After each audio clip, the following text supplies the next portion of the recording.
electrifying moment. One heart-pounding match. One unforgettable thrill. But survival isn't just about one match. It's about how far you'll go, how high you'll climb. Now is the time to discover something bigger about yourself. To turn fleeting moments into a lasting mark. No longer just a moment. It's your legacy. Updates to ranked mode, some gunplay adjustments, the return of the black market, and a little boom boom while you zoom zoom. All this and more as we dive into the Update 36.1 patch report. First up, ranked mode is getting some major changes for Season 36. Ranks now feature two new tiers, Crystal between Platinum and Diamond, and Survival. We'll be launching Gunplay Lab's DMR rebalance soon to test the reduced RPM and damage for DMRs. This DMR rebalance aims to strengthen the unique characteristic of DMRs and better diff chromas. Check out the upcoming Black Market announcement for all the details on how to grab these fan-favorite skins. We've also rebalanced the red zone a bit and added vending machines and destructible pots to Vikendi. And speaking of destruction, players can now toss throwables while driving and use handguns from the driver's seat in Watercraft, just in case you needed to add a little more rage to your road. There's a lot to dive into, so be sure to check out the patch notes for full details on everything. Update 36.1 is here, so stop by the Black Market, brush up on your ranked skills, and toss more out your window than dirty looks. We'll see you on the Battlegrounds.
Every survivor lives for that electrifying moment.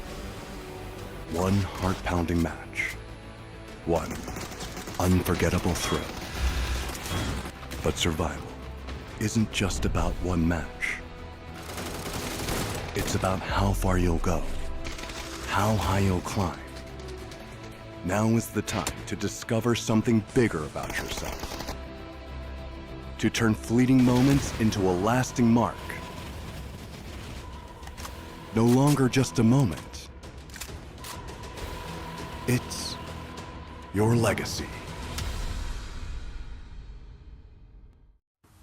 Updates to ranked mode, some gunplay adjustments, the return of the black market, and a little boom boom while you zoom zoom. All this and more as we dive into the Update 36.1 patch report. First up, ranked mode is getting some major changes for Season 36. Ranks now feature two new tiers, Crystal between Platinum and Diamond, and Survivor tier for those who can manage to push themselves beyond Master. Ranked Duo mode is being added, while tiers and RP have been unified across party types and perspectives.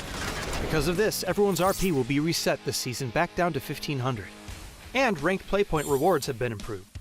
So drop in, rank up, and collect your new rewards.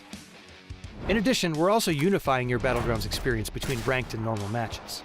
This means you'll see the recall system, red zone, BRDM, and items like the zipline gun and C4 in ranked.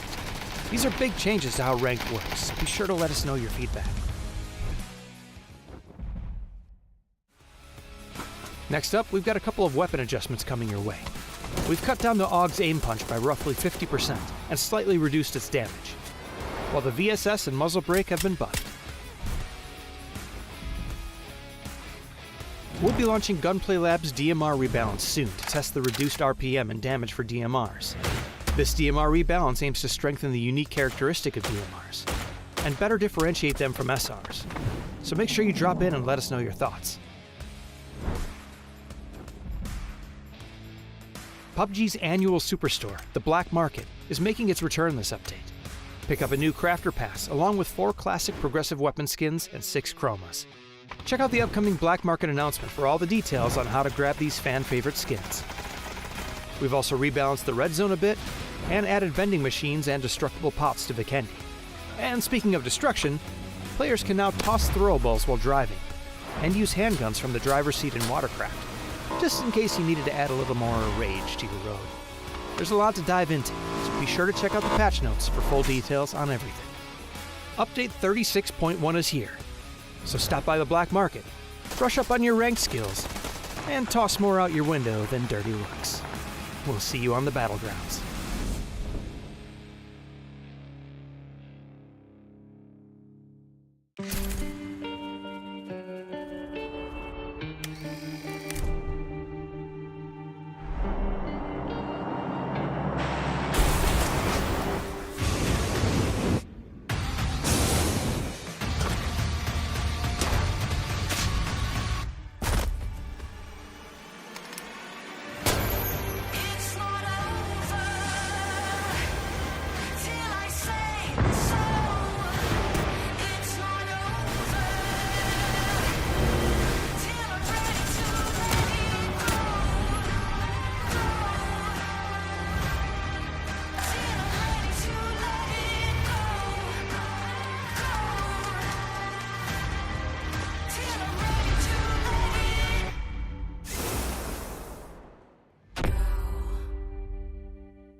Every survivor lives for that electrifying moment.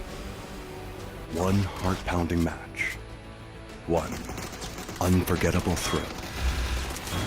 But survival isn't just about one match. It's about how far you'll go, how high you'll climb. Now is the time to discover something bigger about yourself. To turn fleeting moments into a lasting mark. No longer just a moment. It's your legacy. Updates to ranked mode, some gunplay adjustments, the return of the Black Market, and a little boom boom while you zoom zoom.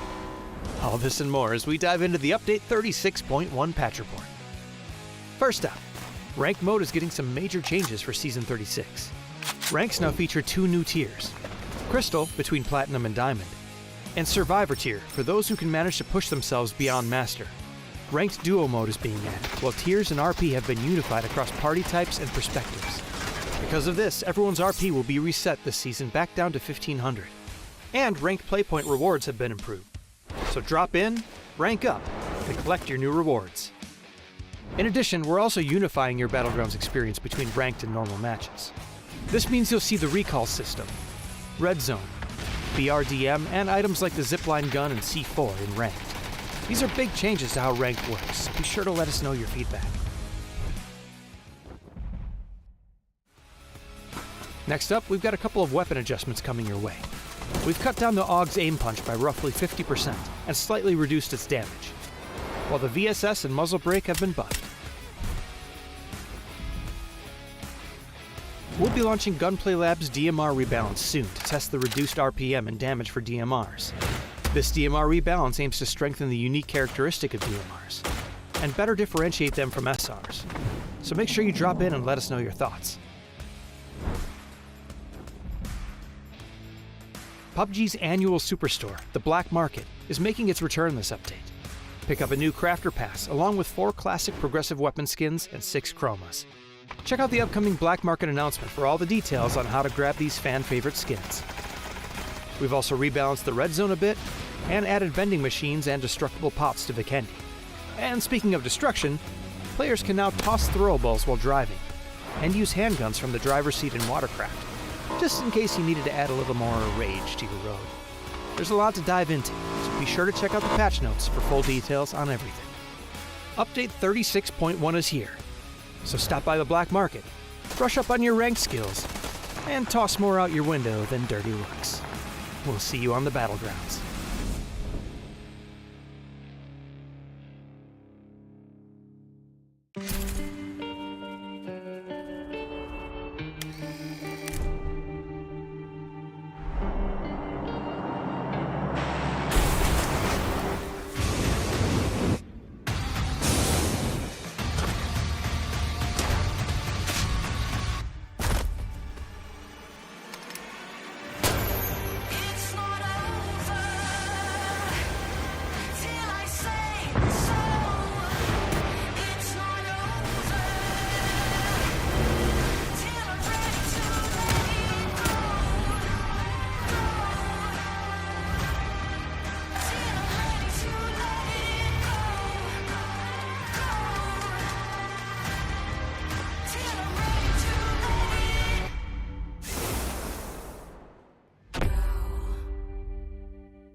Every survivor lives for that electrifying moment.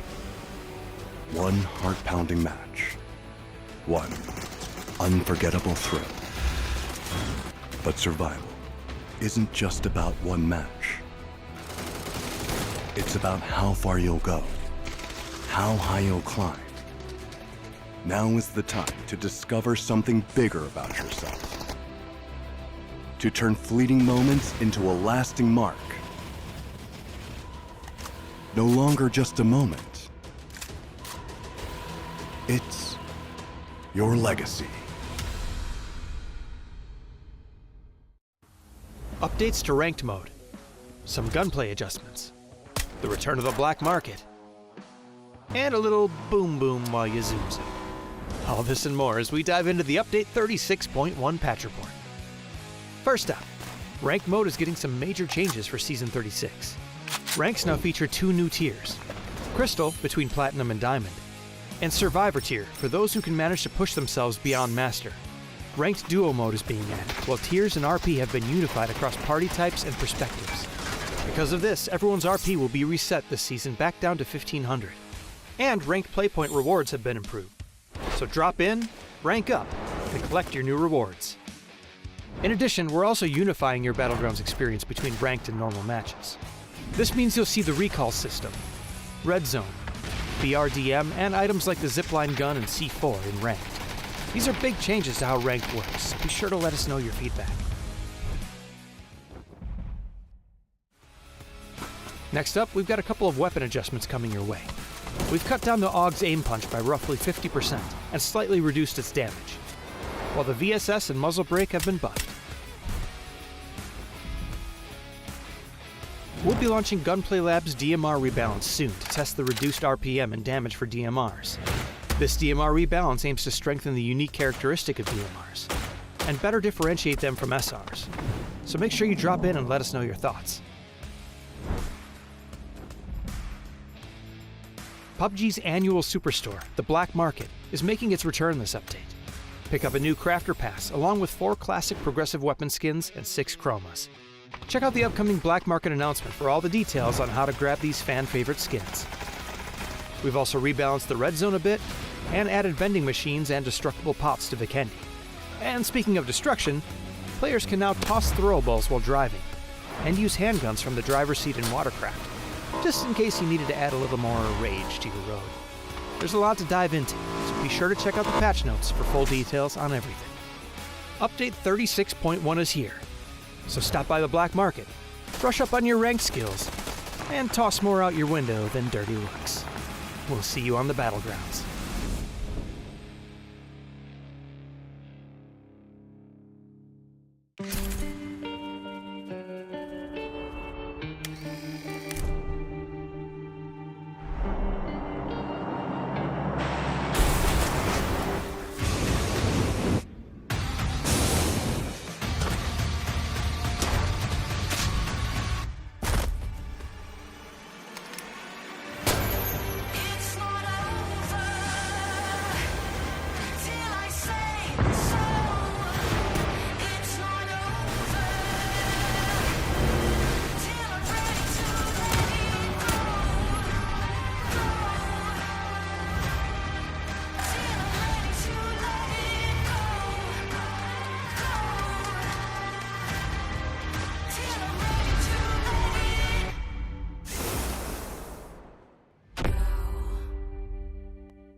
Every survivor lives for that electrifying moment. One heart-pounding match. One unforgettable thrill. But survival isn't just about one match. It's about how far you'll go, how high you'll climb. Now is the time to discover something bigger about yourself. To turn fleeting moments into a lasting mark. No longer just a moment. It's your legacy. Updates to ranked mode, some gunplay adjustments, the return of the black market, and Welcome, survivors, to day 2 of the road to EWC PUBG Esports for the APAC Online Qualifiers 2025. We're in the group stage for these teams to qualify through this play-in round, and now the intensity is building up. My name's Contra. Joining alongside me is Yo-Yo Loli, and we've already witnessed greatness out of the teams out of Group B, but today they'll be taking a break because today we will get Group C involved in the mix as well. So, Yoli, how do you actually feel about all the action from yesterday? Actually, I've been feeling pretty great as well. And let's be honest, it's not the first time for a lot of these teams. Okay, probably some of the newer teams that came to the qualifier may be their first time in this kind of rodeo, but the ones that has been here for quite a while, this is not their first few times in this kind of group stage, in this kind of stake. We're only playing for 2 days to rack as much points as possible, and which is, by the way, we have a better overview for a lot of these teams, especially for those who didn't join for day one. Let me just quickly run it through you as you guys are joining us here. So a lot of our teams, particularly from their own respective qualifier, the top 8 from their respective qualifier is currently competing for a spot in the finals itself here. So practically basically the total of 24 teams were split out between 3 separate groups here, Group A, B, and C, as they will try to go through to rack up as much points as possible. At the end of the day 3, which is currently tomorrow night, we'll see which of the top 8 teams with the most amount of points accumulated for these past 3 days will be moving forward to the finals. That's right, and of course, we will feature all 4 maps, Wrangle Rondo, Tego, Miramar, with the followed super global rule set as well. If you guys are tuning for the first time, Chicken Dinner awards the teams who excels in that round with a total of 10. The numbers dwindle down all the way to the 8 positions. Therefore, every kill matters for them to rack up their maximum margin into securing themselves no slot into the Esports World Cup, which will be happening very soon, my friend. I mean, it's just a month away, or some say even less than a month in that essence. So we're definitely looking forward to see which team will be able to propel ahead as we take a look at the schedule. We're already in for our Day 2 action here on 21st June. So Group A versus Group C, like we said. Well, heading into tomorrow's schedule, Group A will be taking a break. So today is going to be a vital day for any team coming out of Group A to score as much points as possible, as there's still going to be chances for Group B and C tomorrow. Yeah, with this kind of format as well, this is the kind of thing where the teams doesn't really have all 3 days, which is usually the normal thing. In the most normal PUBG tournaments, each team would have 3 days worth of competition for them to rack as much points as possible. 3 days means 18 matches. But this time, because since we have 3 separate groups here, so a round robin method, so each team particular in each group will only have 2 days to rack up point. Yesterday, pretty much for Contra and I, we were covering yesterday as well. Great games, by the way. As well as we saw a little bit of shift and a little bit of challenges for some of the teams, not just because of the circle, but because of the current format for this group stage as well. So A and B, they did their best for day number 1. Group C, they were pretty much on the bench as well, as they were given an opportunity to try to get a little bit of analysis on what's the play style, what they're trying to face before going to day number 2, which is currently today here, as Group A will be their final day, by the way, as they go head to head to rack as much points as possible. And currently Group A leading the charge is none other than Buriram United with a total of 58 points. Very impressive. Absolutely, and of course, Tosakan team definitely had a good head start, and then they start to have a little bit of slump heading into those bigger maps of Miramar, as well as the slump did actually happen from Rondo onwards, so we'll have to see if they can pick up the pace. While in Group B, they who are taking a break, they definitely have certain names to excel, such as Take Me Please, to be able to really garner great positioning. I believe it was a top 2 finish by the end of the day. While Group C, I think the superstars of this ride is definitely going to be Armory Gaming, to be joined alongside with favorites like Team Flash as well as FW Esports. So these are really stacked teams coming ahead. Well, of course, there's also notably new names like Milu Hai Hai coming from Vietnam, and also Dream Bounty Hunter Gaming. I want to see what they really have to offer, and of course, I'm excited for the return of Irohani Pepero. Well, I kind of butchered the name a little bit, so I guess we'll get close to that later on. So, quick glimpse. We're going to be looking at the total leaderboards where Savage Men, with those double chicken dinner from yesterday, they've been able to match up the pacing coming in from BRU with a total of 58 points, tied for number 1. Yeah, they were really impressive yesterday as well, able to secure the top 4, at least the top 4 placement, at least 4 out of those 6 matches, 2 of them being the chicken dinner.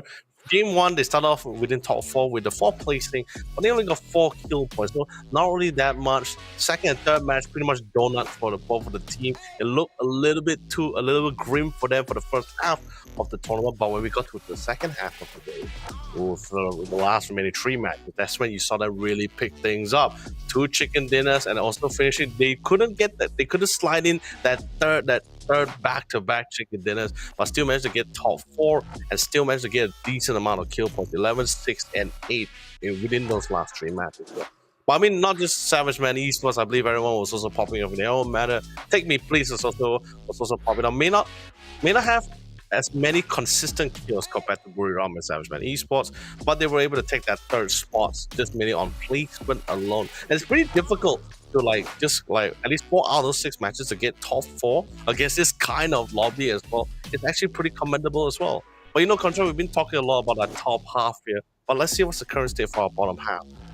Yeah, take a look at Tosaka, and this is definitely a huge surprise because they were starting things off really strong, moving into maps inside of Wrangle, and I felt like there was a little bit of a dip of performance or momentum coming in after them crashing out early in one of these instances, and it didn't really transpire onto what they've really planned accordingly. So we'll definitely want to see if there is going to be any improvements coming for the teams coming out of Group A. And this is today's matches, as we're going to be starting things off in Wrangle.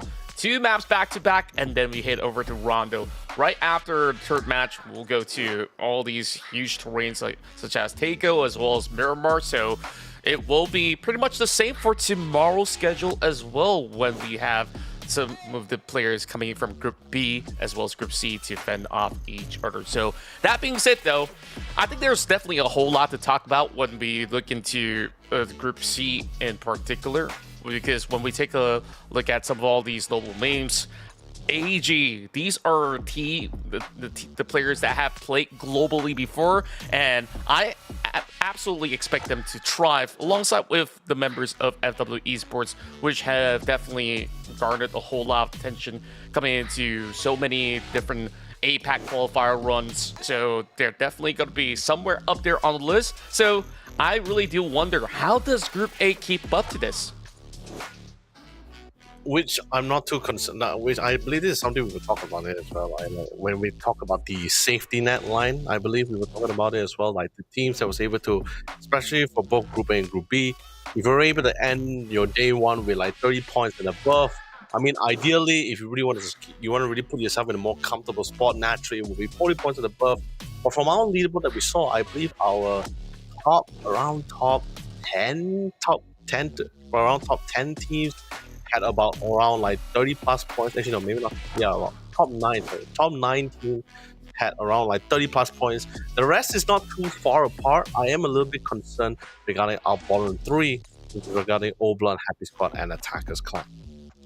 Yeah, and speaking of which, I mean, these teams, they kind of need to find a certain average marker for them to achieve round per round, right? So, in essence, if you have 6 matches per day, you kind of want to add at least around the margins of 35 points. Of course, we tabulate maybe some placement points, as well as some of all these eliminations that they do secure. So, ideally, for those who are playing in Group A, for them to sustain in the top 8, they kind of need to touch the margins of 80 points, 85 points and above. I'm just putting at least what the scale's looking like at the moment. As much as you saw what was being said by the big victors coming out of yesterday, Savage Men, 2 chicken knitters, and they've been able to play it super consistently. They definitely are looking rather comfortable right now, but if they do slip up, I will be concerned for them, because they did secure themselves a total of 58 points to be exact. That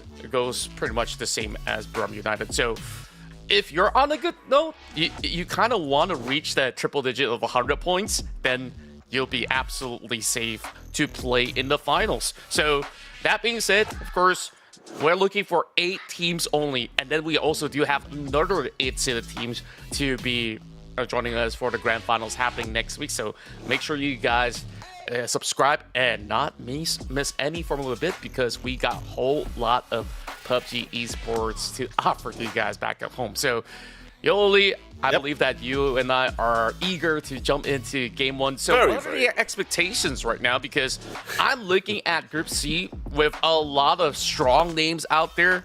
So I don't think this is going to be an easy day out for some of these guys out of Group A. As much as they've already got themselves warmed up coming in from yesterday, it might just be their first appearance for Group C. I mean, Group B in general. So we definitely want to see what do they offer right now, because they get a day off to just study their opponents through those VOD reviews, and perhaps this could be pretty significant in terms of advantage.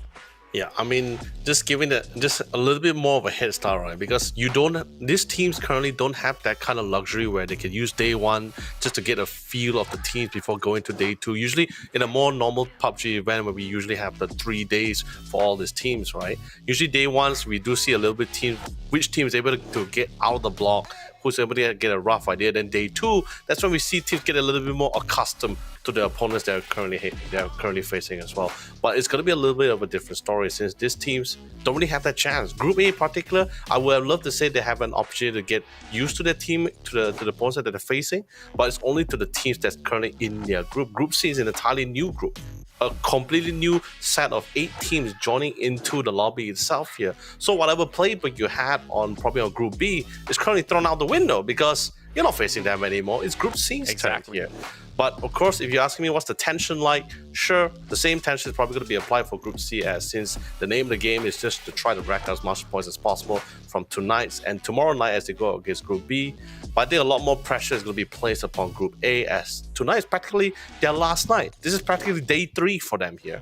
So naturally, Buri Ram it's in a good place. 58 points. As long as they've been, at least if they manage to balance out both their placement points and kill points, I'm not too worried about it because they were the only team that walked out with 47 kill points. Sure, placement points not that much, 17 points, yeah, but they managed to bracket up with 47 kills. That's a lot. If they manage to find that nice balance, then they will be able to somewhat solidify as top 8.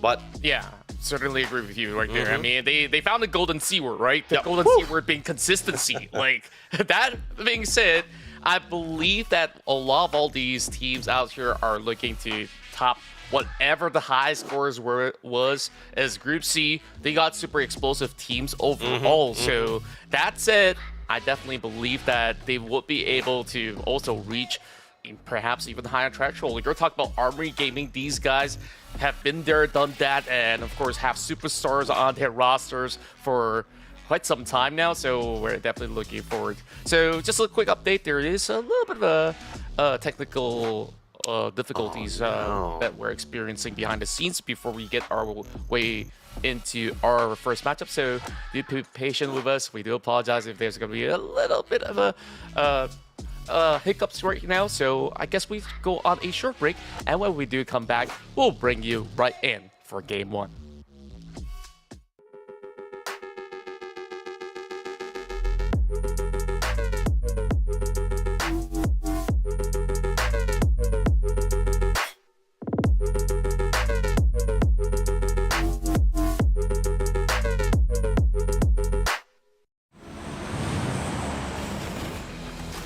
Every survivor lives for that electrifying moment.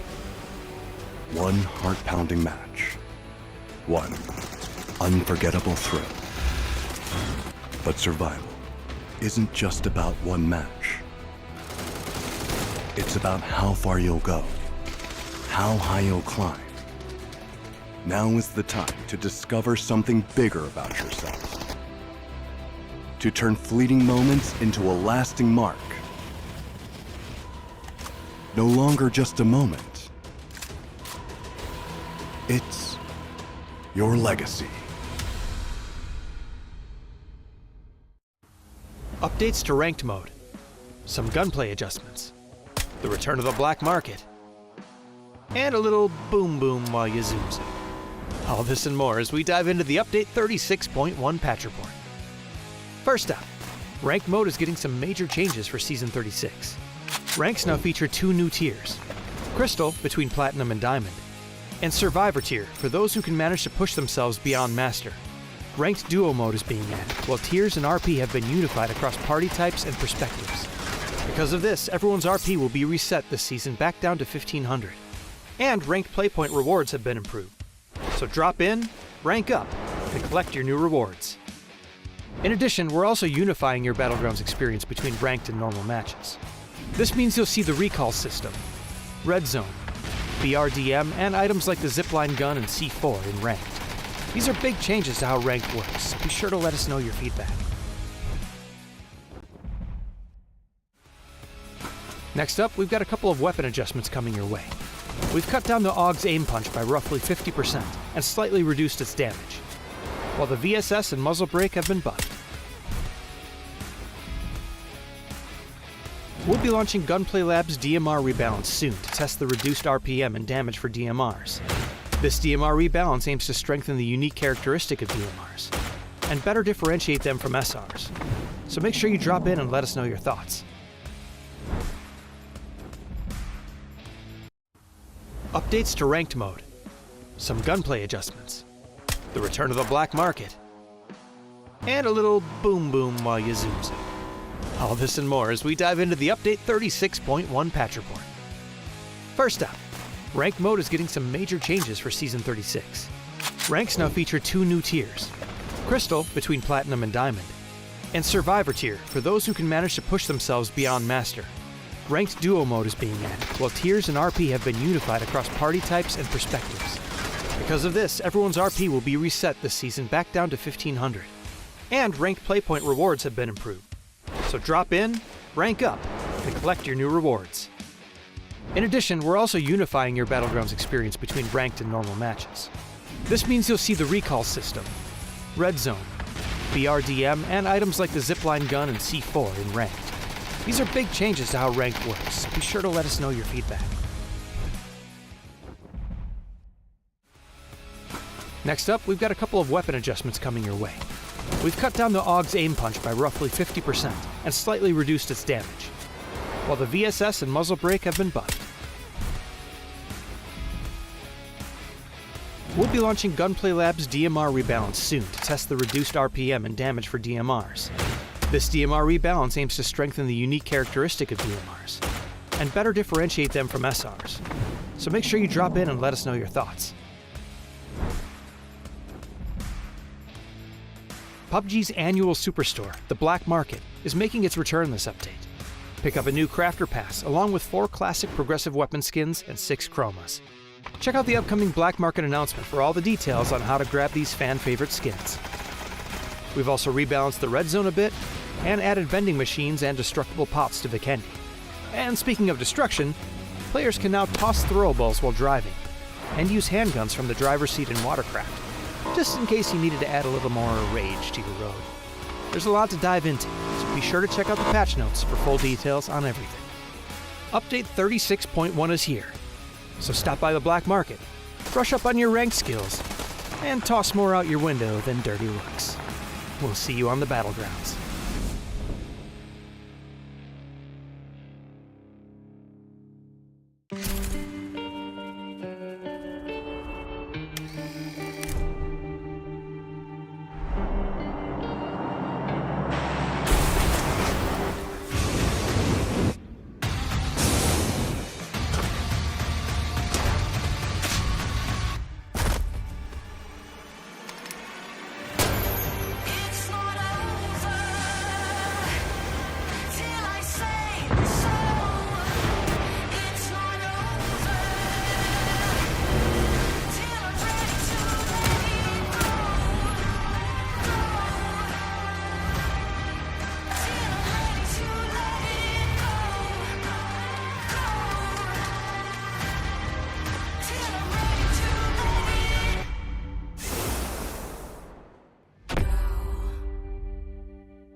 Every survivor lives for that electrifying moment.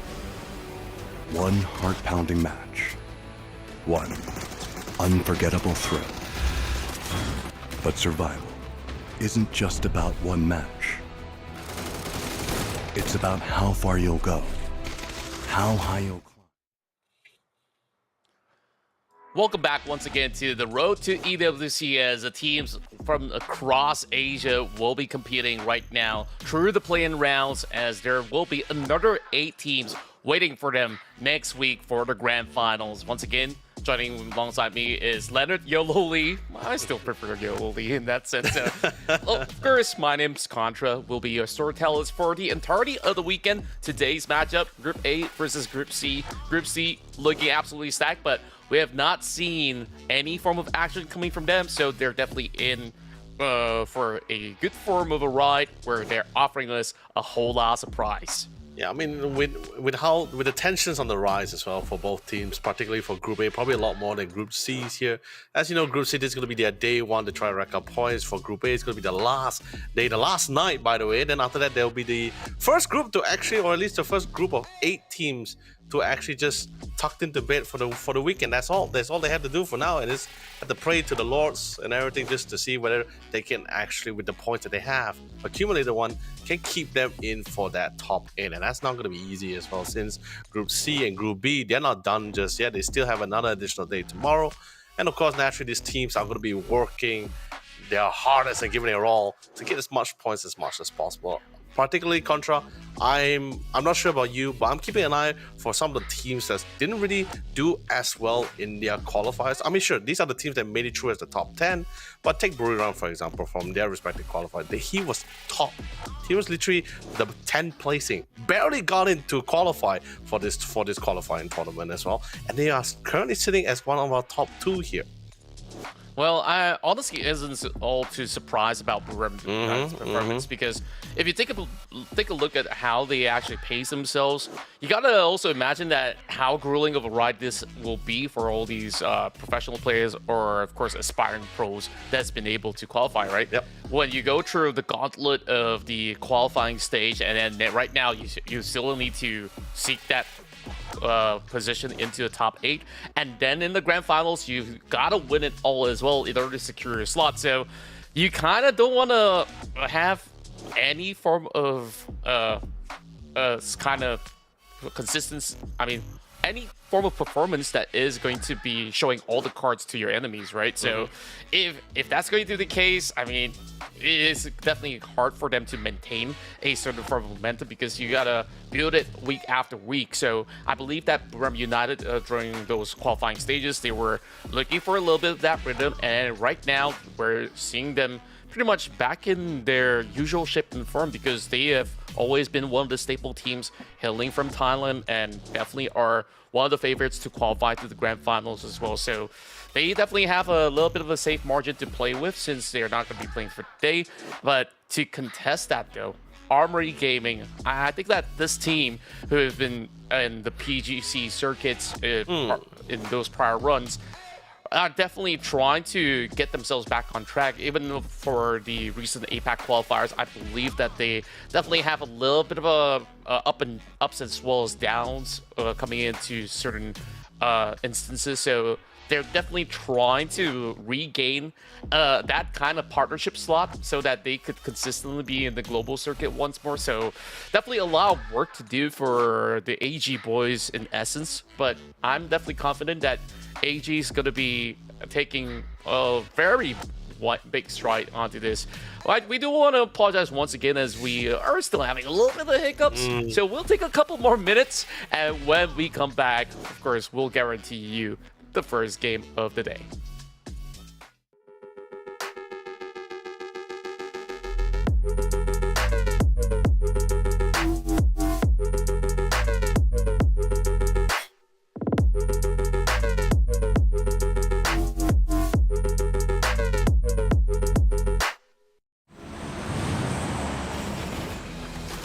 Every survivor lives for that electrifying moment.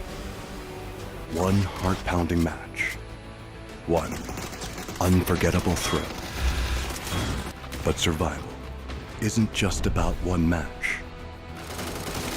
It's about how far you'll go, how high you'll climb. Now is the time to discover something bigger about yourself. To turn fleeting moments into a lasting mark. No longer just a moment. It's your legacy. Updates to ranked mode, some gunplay adjustments, the return of the black market, and a little boom boom while you zoom zoom.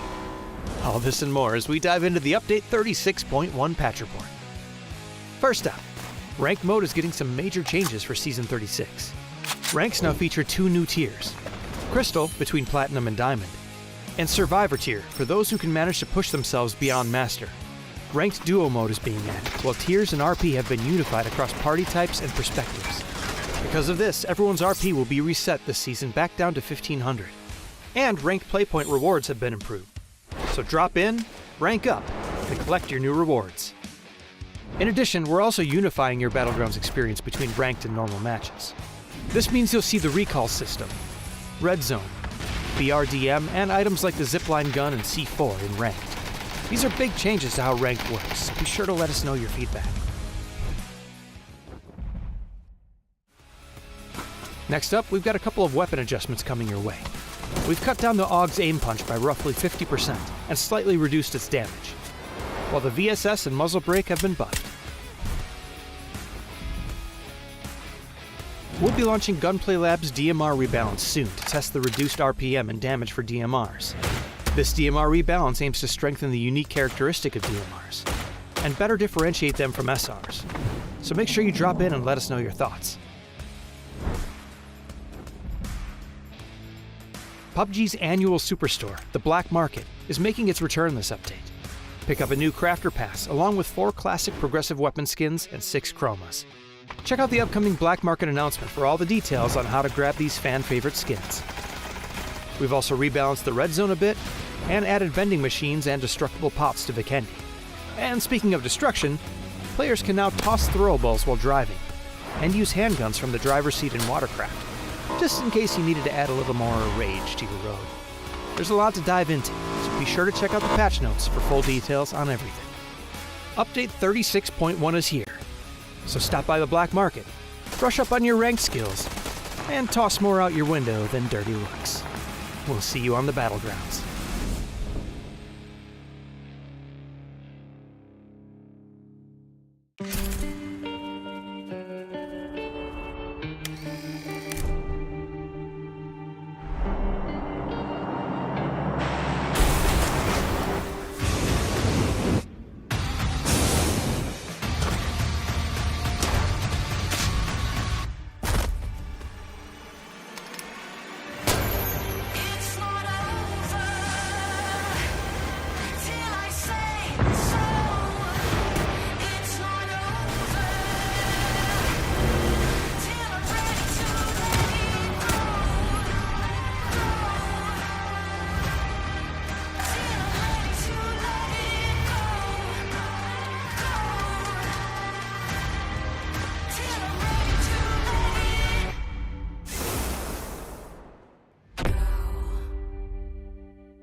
Every survivor lives for that electrifying moment.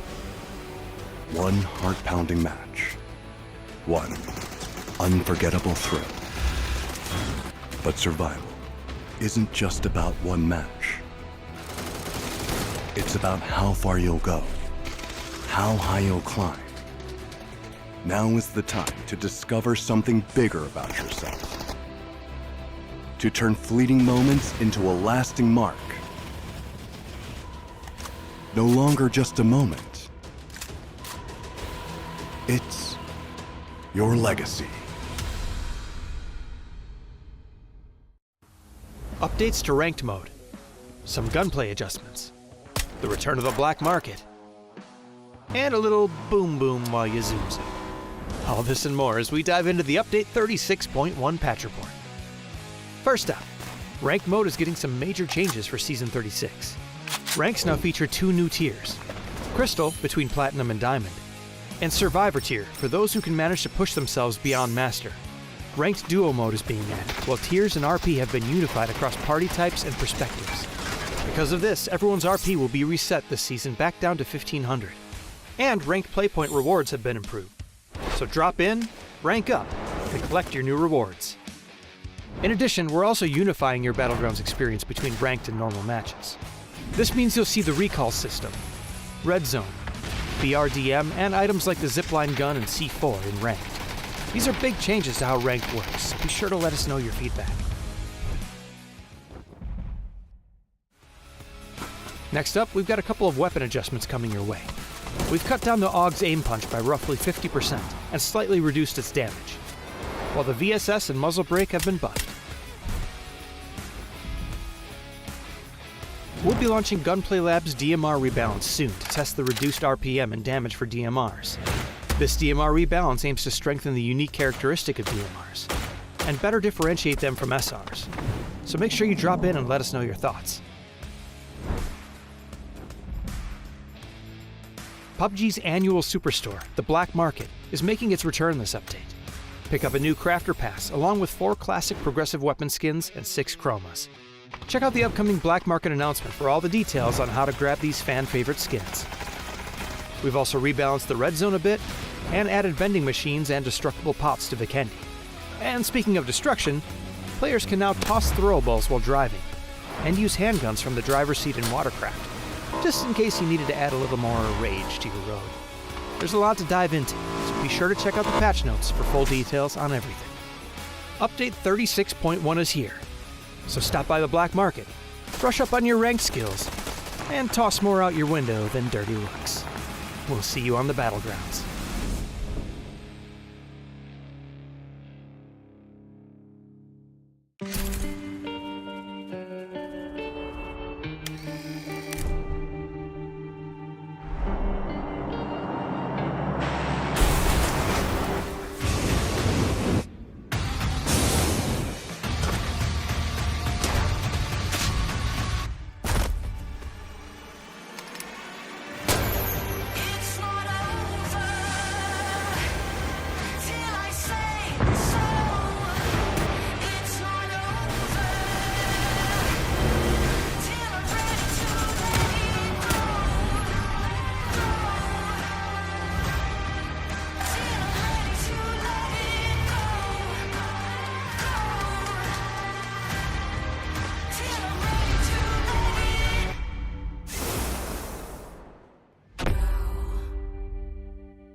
Every survivor lives for that electrifying moment. One heart-pounding match. One unforgettable thrill. But survival isn't just about one match. It's about how far you'll go, how high you'll climb. Now is the time to discover something bigger about yourself. To turn fleeting moments into a lasting mark. No longer just a moment. It's your legacy. Updates to ranked mode, some gunplay adjustments, the return of the Black Market, and a little boom boom while you zoom zoom. All this and more as we dive into the Update 36.1 patch report. First up, ranked mode is getting some major changes for Season 36. Ranks now feature two new tiers, Crystal between Platinum and Diamond, and Survivor tier for those who can manage to push themselves beyond Master. Ranked Duo mode is being added, while tiers and RP have been unified across party types and perspectives. Because of this, everyone's RP will be reset this season back down to 1500, and ranked playpoint rewards have been improved. So drop in, rank up, and collect your new rewards. In addition, we're also unifying your Battlegrounds experience between ranked and normal matches. This means you'll see the recall system, red zone, BRDM, and items like the zipline gun and C4 in ranked. These are big changes to how ranked works. Be sure to let us know your feedback. And here we go, on to our first matchup between Group A versus Group C, as this is the road to EWC in the PUBG division, of course. And you're watching some of the best across Asia duke it all out. It's a very interesting thing, right? Because it's like, if you think about it as well, it is the first day for Group C, but it's also the final for Group A as well here. So pretty much a lot of things, tension is definitely on around high here. Group C definitely had a day, or can be considered a day of a head start here, Contra, as they had an opportunity to revise on how a lot of these teams are playing head to head with each other. Naturally, of course, Group B, those analysis will be put to use for them tomorrow. But for today, let's see what they took from their take from yesterday's game about Group A, and how have they prepared to play or revolving around them. True enough, and of course, when we take a look at the current scenario as well, we're going to be having BRU right over on to the top of the charts, looking to extend their lead at the moment with a total of 68 points.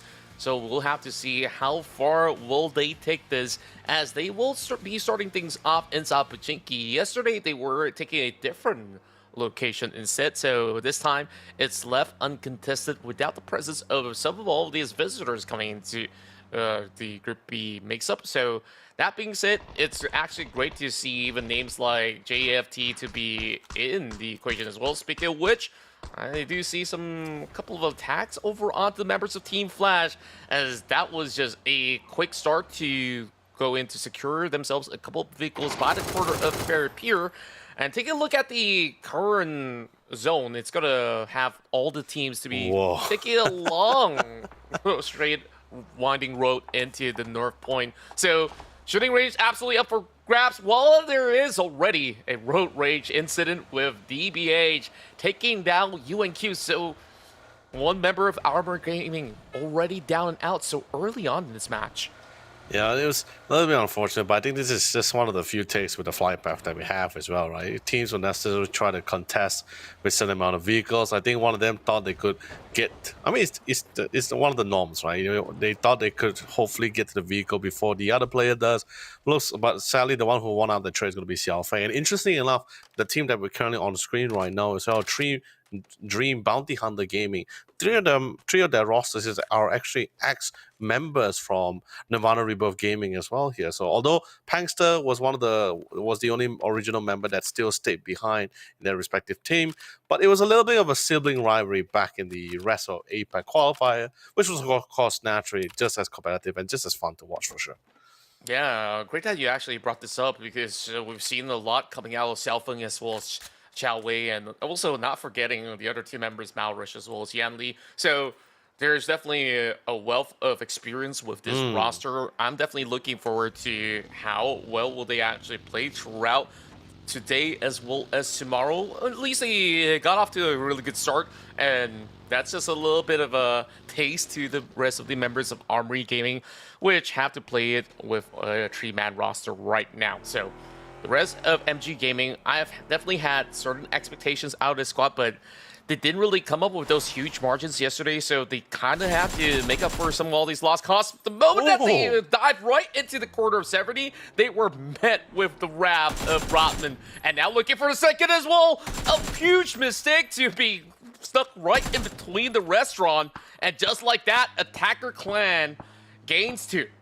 All right, that's great. Really living up to the name as well, especially since they are currently in 16th place from yesterday's group stage matchup between Group A and Group B. They're pretty much the 16th place, 15 points. That's not a lot of points for them to work with as well, since this is their finally to rack as much points as possible. So really happy to see that they really stepped things up. Although it was a little bit fortuitous, as two teams actually crashed into their compound, and to make matters worse, the vehicle got stuck between two respective buildings as well. So that was going to take multiple 3-point turns or maybe more than point turns to get out of there.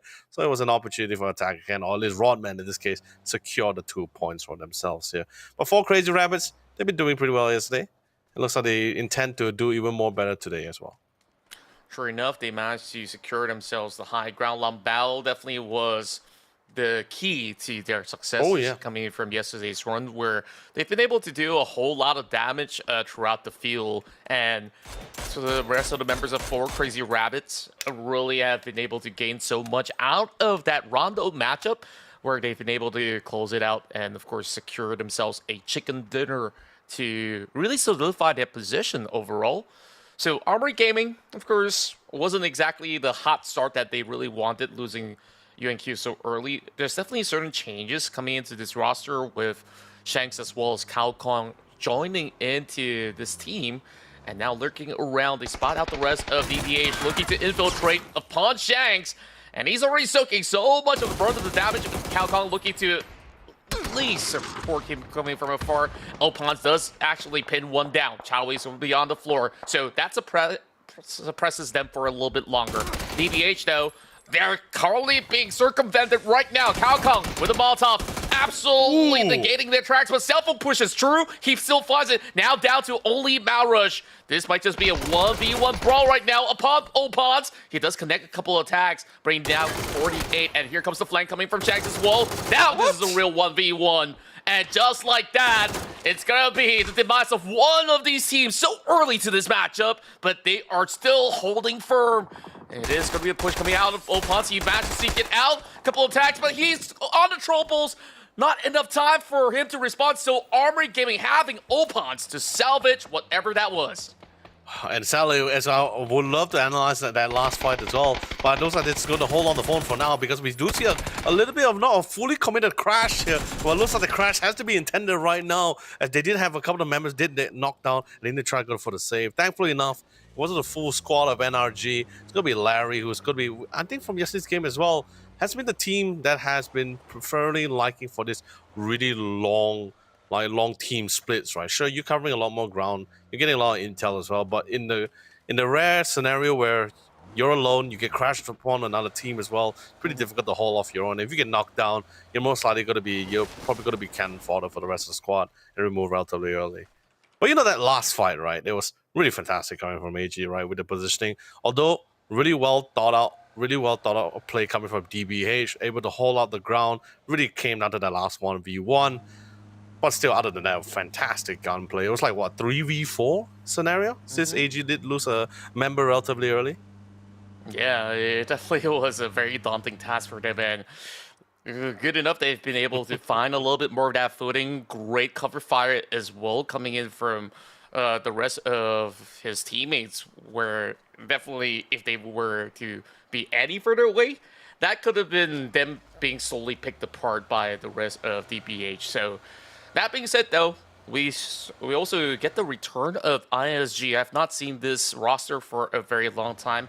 We still have Ronax as well as Goni to be in the roster, so good to actually see a lot of familiar faces coming into this Group C. And of course, speaking of familiar faces, we got Justice for Tomorrow, another team coming in from Australia. So of course, we got PV as well as Dusky. We've seen a whole lot of them before, and of course they definitely have a lot to do right now to also catch up with the rest of the pack, so we'll definitely want to see what kind of impact will they offer throughout today's 6 matches.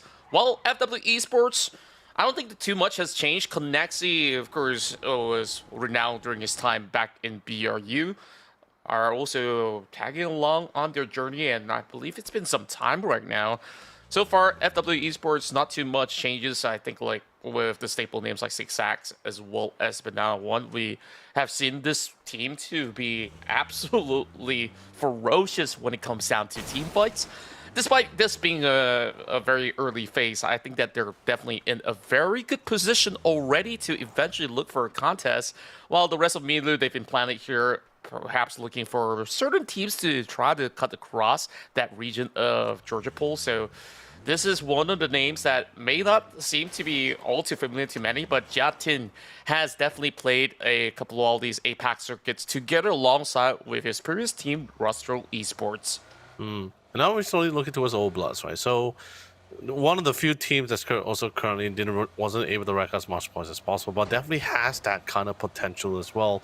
Although sadly, unfortunately enough, this is going to be the last day as they are currently in Group A. So hopefully they can try to rack as much points as possible. So this time, playing a lot more focus on placement. If we can, this time we can see. Usually when we go to the map of Varango, right, it's usually like playing for around the edges, trying to get a little bit of control for themselves, a little bit of domination as they make their way in. But that's not going to be the case for Old Bloods here. Trying to get into the circle as early as much as possible. As I believe from yesterday's game as well, they really learned the price of what happens when you go in a little bit too late. A lot of teams that's already been bunkered down, especially when once those teams really digged into territory, it gets really hard to really flush them out of those corners. I mean, those are really the few teams that has been really racking up the amount of points for themselves here. But Attacker Clan, currently on screen, they got a nice early 2 kill for the hand of Ronman. Other than that, it has been just mostly migration for this team, and I think the same could be said for a lot of the teams, since the circle did start off to the very far north of the map here. So a lot of teams have just really had to make the choice. Do they want to go for the center of the circle early, or do they want to take their time with this? Because they did land on some of the spots which they really like for sure. Yeah, and there's just a lot of all these terrains to claim, right? Since there's not too much of all these compounds. And speaking of compounds, majority of all these locations have already had at least visitors. As we take a look over onto Attacker Clan, who's been occupying Severny all to themselves, that could be a really good stronghold for most part. So Right.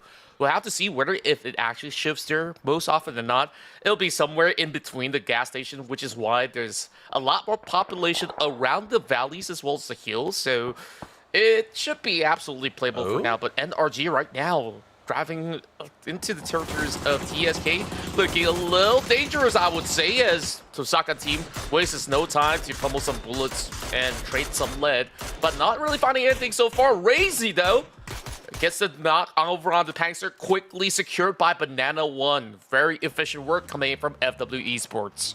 That was not really on the game plan here. It's really pretty rough. They lost Larry relatively early since they did this massive team split. Now they're losing members one by one, all the way dwindling down to the last remaining member of NRG. I mean, MGG is also pretty much in a similar spot. 2 members, AG as well. But you know, at least look at the bright side. The fact that at least they were able to get some kill points from themselves. But I wouldn't really call it like a limelight kind of thing as well, since you have your final 6 matches here. You're not really like out of the woods just yet, because currently we're looking at the top 8. By the way, fantastic job coming in from our broadcast team as well, and for handling all the graphics to literally show us like what was the current points for what Group A was able to obtain for themselves yesterday. This is not combined with Group B, so at this case it seems like they're currently in the top 8. But if you count in Group B, that's not currently the positioning of NRG, so not really out of the clear. Hopefully they can try to recover for the following few rounds. Yeah, I guess you could base it off of that rank number over on the far left. So we will continue to talk on that a little bit more once we conclude this matchup in particular. Milu has started to be joining along the ranks of many to be on the convoy, trying to look for a shack or somewhere to hunt right now, moving towards the location of the warehouse, and right now caught in between what's going to be the big decision right now, because there is barely any cover from this hillside.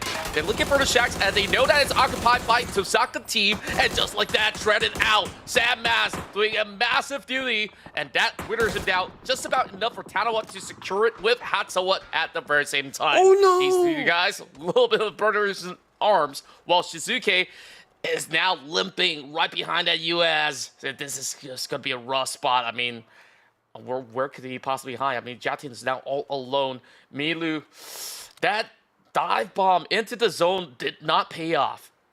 Man, it's just so unfortunate as well, right? Because they just took a call. The circles, and of course, naturally, the circles get the more closer the circle gets towards inland as well, getting more smaller.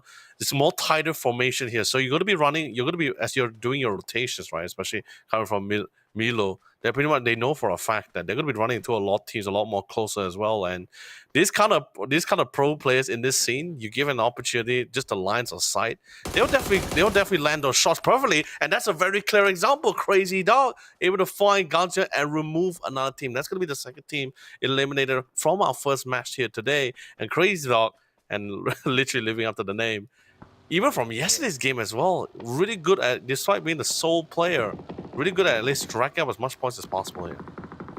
Yeah, absolutely agree. This isn't the usual tame dog on the street, I would say. Despite him being all alone, he has been proactive, and it's great to also take a look at his protocols, right? The moment he spots one member, he's on the lookout for the rest of it. Is like, is this guy isolated or not? Can I take him on? And once the coast is clear, it's just an absolute Hail Mary in that sense. So look at the rest of BRU now infiltrating. It's going to be a quick work upon EPOT. No resistance whatsoever. It's only a solo bolo target inside of the shack. So one claim for BRU to kickstart their day, now adding it to a 59-pointer tally. While Attacker Clan decided to leave Severny as they were just by the edge of the zone. So I'm just really surprised that this was unclaimed in the midst of it, because right before the entryway to Severny, there's like 2 different sides of housing estates, right? And it seems like nobody's been moving there because they thought that this has been preoccupied, but great on the side of ATK, as they've been able to at least have a very, very good position to play it into the late game. Just have to see whether or not will they be challenged. Well, Crazy Doc once again lurking around. He might just be able to find something. Or perhaps some of the members of ISG have sensed he's been around. And just like that, they get punished for it. Runek's first one to go, but he's gonna be able to trade it out. So Goni at least salvaged the situation for a little bit, but now they have to only stick with Tree. You know, while you were actually broadcasting this current state of mind, like if I just want to let you know that there was an emergency pickup being used by Tosakan, right? And interestingly enough, right, it wasn't the entire team. Tosakan only sent one original member, which is currently seeing right now, right? They sent one member to scout things out because they already know for a fact it's going to be open territory, it's going to be flatlands and hills. There's not going to be a lot of cover since a lot of teams is still surviving in this phase of the circle here. So send one in, scout things out, give them a good view from a vantage point from the skies. You're going to ask for more aerial information here. That's going to allow the rest of the team to come in and know exactly which the path they want to go for and bring the vehicle for the cover. But unfortunately, as well, as I mentioned before, these are amazing players from their respective regions here. So just giving them that kind of distance without sprays, they're gonna land it for sure. And unfortunately enough, they also was able to get a knock on one of the members here. Wow, that's actually a crazy genius play overall. And looking for another bunker, LFT is the one holding it strongly, while Leons tries to squeeze for a little bit of cover right behind that Dacia. It's just a tough hurdle for the rest of Zoo team, as the rest of his teammates of Logi has already been taken off the list. And what a hole it has been for the rest of LFT to be able to just solidify their ground and rack up a couple of points on that hustle. And back towards what you said, great spot on catch over onto what Tosaka team was up to. And I would say that was absolutely genius when they were actually just sending one member to scout out around and immediately dive right into that secret passage in that sense. So they will be able to at least play from the center ground and really call it a day from here. Ooh, JFT seems they were able, not really within the safety of the compound just yet. At this point, right, especially at this state of the for day number 2 or day number 1 for these guys here, try to get those points. So they're not really going straight into the circle as well. They're playing this by fundamentals and the playbook alone as they try to gain control of the edges. And I think the same could be said for a lot of these teams as well. They saw the map, they know how the circle is going to be alike as well. There's not a lot of compounds or a lot. Actually, there's barely any compounds. I think there's just like 1 or 2, probably a shack here and there. It looks like Cherry's going to be crashing to AG, and this might just get messy here, Contra. Very messy. Opon's lucky to avoid that dangerous crash with the CA blocking it. And upon arrival, the rest of JFT full sending it, and just like that, crosses out the rest of Aubrey Gaming, and now they will form a bunker of vehicles of their own. Team Flash just wrapping around the edges, needing to fend off some of all these other players of BRU, who's currently taking a deeper dive right into the center, while there's nades after nades being sent right through the depths of LFT. FW Esports starting to activate. There's all these Smigs covering their tracks for the moment, but Zigzag does actually connect Green, takes out Diamond for the moment, and just like that, they withered them out. Justice for Tomorrow did not hold all too long on where they've been positioning, just like how AG did. Well done coming from Brewery United as well on the screen. We did see a little bit of screen time before we shifted back here as well. Someone understood, like, okay, we want to take our bets towards the center part of the circle, and it looks like it paid in full dividends as well, because not only did they manage to clear out the remaining members of JFT, they full sended, they got into a shack. Not the best of covers, but they got to work with what they got. And now it's pretty much paid in full with full aces here for them as well. Not really going to be giving them the full clear just yet here. However, with all the teams contesting for the edges here, they might just be able to bank on the fact that a lot of these teams may not prioritize them first, as they want to try to gain control of the edges here. Perfect lob coming out of Lambao. And now they managed to spot the rest of Team Flash, forcing them to run the other way around, and another one gets tagged, this time by Ruse, as he's got all these great angles coming from the foothill instead. And BRU is currently in the best spot possible. They have a compound, they have a 360 view of where everybody's currently at. Of course, there's a little bit of dip over onto the gas station, which they won't be able to peek all too much, but it is definitely a firm hold for them for most part. Whereas a lot of all these teams over the southern side is going to have a very rough time, especially Team Flash right now, needing to go on an altercation up against the Crazy Rabbits. And now on a contact, Humbo Dish managing to get the first drop. Gonna be an exchange, and now it's only down to Humbo D. It's not going to be all too much left for them while FW Esports trample upon the rest of the field, and they're looking for even more up against the rest of OBS. Just by the edge of the zone, there's barely any playable area for them to take cover from. Hirohani, the next one to falter, and FW Esports is just pressuring on Bless and forcing them to play right behind a tiny cover of a tree.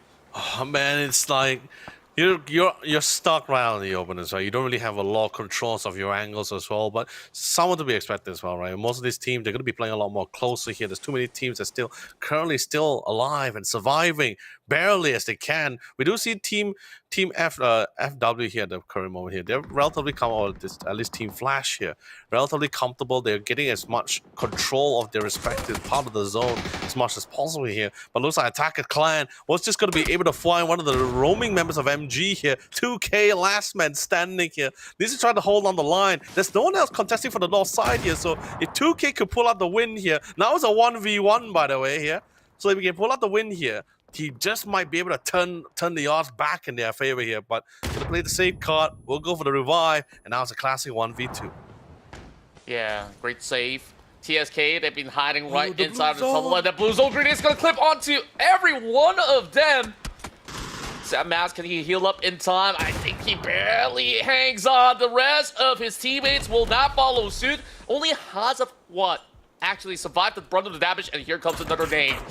FW Esports making it rain, and right now looking to trade right back. Another blue zone grenade. He looks to tank it up to secure the entire ordeal.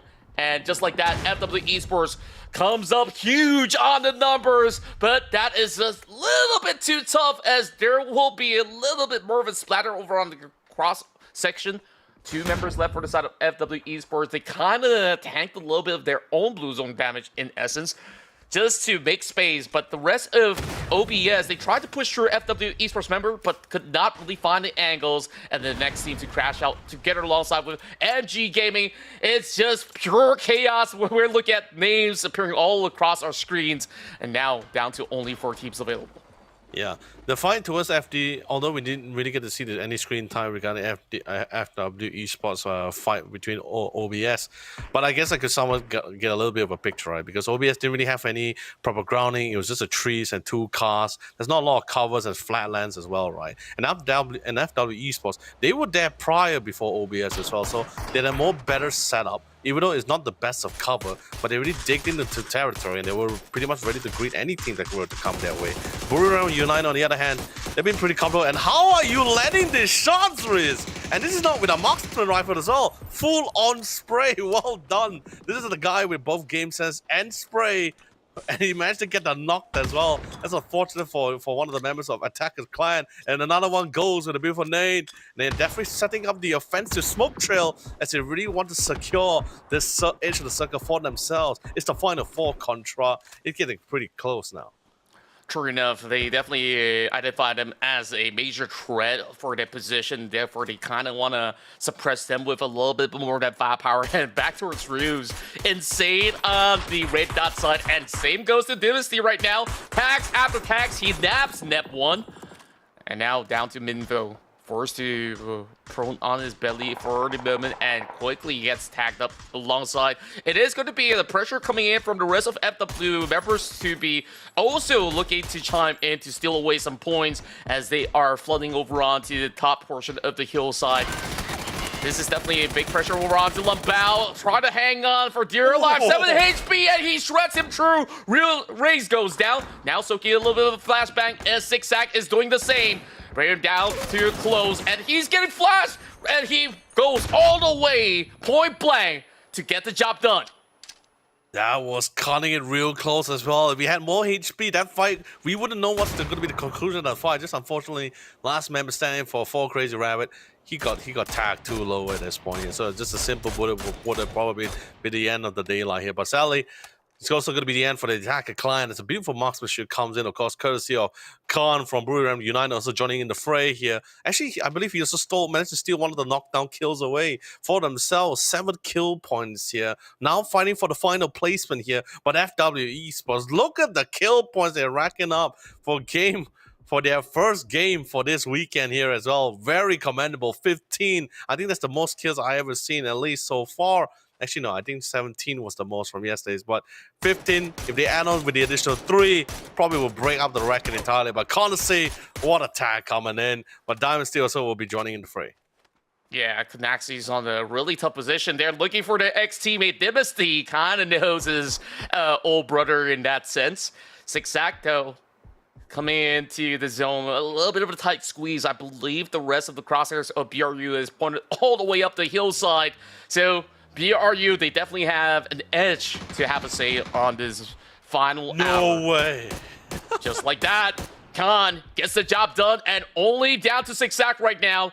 There's barely any space. Zigzag might actually look to deny it, but this has been a super massive debut coming in for FW Esports nonetheless. They may even walk away with more points than BRU by the tail end of it if they could secure maybe a couple more eliminations, or perhaps even some of all the odds in essence. Khan now on the push as BRU is just slowly taking their time. Khan now spotted out, and that gives away his position, looking to secure the point, but not quite yet. And yet again, another huge win for BRU with the chicken dinner. Going on an absolute roll, trying to, of course, from yesterday's game as well. Really want to solidify them spot for themselves, balancing both placement and even kill points here. So really well done for Buriram for winning out their winner chicken dinner for our first match for day number 2 here as well here. But you know, other than that, I believe we're going to be having our highlights coming out shortly as well here. So hopefully from that highlights itself, we'll get a little recap as we slowly go through it later, Contra. But looks like it is here, so let's quickly check it out.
And that, my friend, was a massive brawl to kickstart our day 2 action. And wow, BRU as well as FW Esports was on that tight race to the finish line, but BRU definitely have an edge when it comes down to their position.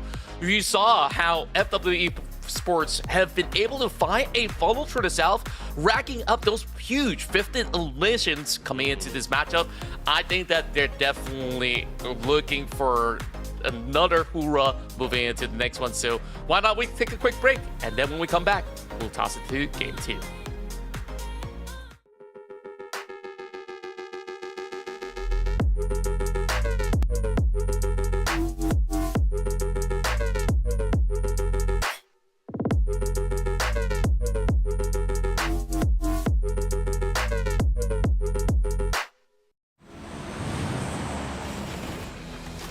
Every survivor lives for that electrifying moment. One heart-pounding match. One unforgettable thrill. But survival isn't just about one match.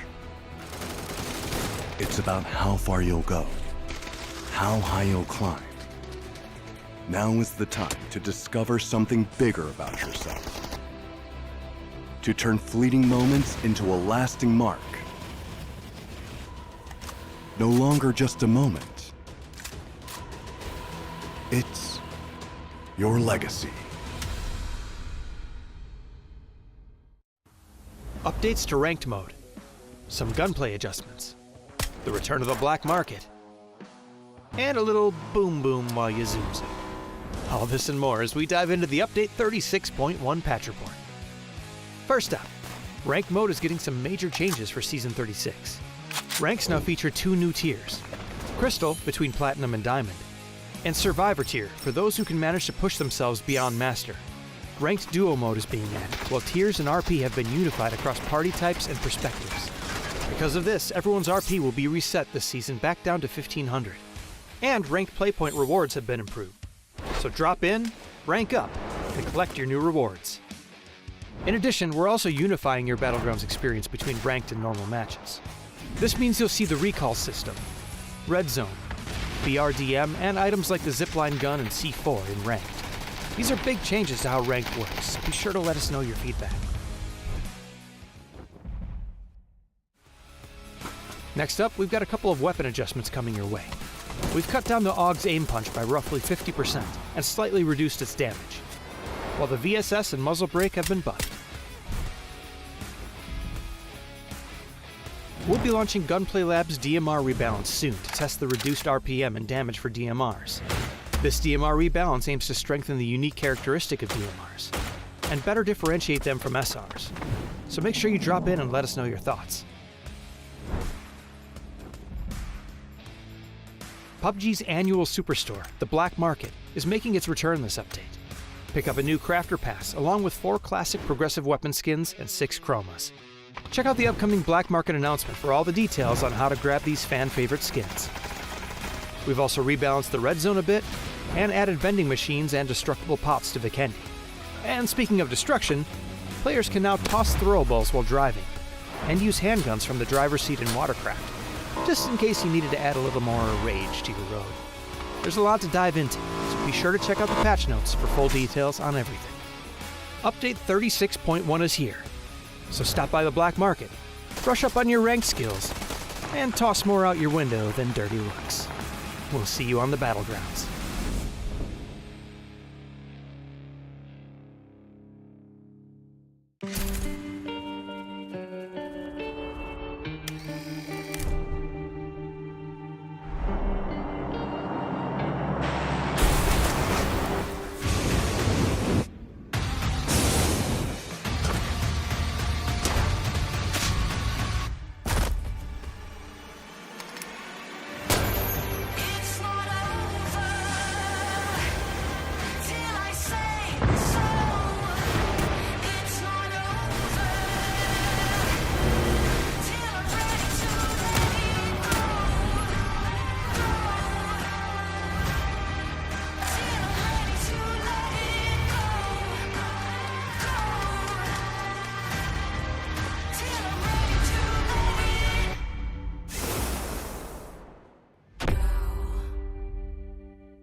Ladies and gentlemen, welcome back for more PUBG action here for this wonderful weekend as well. I'm letting Leo know that you're only gracing us at the castle desk once more. It'll be Contra as we bring you guys a full weekend of PUBG extravaganza. Let's be honest, Contra, we have PUBG like past weekends. We even have more PUBGs coming up for the next following weekend as well as we slowly make towards the end of the year. I'm excited, but of course, let's go back to the presents as we need to try to crown our next top 8 team go towards the finals. Yeah, as much as we have weeks and weeks of action, we can't really say the same for some of these teams who are fighting for these positions to stay afloat, to be on top of their game, or else it'll be a little bit of an off season for EWC to completely for a restart, another APAC circuit in essence, or you could even argue for the rest of the world as well. So that being said, though, I mean, it's been absolutely a blessing for all these teams to be able to, really prove themselves out here, as they're hoping to prove that they are worthy to be crowned as the very best in the Esports World Cup and beyond. So now, looking into what went on from the past game, I mean, what a hot start that was for FW Esports. 15 whopping kills out there. Those volumes are absolutely nasty to be able to match up to some of all these numbers coming from yesterday. And just like that, within the span of one round, they've secured more than 20 over points. So they're definitely catching up to the pacing of some of these guys coming from Group A. But of course, with BRU securing another chicken dinner, they're definitely ahead from the rest of the pack.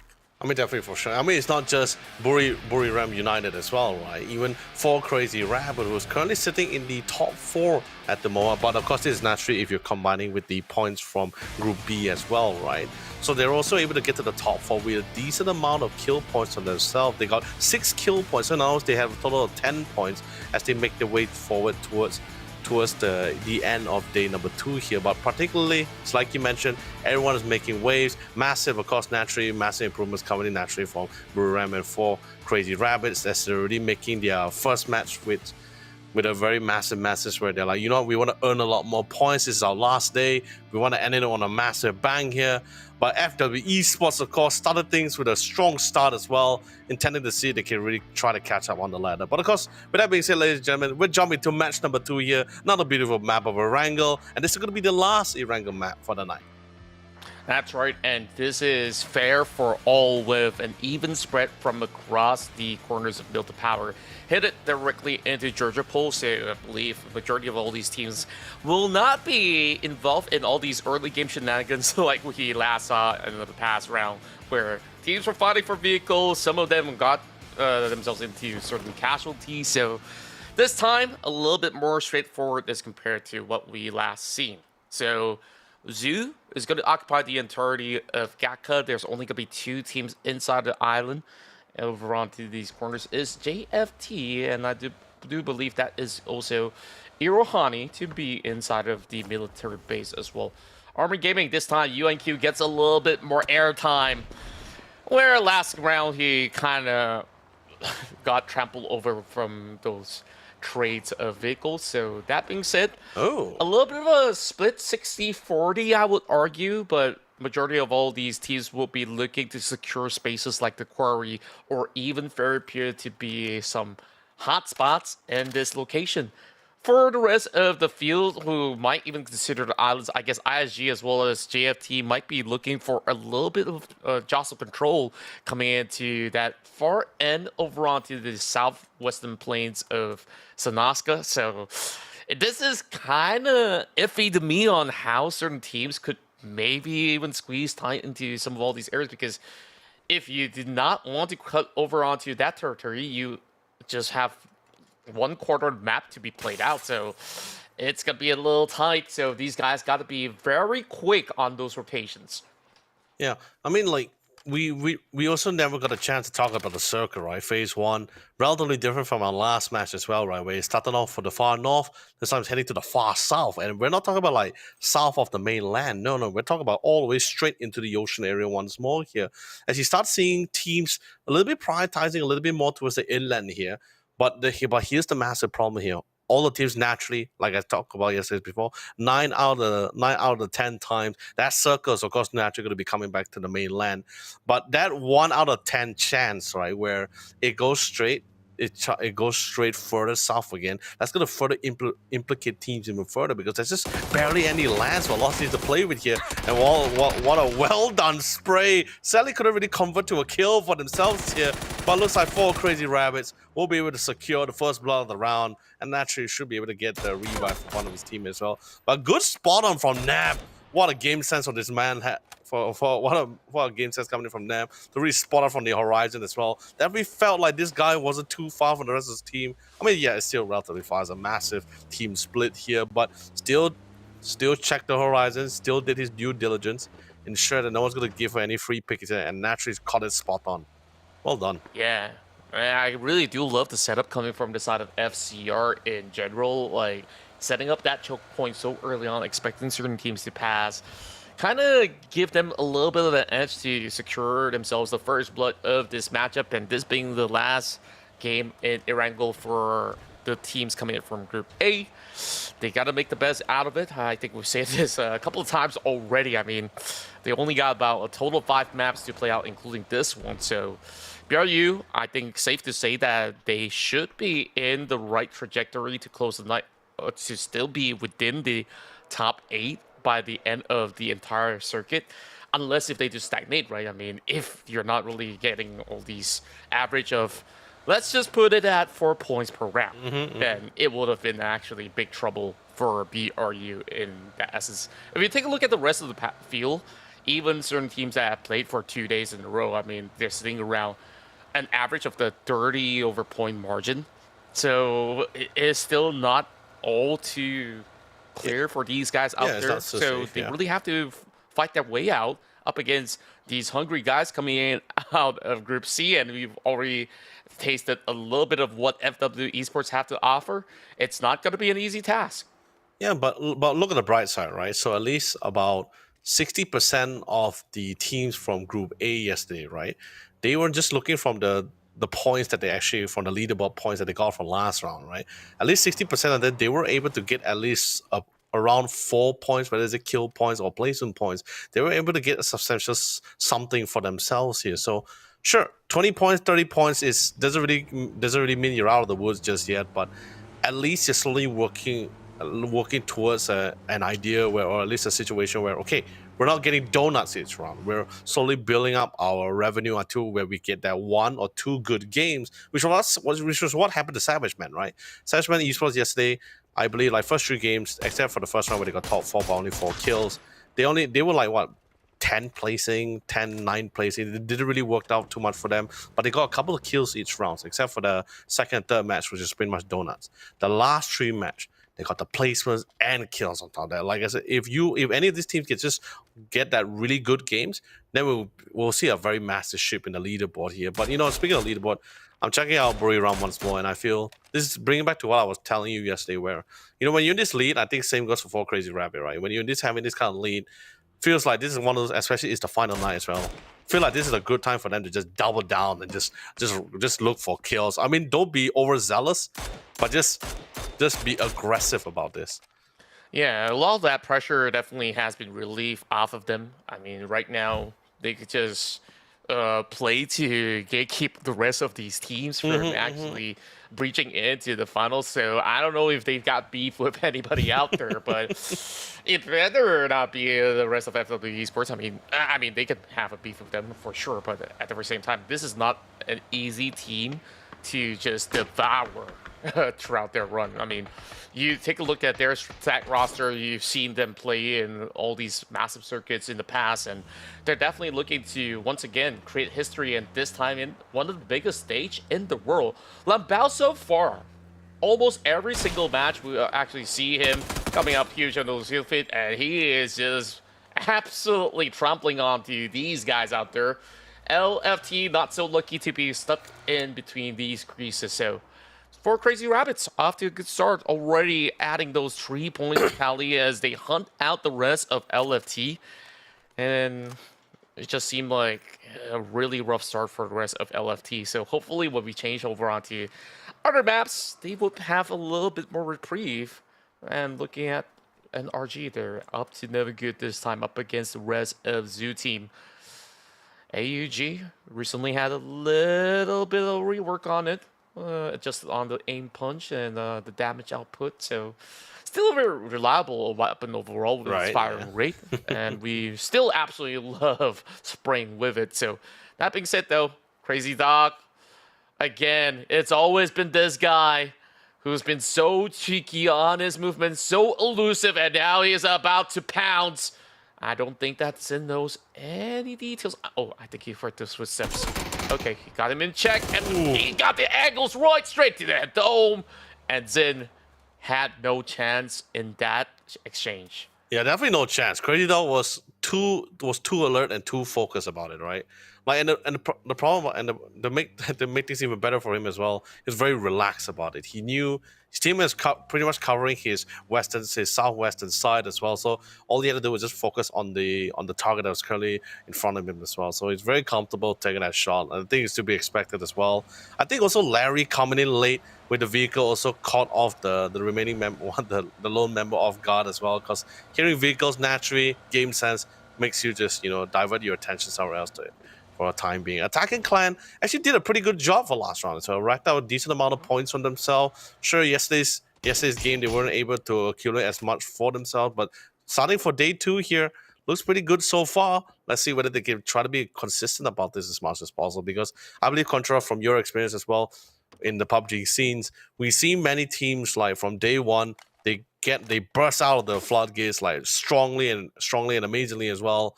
But when you get to that day 2, then you start seeing them get a little bit more shaky compared to their day 1 performance. Yeah, understandably so. When you have this kind of format where you kind of want to at least guarantee a little bit more of that safety net, and then whatever you add towards day 2 can be a bonus.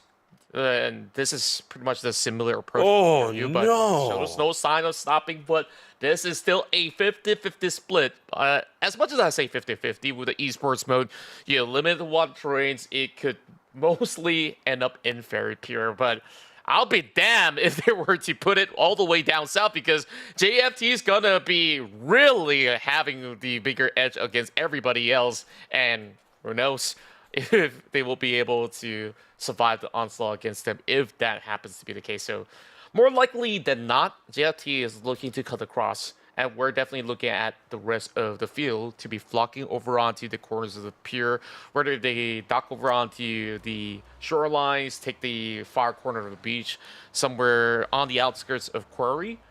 It could still be very playable in essence, but looking at very pure, there's not too much of a real estate that can actually field too many teams at the same time. So you are expecting explosive brawls in between. So Armory Gaming preparing for the calm before the storm, as they're definitely making firm decisions. They're wrapping around the edges, not really fully committing into the zone, as this would be a little bit more of a safer approach, because last we saw inside Fair Pure, there's about 5 teams somewhere across the forest areas up the north, as well as a couple more inside over on the city itself.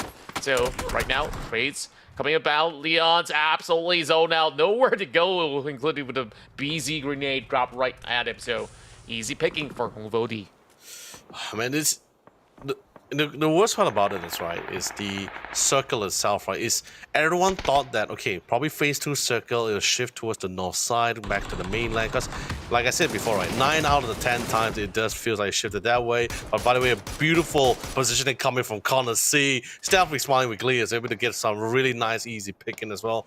They were here digging down into territory as well initially as well, so they got a nice vantage point. This is going to force JFT to relocate themselves, although they were within the building area as well, but they didn't really want to take any chances. For Crazy Rabbit also was able to find AG, and because naturally this is one of the few teams making their rotation down south, mainly because of the circle. They were banking on the fact that circle keep just maintained towards the north side, but they keep going to the centralized part of the circle, which means it shifted down south, implicating a lot of teams on the north side to move down, forcing teams like AG and everyone else to move out back into the open fields and force them to crash into compounds, which mostly has teams, such as this one.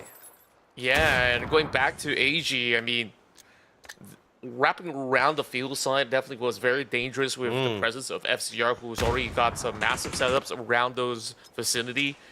And just like that, they got obliterated again.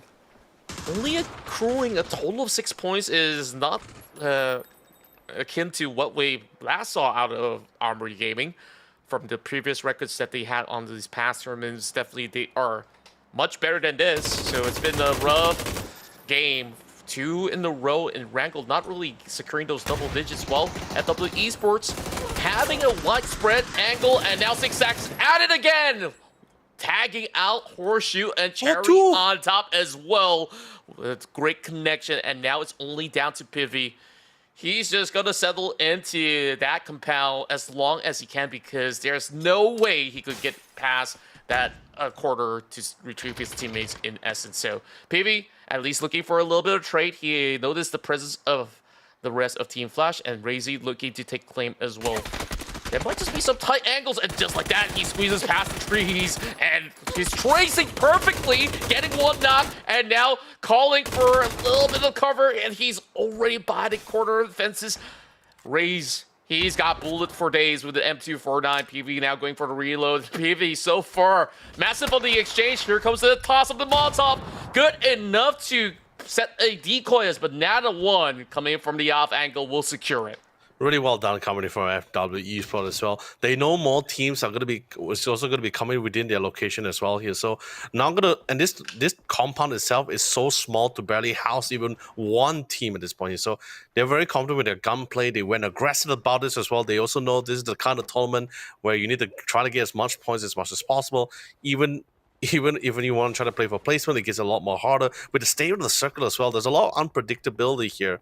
And with their, long years of experience as well. And do take into account, this is the team that also went toe-to-toe with the likes of Sharper Esports, Forest Natural Gaming, E-Arena as well. So naturally, they took a page from their playbook, went for the aggression, and now they got full control of the Fairy Pier. But of course, naturally, NRG will be the new neighbors coming in. Now they have the vantage point of the hills, but they're still playing around the edges, and you can see an FW Esports, they notice it as they slowly make all the way down to the eastern side. The E pickup comes in, that's going to be Attacker Clan. They made a little bit of a bold drop there, so but you don't really have much of a choice, right? They were like if I last saw them from positioning, they were like on the western side in the blue zone. They had to take an E drop. They don't have a vehicle, and even if they do take a vehicle, you get close enough to any of these teams, they're just gonna spray you down. Look at it, this guy's getting tags with marksman from quite the long distance shots as well here. So can't really doubt them out anytime soon.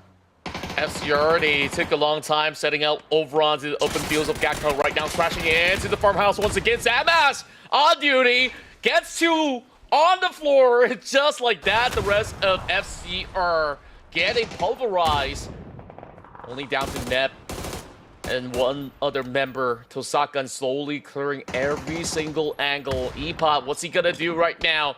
Stuck behind that container, and Tanawa is already on duty. Slowly flushing out with that grenade. He's got no space. Where do you go, my friend?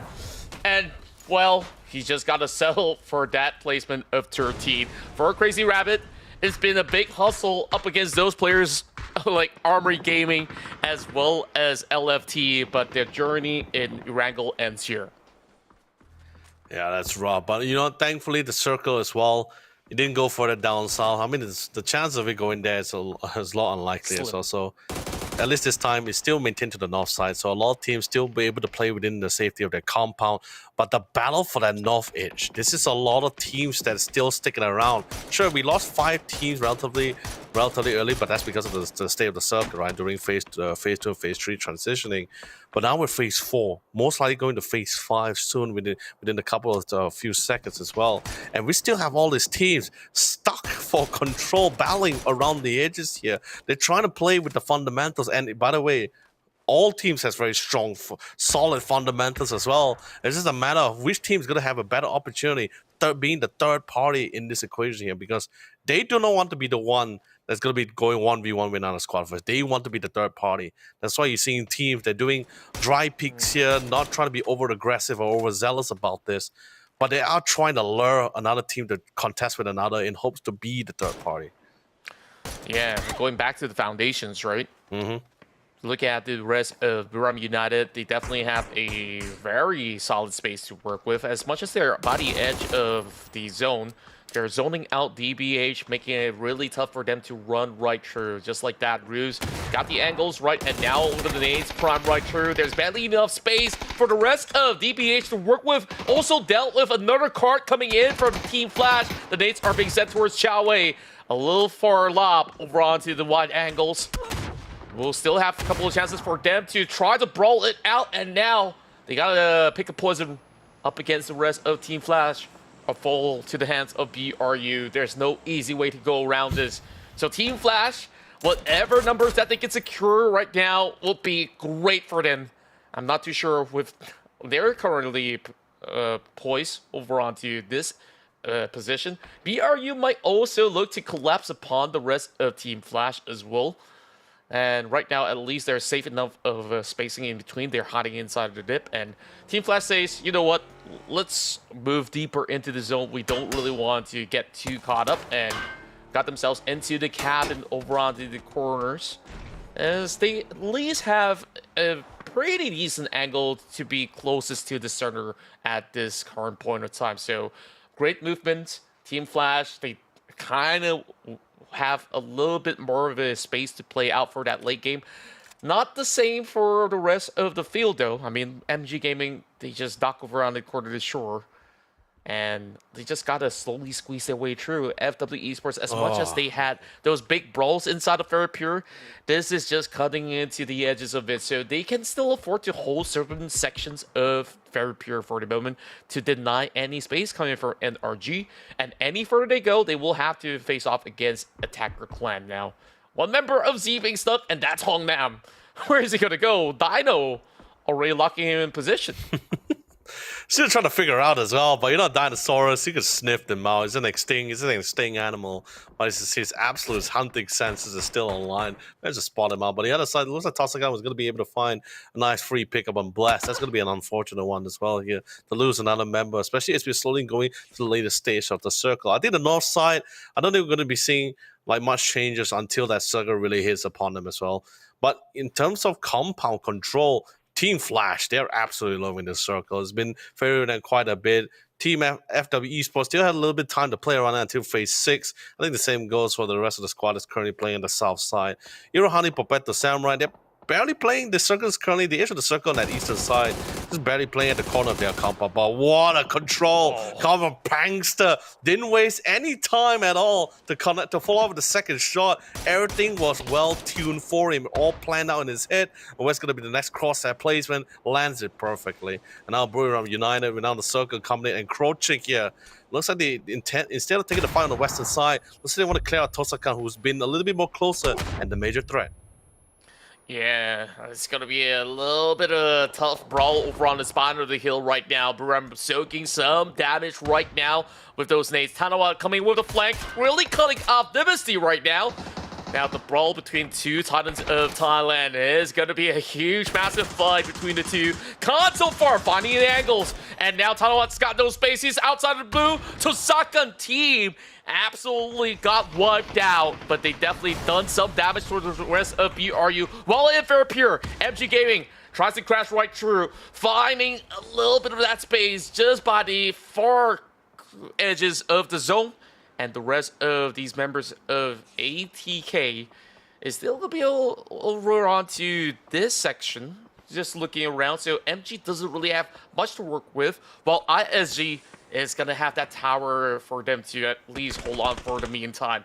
Rotman catches over onto Feven. Rohani, Pepetto, Samurai Gaming, a mouthful, but these guys definitely have a lot to offer than just long words out there. Muck, just like I said, drops another massive grenade onto VKey. MG Gaming, surprisingly enough, I mean, they've had that great tenacity, now needs to find the targets right. And just like that, by the top of the roof, Monk goes in for the jump, and he gets a little glimpse. He knows he's somewhere in the smoke. He's trying to sift right through it. I mean, he couldn't really spot him out, but the rest of these members have been able to cover the track. So there it goes, MG Gaming, and the journey continues for the rest of the field, but over the south side, it's been a big scramble for that space. Obloods right now looking to capitalize, and these teams are just struggling by the edges right now. That nade almost connecting onto Goni, chunks away a little bit of the health for his Obloods. Now having Khan tagging upon Moshing, so he's trying to look where exactly it's coming from, and right now sets this sight over on the Khan, looking for that prone angle, but he is pretty much wide out in the open. Easy takings for Speedy.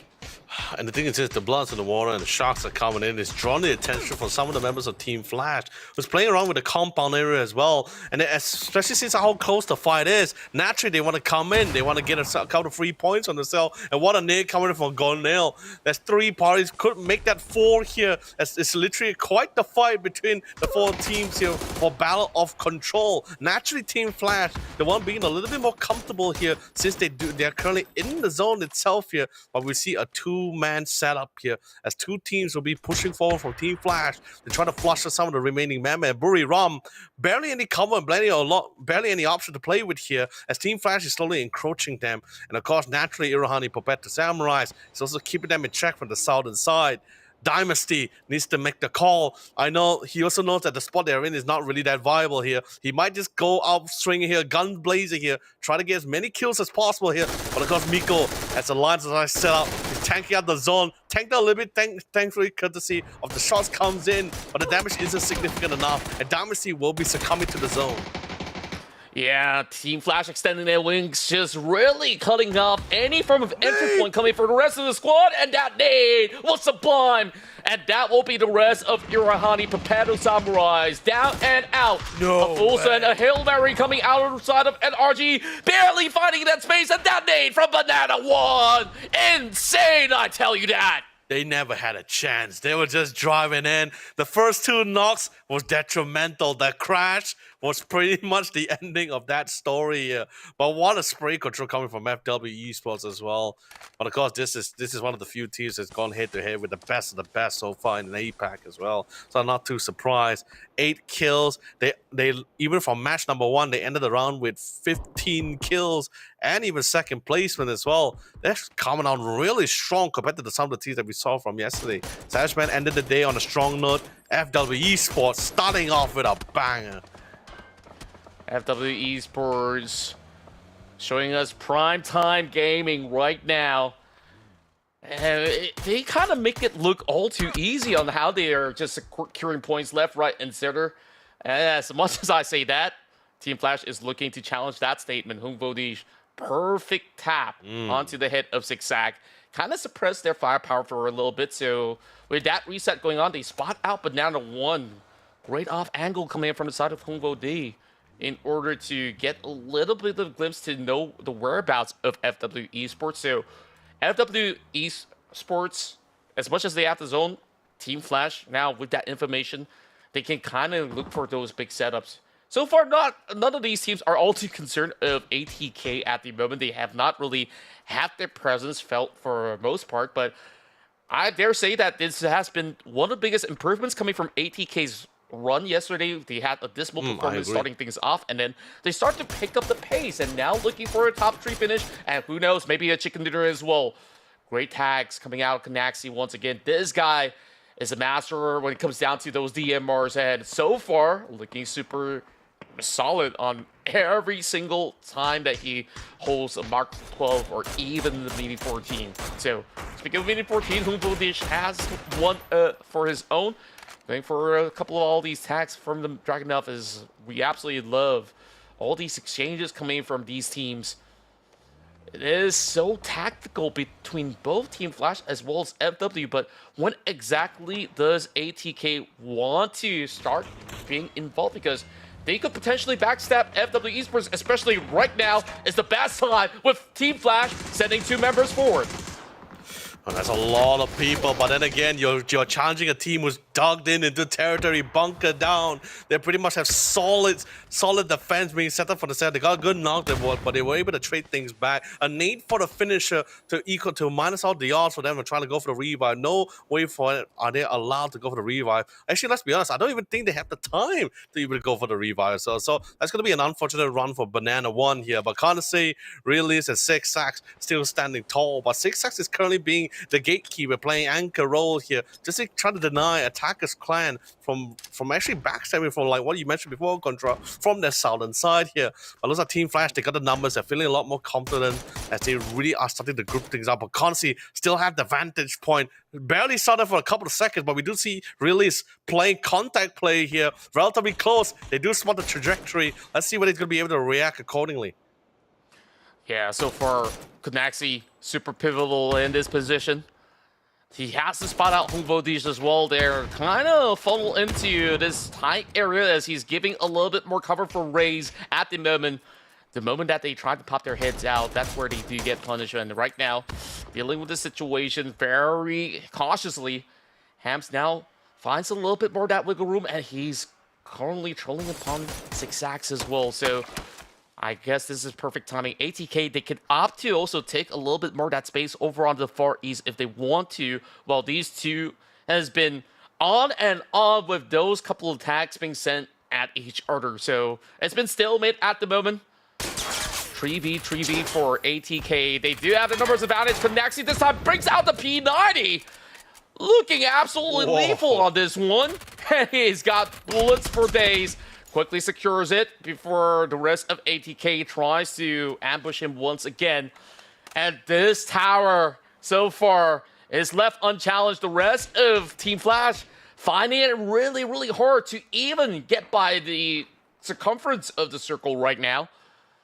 And the rest of ATK, what's the next big bet right now? Because they got to find one of all these picks. 5 points, not enough to settle for that top position to end the round for the night in Erangel. 6 already for Team Flash. And of course, FW Esports once again, another double-digit kill volume, moving into only their second match of this evening. And they're definitely already setting a high score of records. Now, finding a little bit of a glimpse right behind the Dacia.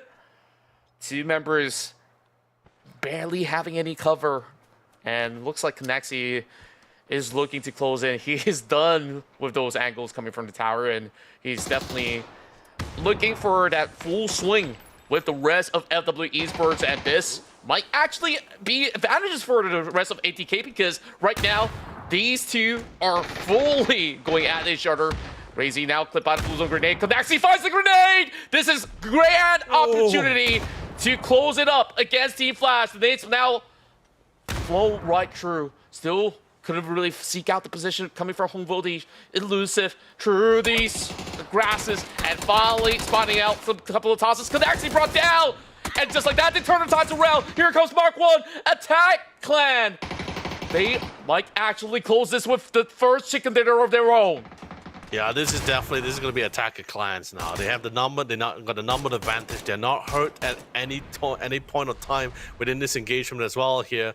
But we do see Team FW Esports trying to recover, to try to go for the revives. We did see one of them being picked up. The third, I think, honestly, is a little bit too far. Six gets spotted out, trying to attempt to push forward here. And also gets knocked down in the process once more. One member of FW Esports stands. Team Flash fully removed from play here, courtesy of Dinosaurus. And now it's a classic 1v3. Unfortunately, there's just too many angles, too open field, barely any cover for the hold it out here. Attacker Clan played it nice and silent, despite the name here, creeped their way in for find a better opportunity as a third party for the win here. Well done from Attacker Clan. Yeah, great tactical play to really seize this chicken dinner, and it's absolutely necessary for Attack the Clan, as they have definitely had some rough hurdles throughout day 1, but day 2, they get to celebrate. So let's catch all the action in this last match of Wrangle.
What a match that was, behold, for us to see. And this match, by the way, Runaway Control, it's match number 2. And guess what? Not only do we see great improvement, great performances for some of the teams from Group A from day number 1, but check out FW Esports.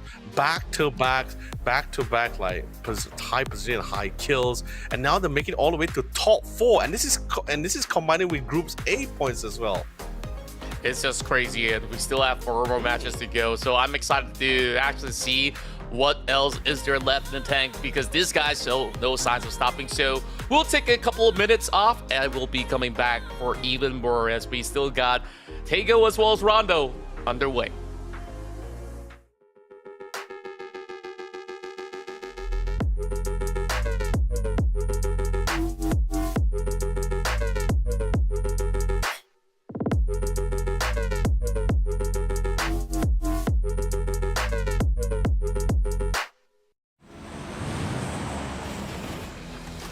Every survivor lives for that electrifying moment.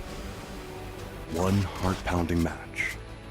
One unforgettable thrill. But survival isn't just about one match. It's about how far you'll go, how high you'll climb. Now is the time to discover something bigger about yourself. To turn fleeting moments into a lasting mark. No longer just a moment. It's your legacy. Updates to ranked mode, some gunplay adjustments, the return of the black market, and a little boom boom while you zoom zoom.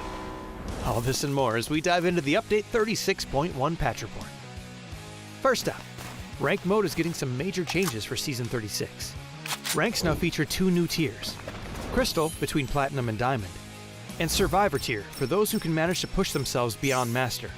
Ranked Duo mode is being added, while tiers and RP have been unified across party types and perspectives. Because of this, everyone's RP will be reset this season back down to 1500. And ranked playpoint rewards have been improved. So drop in, rank up, and collect your new rewards. In addition, we're also unifying your Battlegrounds experience between ranked and normal matches. This means you'll see the recall system, red zone, BRDM, and items like the zipline gun and C4 in ranked. These are big changes to how ranked works. Be sure to let us know your feedback. Next up, we've got a couple of weapon adjustments coming your way. We've cut down the AUG's aim punch by roughly 50% and slightly reduced its damage, while the VSS and muzzle brake have been buffed. We'll be launching Gunplay Lab's DMR rebalance soon to test the reduced RPM and damage for DMRs. This DMR rebalance aims to strengthen the unique characteristic of DMRs and better differentiate them from SRs. So make sure you drop in and let us know your thoughts. PUBG's annual superstore, the Black Market, is making its return this update. Pick up a new Crafter Pass along with 4 classic progressive weapon skins and 6 chromas. Check out the upcoming Black Market announcement for all the details on how to grab these fan-favorite skins. We've also rebalanced the red zone a bit and added vending machines and destructible pots to Vikendi. And speaking of destruction, players can now toss throwables while driving and use handguns from the driver's seat in Watercraft, just in case you needed to add a little more rage to your road. There's a lot to dive into, so be sure to check out the patch notes for full details on everything. Update 36.1 is here. So stop by the Black Market, brush up on your ranked skills, and toss more out your window than dirty looks. We'll see you on the Battlegrounds.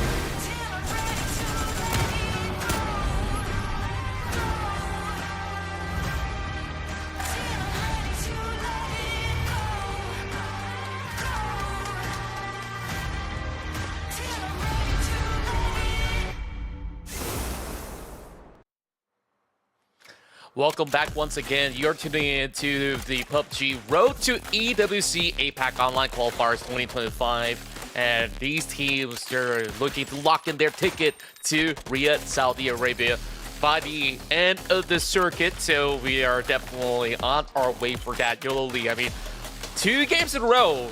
These Thai teams are absolutely popping up. Grim United has been able to secure 1 chicken dinner. And last we saw, it was Attacker Clan seizing their opportunity, claiming 1 for themselves. But the biggest victor right now are not the ones who actually take the chicken dinner. It's, as a matter of fact, FW Esports. I mean, these guys, they're built so different, looking for those high kill volumes and have been able to secure top 2 and top 3 finish. It's really crazy to me as well. Like even how they engage and how they interacted with the game as well, right? Even when they were somewhat solidifying themselves with a sort of compound in one of the, at least during our mid phases of the game, they didn't really just bunker down, keep their heads down. No, when they saw an opportunity, and they were very confident with their gunplay as well. Especially when they were going toe to toe with NRG and the teams that's nearby, they were saying you know what? Why are we keeping our head down? We need to farm points, and we got the confidence, let's keep doing at it. Every stage of those rounds was just practically, if there's a chance for them, if it's a moment to be aggressive, then they'll be aggressive. They weren't really overzealous, but they know when to attack and when not to do so, which allows them to rack up quite a decent amount of kill points for these past 2 matches here. And don't get me started on placement here. Sure, couldn't get the winner chicken dinner, but getting 2nd place twice back-to-back is or at least top 4 back-to-back, it's pretty insane to me when you balance out both the placement and kill points. And this enables them to be currently our top 4, 37 points, and this is the total amount of points which some of our Group A teams and Group B teams have worked relatively hard to get that amount of points, and that's after 6 matches, 2 matches in, and they already were able to circumvent a lot of teams at this point for that top 8. Yeah, I give a lot of credit to Canaxi because he's the one getting all these contact plays. Insane. Yeah. And he just needs to feed all these intel, and his tags are absolutely lethal at the very same time. So he's really pulling off a lot of all these heavy-duty work for the team in order to really secure a lot of all these connections in that sense. So other than that, of course, when we take a look at the list of teams, I'm not too surprised that FW Esports will be at least thriving in the circuit. But at this rate, this is absolutely tremendous news. I mean, this could really be a really hot run for them to move into the finals. But the biggest surprise to me is Armory Gaming. They didn't really get to play 2 rounds back-to-back.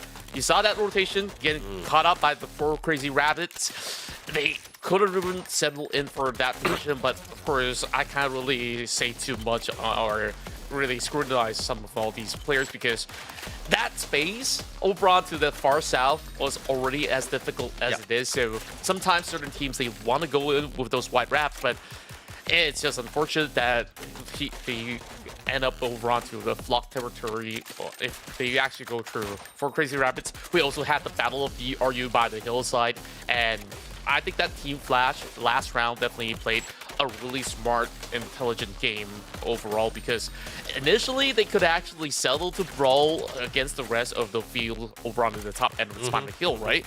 Of Cross Quarry. But they choose not to succumb to that kind of situation where, yeah, sure, you can get a couple of kills, but you kind of give way to other teams to claim your position. Instead, they've been able to play for that top 3. So I think that was a really tight fight at what we've gotten so far. Now that we're changing the pace of it all, moving into Taego, I guess we're going to see things to be a little bit more explosive on, the mid to close range kind of battle will be pretty much prevalent across the fields, especially playing settable on terrains. I think for Crazy Rabbits going to be enjoying their time right now, and with the rest of FW Esports on the streak, this might just be telltale signs that eventually, with this level of performance, they can secure a chicken dinner today. Yeah, I mean, that's going to be the name of the game for a lot of these teams here, right? So far, of course, clearly we do see some of the teams standing out more than compared to the other teams as well. But it's also like what you mentioned before, right? Or what we were talking about yesterday, where there's just some matches where you get some teams. It's just for you one of those days where you get some good matches and sometimes you get really bad one as well. And not necessarily means that their fundamentals or their choices of engagement was wrong. It's just maybe because sometimes you just get this kind of circles and and then you're put in the similar spot where, okay, wait, there's a lot of teams, we're not in a good spot. First match was like heading north side. The second match was heading to the southern side of Erangel here. But you know what? At least these teams don't have to worry too much about the water area anymore. Because when we go to the map of Rondo and Tago here, you got a lot. It's a very massive map. You got a lot more land area. Sure, maybe eventually if you go towards the north side of Tago, or was it Tago, then there will at least be some bridges. But other than that, still massive areas here. So I don't think team, depending on how the circles shift, I don't think it's going to be implicating any of these teams in any way. Unless, you know, it shifts into, unless we get to that final circle, right? Like phase 6, phase 8, that's when we start seeing like very small differences where, like, you know, if the circle shifts to a particular team, then, oh, great, the circle's favoring you and you have a high ground. That's great. Or maybe if the circle shifts away from them, they have to descend the hill, then that's just an unfortunate situation. But, you know, those are the kind of things where it's like final circle, no one really cares about that. But when we have those kind of circles like we were witnessing in match 1 and match 2, where it has massive water areas and unideal spots, very little land areas so early into the game, it really puts a little bit of a struggle for a lot of these teams. But, you know, other than that, I think it's been so far been a great game for some of these teams as well. Some still struggling to gather some points along the way, but some also really stepped up, like Attackers Clan. Really glad to see that they're really popping off since day one was already their best run. Yeah, overall, when we take a look at all these teams, they're definitely looking for a redemption arc of their own. So it's actually great to see Attack Clan really pulling whatever strides that they have, and they played it safe, cool, where there were multiple opportunities for them to also, you know, bombard certain teams around the edges. And for an instance, I think the whole time they could have actually have a few members to backstab some members of FW Esports, right? Because they were just so fixated onto the members of Team Flash to the point that they're really full sending, right? So the rest of Attacker Clan, they kind of let them go at it, which is the safer play and the right call, so that they did not get into the mix-up where the rest of Team Flash could also go for the exchange. So let's take a look at the leaderboards again, just in case if you guys are hearing us yapping for a long time, I have no clue what's going on. FW Esports today have been the best performing team, 37 points in total with their top 2 finishes back-to-back in Wrangle, alongside with those high volume of kills, 25 so far. And even on the Attacker Clan side, they've been performing up to the rate of Rub United, a chicken dinner of their own, only 1 point shy out of the kills, but they definitely have a little bit more priority based on their positioning for today, securing 15 points of eliminations, placement points. And when we take a look at the rest of the field, Nirvana Rebuff Soldiers are still getting themselves pretty much afloat with a hefty amount of score. That's an average of 6 points per round, which is a very good margin if you were to try to maintain a little bit of a safety net for an advantage. Yeah, no, but of course, do take the account, ladies and gentlemen. This is not the total leaderboard. This is just for the today's leaderboard in particular. So at least that way you don't really get mixed up on why suddenly we, like, especially for some of the fans or some of the teams. Yeah, this is the total. So if you guys are noticing, like, hey, how come suddenly Blue Ram is like only 30 points? I thought they had like 86 plus. Yo, this is the one here. And by the way, if you guys are noticing from the screen, like, why the top 8 is highlighted in gold, well, like what we've been talking about since day number 1. If you guys just joined in, I'm just going to bring you guys up to speed, as this is currently somewhat of the APAC Qualifier Play-In. Is a form of a group stage qualifier where we're only trying to look for our top 8. Then only the top 8 will move forward to the finals. That's when we got to crown our top 4 teams who's going to qualify to represent APAC in the Esports World Cup. Well, you know, with that being said, let's quickly move on to match number 3 here. A very beautiful flight path as well. Teams should be able to go wherever they need to be. And like I said before, Contra, it's very large land areas as well here. So until we get to that phase 6 of phase 5 or 6 circle, that's the only time where we'll see teams start the struggling in the terms of whether did they come to the circle, inside the circle late, or did they come in nicely early. Yeah, and most often than not, you will look at teams trying to secure a little bit of that area in between Joughton as well as Neox Factory, where there's a little bit of that elevation, and somewhere in the mix as well, that spot where NRG is holding is usually a prime location where a lot of teams will be traversing upon. So you will expect a lot of all these teams to go in for some choke point setups. Right. So start things off, it's going to be looking very clean. Where we're getting ourselves 5 teams all the way up north. That's rare occurrence because most often than not, you will actually see areas like Danqing or even Hongshan to be occupied. And I did mention Jiaotin though. So we're looking at MG as well as the members of OBS trying to occupy that space. There's a little bit of separation with Jeff on the outskirts. So I am not going to be all too surprised if OBS is not looking to go in for that full brawl, not having the full squad strength. But once Jeff is going to be tagging along after looting up, then they can actually surprise them with a flank coming through. So we'll have to see if they're going to have a little bit more of a stronger establishment inside of Jiaotin. Blood so far having a decent run throughout the past few days. 24 points. Still needing a couple more in order to put themselves closer to the top 8 run. And at any given point that these teams, even if they're placed 15, 18, 20th or so, one chicken dinner can always alter their fate. So, of course, all hope is not lost just yet. Whereas Buram United can't afford to drop 1 or 2 games, and they would still be sorted if you ask me, as I do believe that the cutoff point will be around 70-80 pointer margin for the top 8. We have yet to conclude the upcoming 4 rounds, so we'll have to see what is going to be the best record being set. I mean, I don't think we'll be able to see like 100-point mark, 120-point marker with 2 days, right? Unless you're popping, you know, we're seeing like what FW Esports is, the amount of kills they're racking up on top of placements. They keep maintaining this consistency and stability until tomorrow as well. Then we might even see a 120-point marker here. But other than that, I think as much as we can go is probably just 100 points for today. I think the closest one to that is most likely Buri Ram here with the track record which they're having so far for this final night for them as well.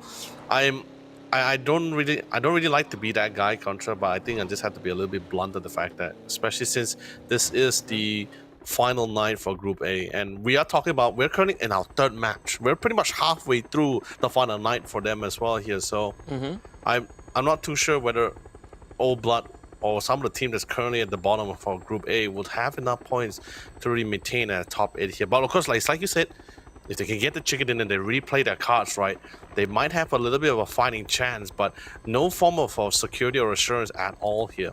But good call with the E pickup coming in from a Zoo team here. Understanding because they did drop towards the southern side of the map here, relatively far from the circle here. So drops in really nice center of the map. It'll be a good time. Even Oblad's positioning with MG is large. The city of Jiaotin, right? It's relatively large enough to house both teams, and I don't think there'll be any blood drawn into both sides here. However, this part here, Tanawaf got a really nice tag, but sadly, unfortunately, not going to be going for the knocks here. Doesn't really have a lot of ammo either way here, so you know, just a little bit of a warning shot. That's still totally fine on this part here. But what a that's a headshot as well, by the way. I felt that too. Wow, that's a strong challenge from Tanawa. I did mention about, you know, teams with these kind of choke point setups. I mean, Tanawa wastes no time to already hustle some of all these squads out there to have a little bit more establishments through these high grounds. Or you may say that he's puffer fishing in such a sense that it's like, okay, don't come near to this area because we want this spot to ourselves. So over on to the rest of Attacker Clan. Our new victors added to the list.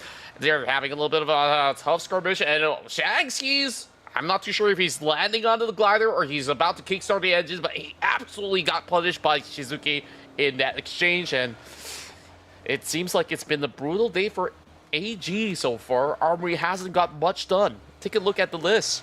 Only 5 points, tied up with LFT. And burning through these couple of games, this is just going to put them so ever behind. And it's going to be tough if they move into the next day's run with only marginal points. And they might not even look to qualify for the Grand Finals if that's going to be the case. So they need to pick up the slack. MG Gaming getting a couple of all these damage through up against Crazy Duck. Usually he's the one with all these surprise ambush, but of course he's not going to be wasting any time at all to even look for any form of trace. Now they do crash upon the entire sector up against MG Gaming, only having 2 members right now holding over onto these compounds. Gotta look for some areas to cover for himself. So 5657 falls all the way back. Vicky trying to scour around. He's gonna be the first contact. While Panksker, last game we saw some massive work coming in from this guy who's an absolute mat lad. He tries to flush the position. Vicky right now stuck over onto the washroom. I mean, he's definitely looking to take a shower, but there's just flames all across that bathroom overall, so he won't be able to get out there. 5657 at least gets the job done, suppressing one down. So it's going to be a 1-for-1 of MG Gaming.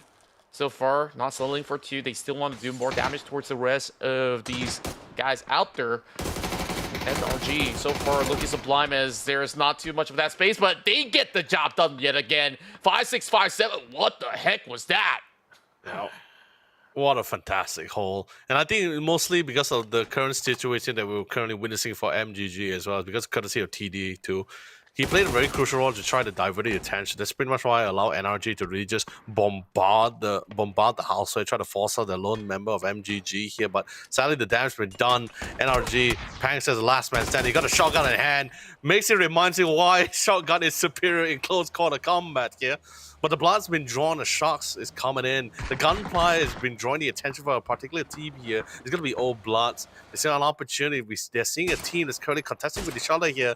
Looks like they plan to try to crash and pick off whatever scrap that's left behind. But seems Zoo team's also doing pretty much the same thing. But this time, instead of picking up members of NRG and MGG, they will find Speedy here and knocked it down alongside here. Barely any cover here. But it looks like he's still be in a decent area here, as since there's a hill for him to play behind off for.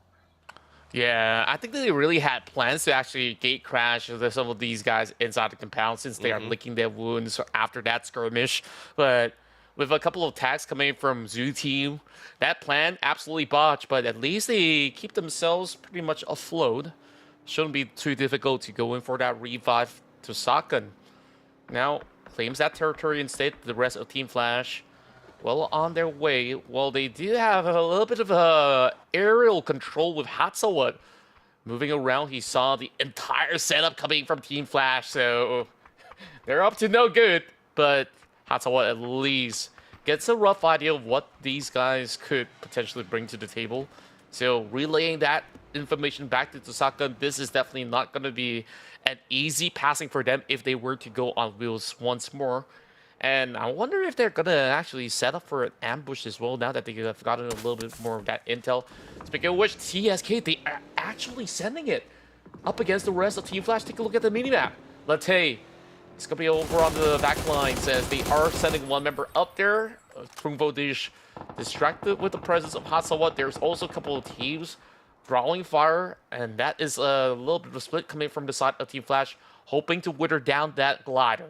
Yeah, I think even Team Flash is pretty much wondering as well. They're like, how are they getting such good pinpoint accuracy intel on our position here? I don't think I spot anyone else. And I think by the time they spot the glider, Tosaka, courtesy of Tosaka and Sky, now they know they try to gun him down. He's falling back here. And I think, especially since most of the members of Team Flash has really made their way across the bridge as well. So Tosakan just mainly just try to go for intel as well. So this is really just phase 1, right? Or at least now currently phase 2. You don't really want to lose too many of your members this early into the round as well, unless the fight is someone needed and needs to be forced upon. But now we see the next circle. It did shift quite to the southern side.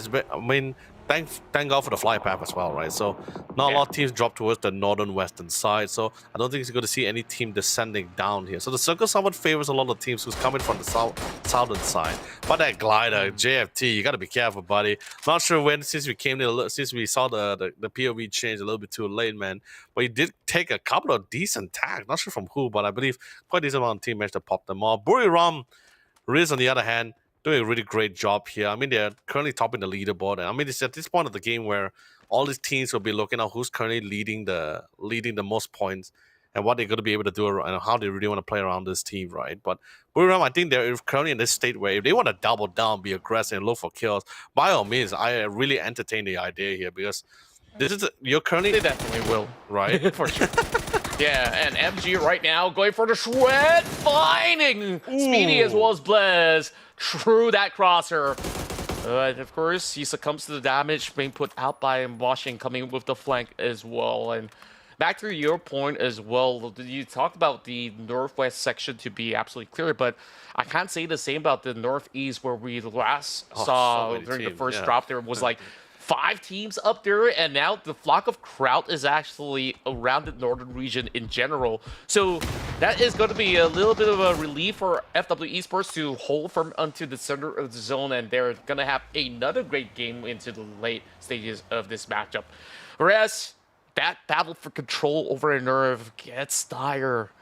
Zoo team locking out that member of MG Gaming, and Right. not much left for MG, only down to 2K trying to survive this ordeal. He's already got 4 points to his name.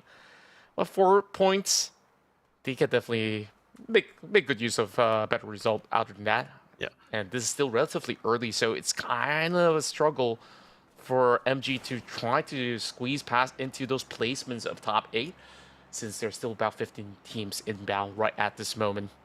Look at the rest of the field, though. Oh, Bloods. I love what they've been doing so far. They've been able to really hold a strong position over onto the outskirts of Jiaotin right now. So, if anything, they could also fall back into the city to get a little bit of restock if required. And just by being out of the outskirts, they can absolutely look for some catches. And FW Esports finds one LFT unaware of the presence of Canaxi.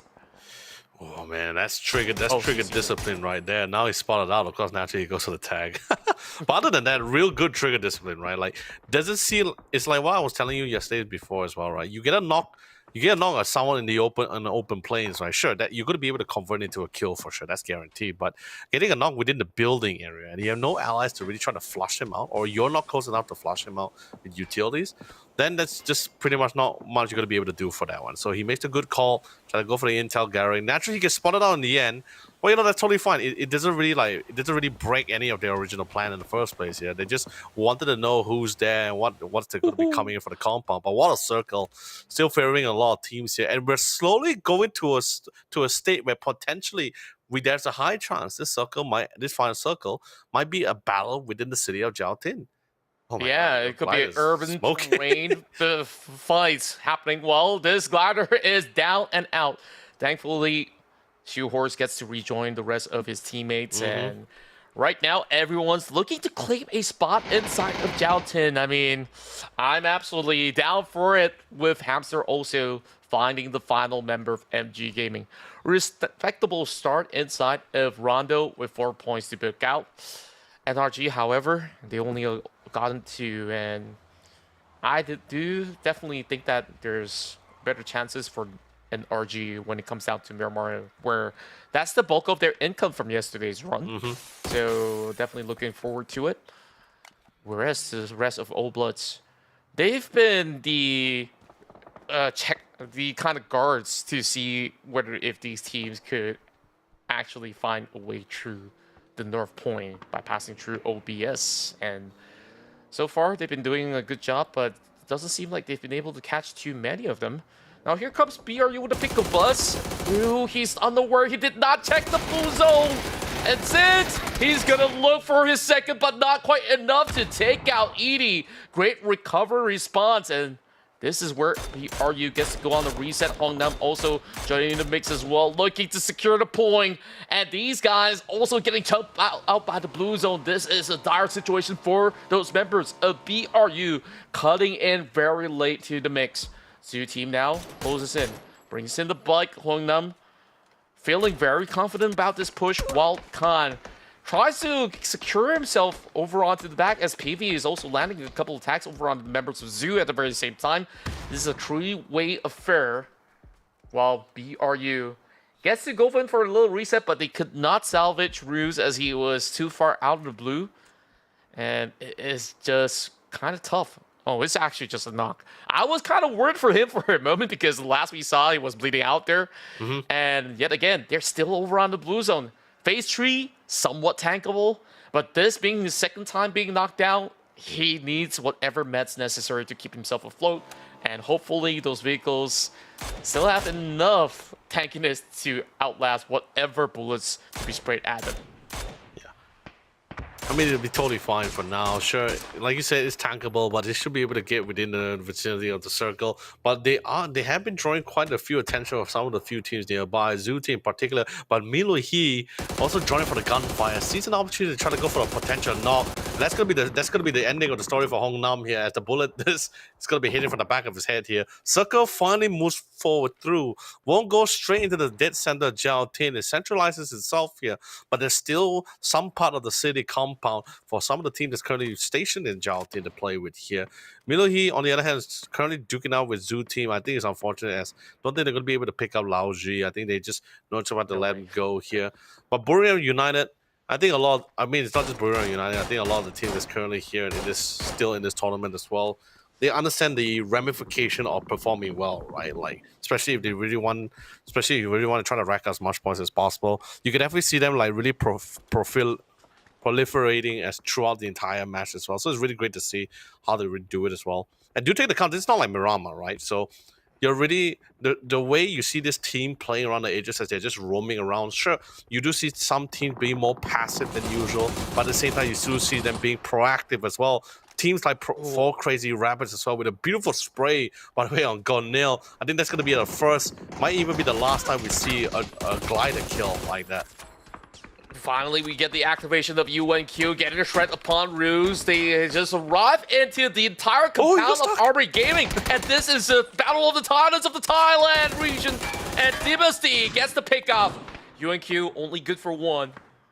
So far, Dynasty's really taking charge in all these battles from long range all the way down to the close quarters, now down to Calcom.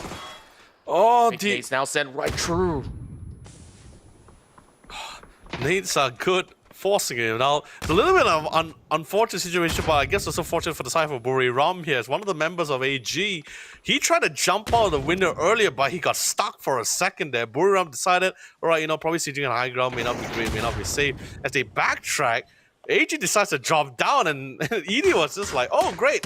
So Christmas came relatively early for me here, so they did lose, unfortunately, they did lose 2 of their members relatively as they made their way into the circle here, but at least they were able to replace 2 of their members with 2 kills in the process. There's a mortar inbound. Where exactly is it going to land? Not too sure. And closely connecting over on the corners where Lambao's at. Definitely shaken, not sure just at the moment. But FCR, they're already in deep trouble right now. Canaxi's looking for another 2 tubes to be sent over to that direction. Is he going to find another one? Here comes the double pump. Blasting right through onto Lambao! This guy, with that homing charge, really putting a dent onto the members of 4 Crazy Rabbits. And now giving a chance to Irohani Perpetuo to do something in return. He spots one out over the outskirts, but not quite enough to draw blood.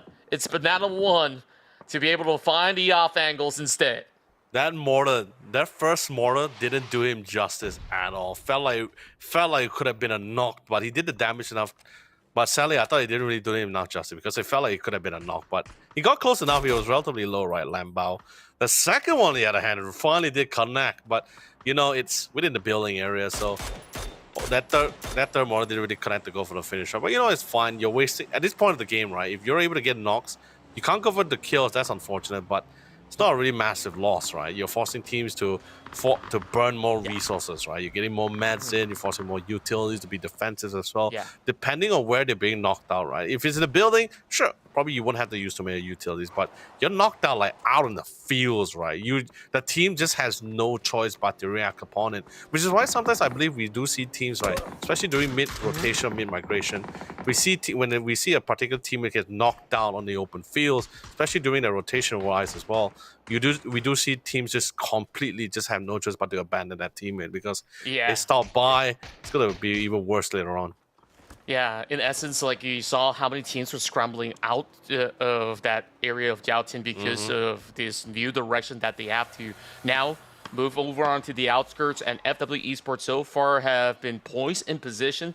And that kind of leaves all these teams to be moving out on the open fields, which, yeah, it allows all the other teams with better setups to be able to catch right through. And speaking of which, it's going to be Old Bloods to be able to fend off up against the rest of BRU, catching them off one after another. And BRU, that late wrap, they could not garner more from this round, unfortunately. Beliando now holding down the line, being very sneaky in this position while we move over onto LFT. Massive nades coming in from Jane. Connects up against Tanawan. Brings him down. And that vehicle's already in flames! Oh, unfortunate! Absolutely unfortunate. He was almost landing over onto the corners, but Team Flash, just like that, only down to Miko. And he does not have enough time to save every member right now out in the open. That is so unfortunate with the vehicle as well. He thought he got out and made quite a distance in time, but the damage was just too significant as well. So it's going to be a crash and burn for one of the members of Team Flash. But you know, the fight is not really over just yet. They're trying to hold down. It's the last man. It's Miko's. It's Miko's to try to hold on the line. Did a quick jump pick, spots out and in, primes the nade. Does get the connection, but not enough for the knock. He gets a beautiful spray from the right side, trying to reset himself, but good call coming from Dream Bounty Hunter Gaming. Try to go for the flank from the left side, will secure the kill here, but of course damage has been pretty significant. NRG is still 2 members remaining, should be able to get the revive for themselves here. Old Blood also slowly making their way in. We're starting to see quite a few teams somewhat limping their way into the circle here, but I mean, courtesy of teams just constantly just tagging it out, right? I think especially some teams who was able to dug deep into territory, FW Esports being one of them as well, just having the full-fledged luxury to just constantly just put in the damage in. And to make matters even worse for the rest of the team as well, the circle has been somewhat favoring them as well here. So they didn't really have to make much movements either way, especially for the past 2 phases as well here. So they've been having a really good time with this. Yeah, FW Esports has been planted there since phase 2 of the zone. Oh, okay. And all that they really have to do is just to hold their ground. I mean, they don't really have to extend their wings as well. They let all these teams brawl. What? And just like that, that fade from Latte! Absolutely ridiculous. Denies any form of exchange, and Tosaka holds their ground. Latte, an absolute MVP performance with that toss. And just like that, great recovery. They get to at least last for a little while longer. And LFT, I'm not too sure what could they make out of it. Losing 3 members just like that, James now have to find a little bit of that space. Not too much for the last member of Old Bloods. 7th place. Great work over on to OBSN in order to secure themselves 5 kills in total to end this round. And now Tosaka looking for the midsection, and it doesn't seem like it's going to be safe from the crosshairs of FW Esports. James looking for an exchange. He tacks over on Latte, and that's all that she wrote. LFT still crumbled in defeat. It was Tosaka with that full flurry, and he was just angry at Latte. He's like, yeah, if there's anyone to take out, it's this guy, right? Who shredded my entire team. But speaking of which, here comes the rest of 4 Crazy Rabbits. Oh, the stars really aligned for them, since I believe they all came in a singular vehicle as well. So naturally, they just landed perfectly to get the 3K. I never expected to see the kill feed popped out that fast from a single nade. But you know, with that being said, when you finally see the team finally crashing out into the compound against FW Esports, and it's going to be Dream Bounty Hunter Gaming. They know they don't really have much to lose as well. 2 members remaining. Might just go out of a full gung-ho here to try to farm as much kill points as much as possible, as this is going to be their final night. Didn't really want to try to play it safe here, try to do the damage. Can he try to convert it? Unfortunately not. As the body system coming from FW Esports has been absolutely solid. But you know, this is not just a fight between the 2 teams. We do see a little bit of Vulture sniping away some of his kills from the back line here. The one team that's taking full advantage of this is 4 Crazy Rabbits with the vantage point that they have here. Yeah, I was slightly concerned for FW Esports. We saw that Connexi goes in for that big swing, and he kind of took those bullets on behalf of that one. And for a moment, I thought that if he's going to be able to just really full send it by unleashing the full clip, he might just get that perfect angle to clip upon 2, and that will be the demise of FW Esports. So right now, at this moment, another consistent run for the side of FW. They've been able to hold firm to their ground in order to make this top 3 cut. Now the battle's on. Attacker Clan once again goes into the top 3. Now being blinded off. Labao goes down. I thought he will be able to convert it, but apparently not. Mark 1 now, holding on to that nade, looking to cook up a storm right now. Rodman popping off, looking for even more up against Neb. Right across the corner, Mark this time could not hold still. And this is the perfect pixel spot on tag. Right to the dome. Neb 1 saves the day. Attacker Clan, can they go in for a pickup to make it an even fight? 2 versus 2 up against FW Esports, just like how they did in Wrangle. And just like that, Rodman, he does it again! I can't believe it. 1v1, Attacker Clan. Yesterday, day 1, underperforming. Day 2, absolutely popping here. Well done, coming to the mix. I'm actually surprised at what happened to 4 Crazy Rabbit, right? 3 members, they had the most amount of members still remaining in the game. They had the ground as well, but of course, individual skill play coming in courtesy of Rodman really pulled through here. Ended up becoming a detrimental player to the entire lineup of FCR for that last round. Can't believe they actually bailed this early. We do see FW Esports, they went for a very bold engagement forward here because they know for the fact that, okay, this is our time to third party, this is the time to move in. But after that first knock, then they realize, okay, it seems like their fight with FCR was ended, and it seems like they really want to take this fight pretty seriously as well. So went for the safer call, get the revive, and remember, they're in the zone. They got the compound here, so no need for them to push any more forward aggressively for that 1v1 here. Didn't really want to risk it for the biscuit here. We'll play it safe with the compound. They got the high ground, but same goes for Attacker Clan as well. Yeah, but they're running out of space. That's going to be a big problem for the rest of Attacker Clan. Smart maneuvers coming from FW Esports to also fall back into the same hut that they've been hiding for the longest of time. And this is definitely the onus on Attacker Clan. Can they actually find the angles? This is going to be tough, especially with Banana 1 on at AWM. 5 bullets. 2 is all it takes right now to remove their enemies right across the fields. Rodman kind of gives away a little bit of a tinge of his position with that smoke, but he's got no other choice. He got to make a run for a little bit more of that cover. We see a couple of rocks for them to at least wiggle their way out. Other than that, I mean, Banana 1 playing through these rooftops. He's just going to be getting a little bit of pressure, and right now, getting that contact over onto Rodman. Needs to also look for that position up against Mark 1. Nates are now lopped right in, and they're looking for a big swing as Mark 1 moves into a deeper position, and this could be within the grenade range, but now 1 looks to lop 1 towards that direction, and almost connecting the dots. Oh, that was good. This is where a couple of all these dire situations of this Nates exchange could prove devastating on either side of the party, but now 1 brought down to the 40%. Retreats back over our lower ground. Well, the bamboo shoots are even dropping one after another. This is a very tactical play from both ends. Oh, the nade just thankfully it's a very large rock here, so it's not allowing those nades to really connect directly on Mark 1. But that last nade looks pretty good for as it is here. And I think with the whole grenade bombardment ending, I believe Attacking Clan, yes, exactly, just ran out of nades at this current point in time. They got flashes, a couple of mollies, but FW Esports still relatively fresh here. But they know about a bit of a knock here. Oh no, the zone actually was the one that got Rodman here. It wasn't the tags coming in. It's phase 8 here. That blue zone hurts like a truck.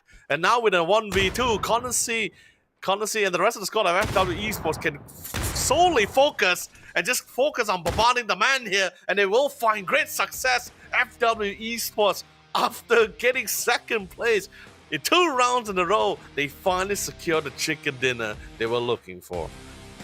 Well, you know what they say, third time's the charm. FW Esports looking absolutely lethal in every map played, looking like the hot favorites to really take it home by the end of this weekend. So let's check out the highlights.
If there's one word to describe Rondo in that altercation, it is the word explosive. You saw all the grand grenades tossed across corner, and there's even massive waters being flown right in to really get the job done. And of course, kudos to FW Esports. They finally got themselves a chicken dinner.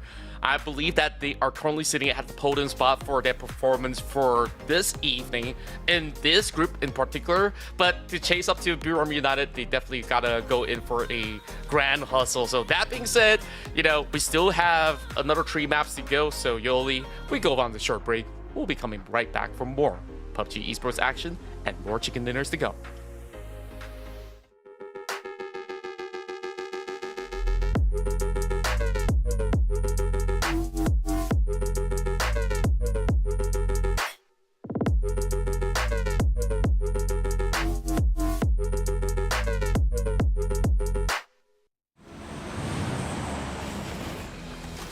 Every survivor lives for that electrifying moment. One heart-pounding match. One unforgettable thrill. But survival isn't just about one match. It's about how far you'll go, how high you'll climb. Now is the time to discover something bigger about yourself. To turn fleeting moments into a lasting mark.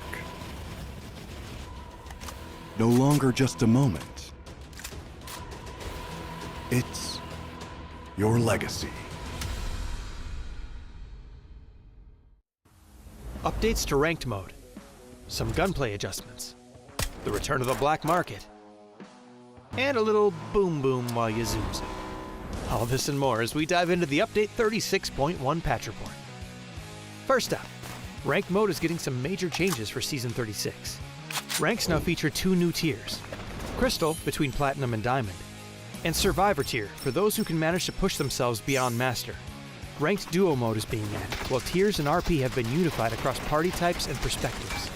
Because of this, everyone's RP will be reset this season back down to 1500.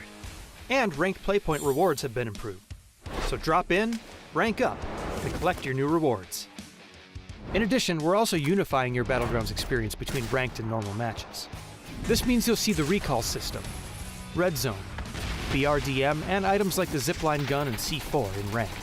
These are big changes to how ranked works, so be sure to let us know your feedback. Next up, we've got a couple of weapon adjustments coming your way. We've cut down the AUG's aim punch by roughly 50% and slightly reduced its damage, while the VSS and muzzle brake have been buffed. We'll be launching Gunplay Lab's DMR rebalance soon to test the reduced RPM and damage for DMRs. This DMR rebalance aims to strengthen the unique characteristic of DMRs and better differentiate them from SRs. So make sure you drop in and let us know your thoughts. PUBG's annual superstore, the Black Market, is making its return this update. Pick up a new Crafter Pass along with 4 classic progressive weapon skins and 6 chromas. Check out the upcoming Black Market announcement for all the details on how to grab these fan-favorite skins. We've also rebalanced the red zone a bit and added vending machines and destructible pots to Vikendi. And speaking of destruction, players can now toss throwables while driving and use handguns from the driver's seat in Watercraft, just in case you needed to add a little more rage to your road. There's a lot to dive into, so be sure to check out the patch notes for full details on everything. Update 36.1 is here. So stop by the Black Market, brush up on your ranked skills, and toss more out your window than dirty looks. We'll see you on the Battlegrounds.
every survivor lives for that electrifying moment. One heart-pounding match. One unforgettable thrill.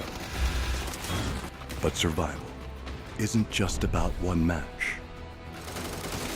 It's about how far you'll go, how high you'll climb. Now is the time to discover something bigger about yourself.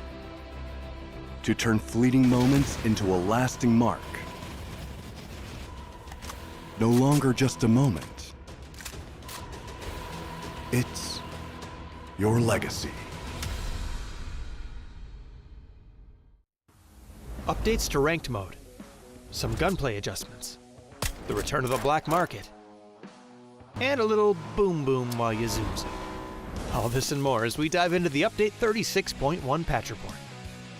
First up, ranked mode is getting some major changes for Season 36. Ranks now feature 2 new tiers, Crystal between Platinum and Diamond, and Survivor tier for those who can manage to push themselves beyond Master. Ranked Duo mode is being added, while tiers and RP have been unified across party types and perspectives. Because of this, everyone's RP will be reset this season back down to 1500. And ranked playpoint rewards have been improved. So drop in, rank up, and collect your new rewards. In addition, we're also unifying your Battlegrounds experience between ranked and normal matches. This means you'll see the recall system, red zone, BRDM, and items like the zipline gun and C4 in ranked. These are big changes to how ranked works. Be sure to let us know your feedback. Next up, we've got a couple of weapon adjustments coming your way. We've cut down the AUG's aim punch by roughly 50% and slightly reduced its damage, while the VSS and muzzle brake have been buffed. We'll be launching Gunplay Lab's DMR rebalance soon to test the reduced RPM and damage for DMRs. This DMR rebalance aims to strengthen the unique characteristic of DMRs and better differentiate them from SRs. So make sure you drop in and let us know your thoughts. PUBG's annual superstore, the Black Market, is making its return this update. Pick up a new Crafter Pass along with 4 classic progressive weapon skins and 6 chromas. Check out the upcoming Black Market announcement for all the details on how to grab these fan-favorite skins. We've also rebalanced the red zone a bit and added vending machines and destructible pots to Vikendi. And speaking of destruction, players can now toss throwables while driving and use handguns from the driver's seat in Watercraft, just in case you needed to add a little more rage to your road. There's a lot to dive into, so be sure to check out the patch notes for full details on everything. Update 36.1 is here, so stop by the Black Market, brush up on your ranked skills, and toss more out your window than dirty looks. We'll see you on the Battlegrounds.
Welcome back, ladies and gents, as we're already at the halfway mark of this weekend's run of the PUBG Esports Road to EWC and the rest of APAC's Online Qualifier 2025. It's still your boys here, Contra, as well as Leonard, to be joining alongside. So, course, looking at the current standpoint, all the Thai teams are traveling. Well, I could say most of the Thai teams, not all, because like there's definitely a few that are still struggling to make ends meet. But hey, we'll have 3 chances left for tonight as we're diving into Taego up next. So I'm definitely looking forward to what these teams will once again offer to us. And speaking of which, we already get a glimpse of the overview of this beautiful location. And you know what I love about this map the most? What? A lot of explosive mortars that flown right at each other. Well, I mean, could be also we might even see more explosive gameplay, especially from what we saw, such an explosive finishing coming from FW Esports from the last match as well to secure the chicken dinner, right? But you know, I was just going through our whole like leaderboard sheet, right, for both the matches and overall matches, right? So far, I can say with full confidence the 2 teams that really is popping off, right? You know, besides, of course, naturally one of the 2 teams is FW Esports. It's going to be Attackers Clan. This was a team that finished 16th place from yesterday's game. 16th place with 15 points. Last place, by the way. And now suddenly out of the blue from just today's game, 3 matches alone, now they're climbing up the ladder. They're no longer 16th place. They're rising up the ranks pretty quickly as well. In total, I believe right now their total points is 41 points just from today. Just today. I haven't really combined it with yesterday's point, but it's today's points is 41 points. That puts them in a really good spot, and I don't really blame them as well, right? Because this is statistically looking at this, right? Look at this. Hot Oh, shot? sorry to cut you off. No, there, I also had to stop because I'm like, whoa, how close This is hot drop? Is something that I don't expect, especially coming from Armored Gaming. They need to go pedal to the metal right now because it's been 3 games of them walking away with barely anything at all. AG, they gotta hustle for this one. 7 points so far.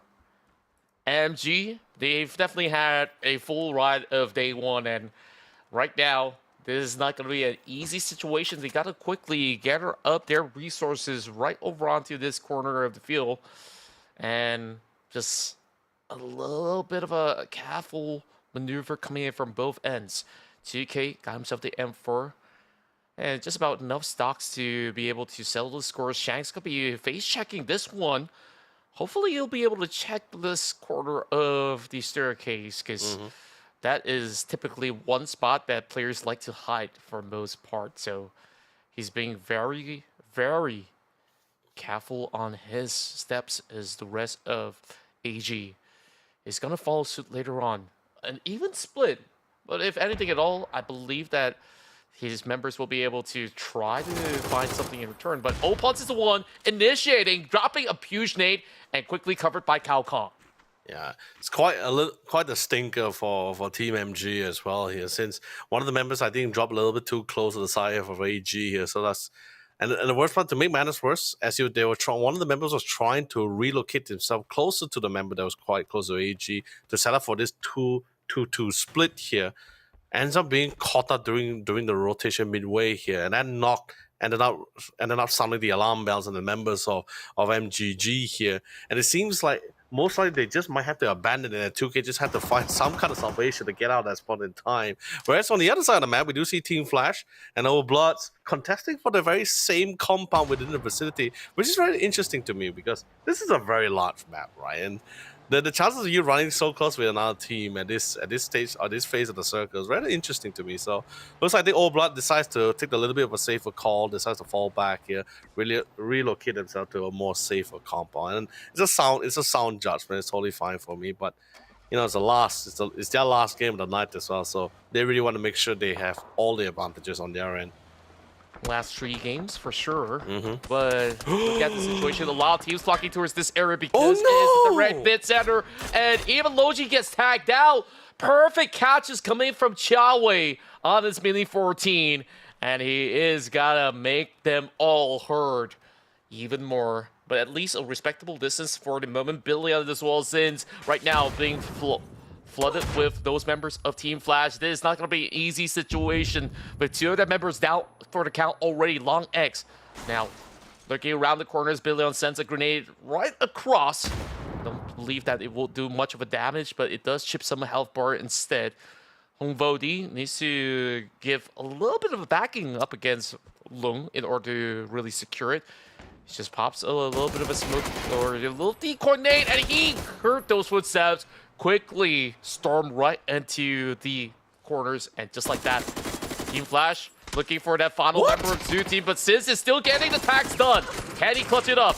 Looking for a little bit more, but he is being hustled from all directions. Oh, that was such an unexpected turnaround. I thought Zins would have actually had that knock dead to rights for sure, but apparently the spray didn't fully connect through for him, so that's not going to be a free knock for him. But you know, it's still fine. The team most likely will just going to be able to get a nice free kill point for themselves and just go for a nice quick heal.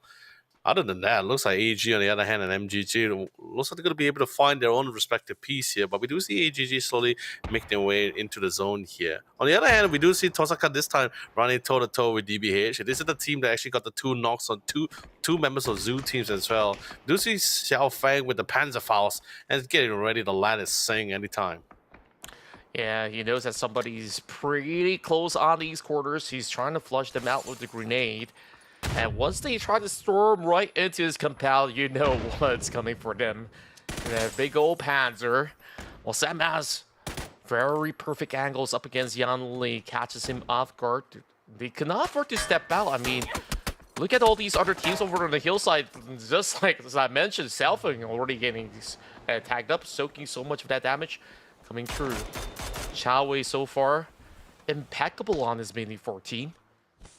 Well, DBH looking to hold out up against the rest of Tosakan, storming their way through. The significant damage being put across the field, while Milu is just waiting for the right moment before he butts in to be the third party in the skirmish. But Xiaofeng, he's cooking. He's waiting for it.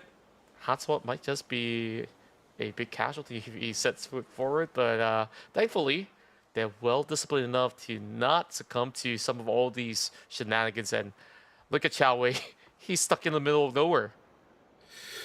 Stuck out within the woods here with no form of assistance as well. You got then Yanli is also knocked down too, right? So he's the guy that was supposed to play anchor guard on the far reach of the south, at the outside of the compound, right? Hopefully to give a little bit of a more convincing angle, but the fact that he got knocked down, this puts us on DBH a little bit of a pinch in to see how they can try to recover from this.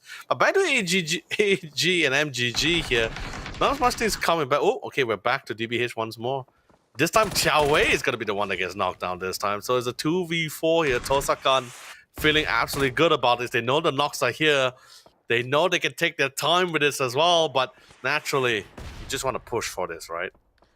Yeah, both sides are happy enough to play defensive for now, just for the fact that there's just so many teams on the outskirts. So whoever fumbles with another knock is absolutely going to soak in the full brunt of the damage. Yan Li getting knocked down by Sam Master yet again. Tosakan on the aggression, looking real good right now. So far. Ooh! Sending the Panzer, and close. That is almost close enough to drop out Hatsawad. Unfortunately, I believe he ran out of grenades, or else this could be a really strong chance for Selfing to really make an impact play. But that's the problem, right?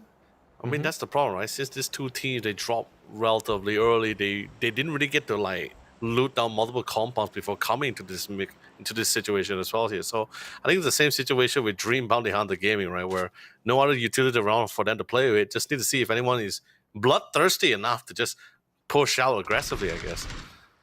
Yeah, it seems like the wait is over. Balrush already at it. Catches out Hatsawad.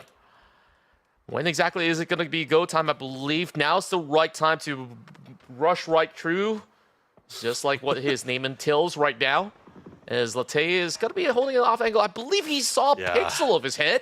So he decides, you know what, there is going to be an angle that is going to be hard to cover. So he's going for that quick restock at this moment. Somebody's got to be a little bit more decisive. I mean, they are getting a bunch of knocks, but not really having the full cover. I understand it because DPH is only down to 2 members because Chao Wei was kind of left out to bite the dust in the open fields. But as for Tosaka, I'm just kind of surprised that they did not actually have get one member to also try to cause a little bit more monster, and I guess there is no point in doing so because there's a lot more to play for, and you don't want to run the risk of losing too much of your members, and then if another team flocks in over, they're still gonna be down and out. There's a lot. Oh yeah, sorry. No, sorry. Yeah. Go ahead. No, I was just saying. I was just trying to follow up with you. Just say there's a lot of factors that also comes into the mix besides that, right? Like especially since do take into account Tosakan. They're from Group A, so this is their last 3 matches here, right? They already like pretty much lost 1 member. They almost lost their 2nd member in the process there as well. So I think the nerves is slowly creeping on upon them as well too. Definitely so. BRU always getting a little bit of air control, sending Khan to be scouting all around. And it seems like the Hosan prison is going to be absolutely clear. I mean, they have their members already planted there, so they could just actually hold firm over onto these cores. And I believe Phase 3 might actually shift a little closer to the center very often than not. And that still covers some grounds over on the corners of Hosan. So BRU, they're not willing to really leave their vicinity just yet. Whereas we're starting to see a little bit more activity coming in from the rest of Armory Gaming to be joining into the centerfold. And just like that, another member being taken off the list. It's going to be a knock over onto the wall in the setup coming from Raze. Immediately getting spotted out. And just like that, AG Global knows what's up. Getting the attack over onto Connexi with the drive-by. Beautiful work coming from UNQ. And the floodgates are pretty much wide open for the rest to try to snack them over onto the blue zone. The rest of these members of FW Esports barely licking their wounds. They're might just looking to cut some of these losses. But no, 6ax, he's looking to recommit. He sees this to be a grand opportunity to fully shut off the rest of Armory Gaming, but Opon says, nope, you're not going to get that save.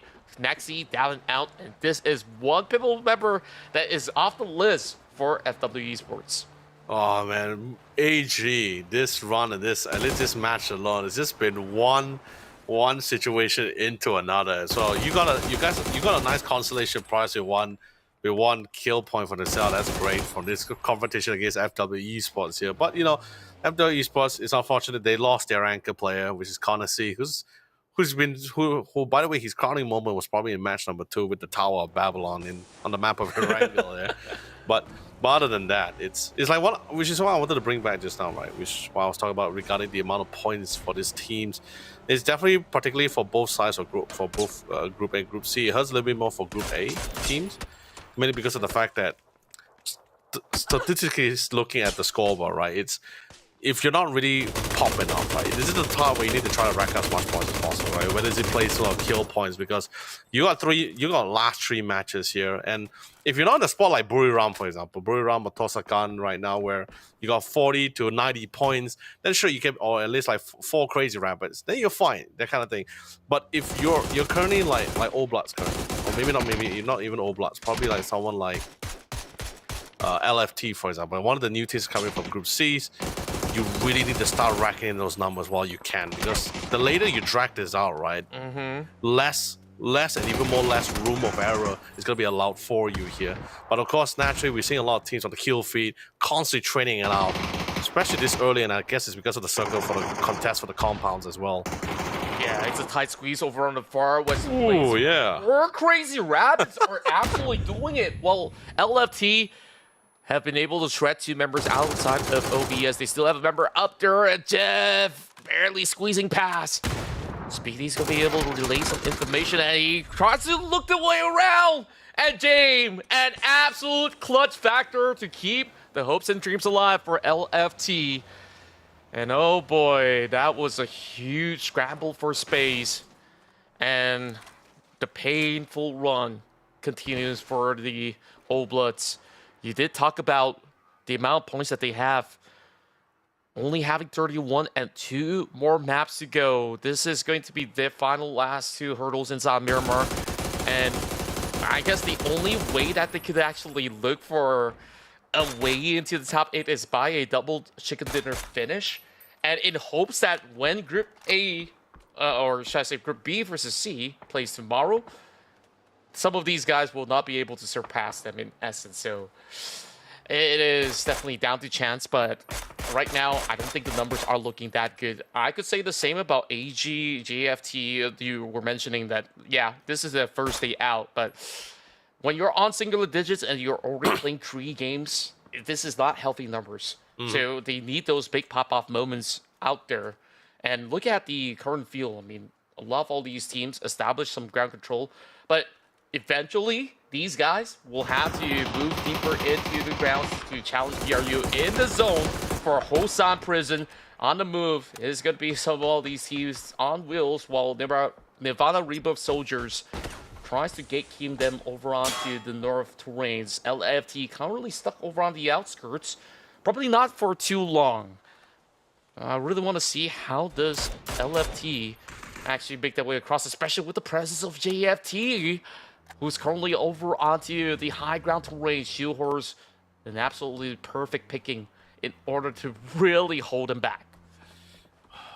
It's going to be, especially since you're going to be a lot of these teams, they're grouping up, they're trying to gain some form of control. Since, although we're phase 3, right, but because the circle did shift towards the ocean area, right, so there's not a lot of land area for a lot of these teams to really play off with. So the best thing they can do right now is just try to group up as much as possible, sweep out the edges here. And AG, the last man standing, 1 point. He didn't have any much luck when they drove past by FW Esports here. Looks like Irohani Papetta Samurai is not going to entertain them too much. But APAC Clan, that's going to tell a little bit different story here. Not going to be tagging them here, but they are running straight into Buriram. But now we're focusing down our screen. Back to the fight between 4 Crazy Rabbits against Tosakan. Net one and so far. Whoa, Lambao! Lambao just full sends it again. This guy is a madman. 4 points already, and continuously he thrives under pressure situations like that. Also, great cover coming in from the side of Latte. Now, Dynasty on the lookout. BRU got all to play for right now, being the leaders of the pack. Long X right now looking to shred out the rest of 4 Crazy Rabbits. They've got one. And Net1 tries to go towards the direction of Milu Shizuki on the mark at the very same time. And just like that, Binnek over onto the other angle, finding the stash away by taking one down out of Milu.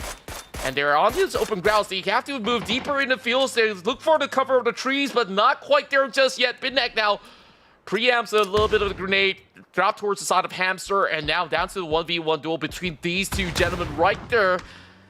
But there's going to be 3 more members, or 2 others, to join alongside Binnek. Far too wide on that toss. Blue zone grenade now connecting over on the Hamster. Can he tank the brunt of the damage? Apparently not. Zigzag actually gets attacked with his beam for Thea. Here comes the flag from Long X at the very same time. Team Flash making a wonderful attack over onto these courts of the corner up against Milo. Now onto 7, potentially 8 for the count if they can take down Jatit. Yeah, Team Flash not being as flashy with their gunplay here, but just sticking to the fundamentals. Clearing one obstacle, taking this one step at a time here. Benak unfortunately had to go for the reel, not able to fully commit that full spray. Attempts for it, secures it. Actually, no, it was courtesy of On Pons here. Wait, hold on, let me see the feed once. Yeah, it was courtesy of On Pons here. Oh no, Benak actually got the shot there, I'm sorry. Really well done. It gets confusing, my man. I mean, the kill feed is running wild. Yeah, across the entire field here, there's a lot of these things contesting for each other. And naturally, of course, we do see some team also taking advantage of the situation, and they're stealing kills here. Not primarily focused on knocks, but just, and like NRG, for example, just been stealing some of these kills from this current fight. But Eddie, this is a nice chance. We talked about this before. A knocked in the plains, you convert it to a kill. But thank God for the reinforcement, the retaliation coming from APAC Clan. Or actually could have been or Irohani Papetta Samurai that was the one that actually kept Eddie at bay here. But other than that, Larry is going to get a nice additional kill on one of the members of JFT here. 3 members strong. They lost Crazy Dog relatively early, but JFT definitely looking to settle the score, and the prize is in blood here. NRG split apart. JFT having Dusky and Shoehorse to do exactly the same. Lurking all around, he's just gonna take a chance upon the back of the rocks and seeks him out perfectly. NRG now finds the chance. Into the top 8 they go for those placement points. BRU, they've been really zoning out a lot of all these teams by the coastal shorelines, and so far only racking up 2 in the process. Looking at the rest of the field, LFT, one member hiding in between. As much as they do have the zone, I mean, NRG could easily find a little bit more of that spacing. FW is going to also do the same coming from the southern terrains, while LFT is having a little bit of a rough spot for Jamie. At least finding a little cover. Gaimin, though, got spotted out. Perfect swing coming out of Turtle Key. Paxker's going to be able to also be involved as well. So, Jamie, he restocked over onto the craze, brings out the AWM, almost connecting that perfect shot. 8x on the scope as well, so he can actually get some really good feel from across the field. Have to be absolutely careful every step of the way, since he's going to be the last man standing. Now, for Crazy Rabbits, I think they've done just about enough. 7 points.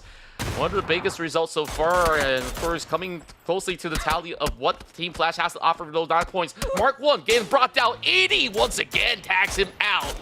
Wow, this guy so far looking so sharp on that Midi 14. Ever since they planted themselves in the Hongsan prison, they've been really getting every single angle up against every other team. Yeah, the vantage point that they got is just a perfect angle to slowly just keep Attacker Clan as well. They know they had the upper hill, since Attacker Clan is currently somewhat positioned in somewhat of a downslide hill here. So it's a good time for them to gatekeep here. But Buri, on the other hand, it's not a really full squad here. Everyone's been pretty split out here. But you know, Eddie decides to play the anchor play on the other side with the marksman role here. And Riz, on the other hand, doing a phenomenal job to get those 2 kills, to get all those kills, all those sprays. And Attacker Clan will be eliminated from the round here. But you know, Eddie says, you know what? That's enough for Attacker Clan's out of the picture. Let's focus on the next prey here. It looks like it's gonna be Orohane, Puppet, the Samurai, and now they're pretty much stuck between the rock and the hard place. The long axe. That's unfortunate as well. You're trying to move forward, easily got caught up by Jamie LFT, who's playing within the smokes with the ghillie suit in hand. He's a well-oiled machine. AWM P90. This guy is a sentry by himself. So good luck facing up against him, despite him being a one-man army right now. Love the fact that BRU are having a divide and conquer strategy. They have ED planted over onto the far end of the hill to kind of put a hole towards those guys coming in from the south. Jamie this time getting spotted out. It's going to be those long tags once again. ED now sends BRU their 7th point. And definitely looking for even more right at this moment. If you get those trio over on the south side, that's going to be a total of 10. I mean, look at this guy, hard at work. Ryu so far is the one that actually converted a lot of all these damage output into 4 points in total for himself. Usually being the first contact, and right now, he's getting flushed out of position. So ED, I think he's done just about enough.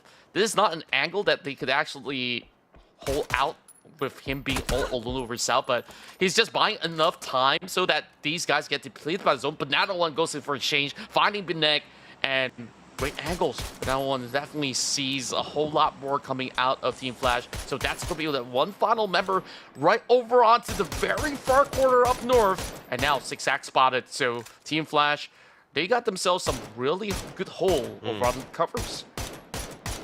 Holding the line, especially since we're down to the final 4. I think everyone has a rough idea where most of the teams are at as well. And do take the count. There's a lot. There's hills and flatlands, right?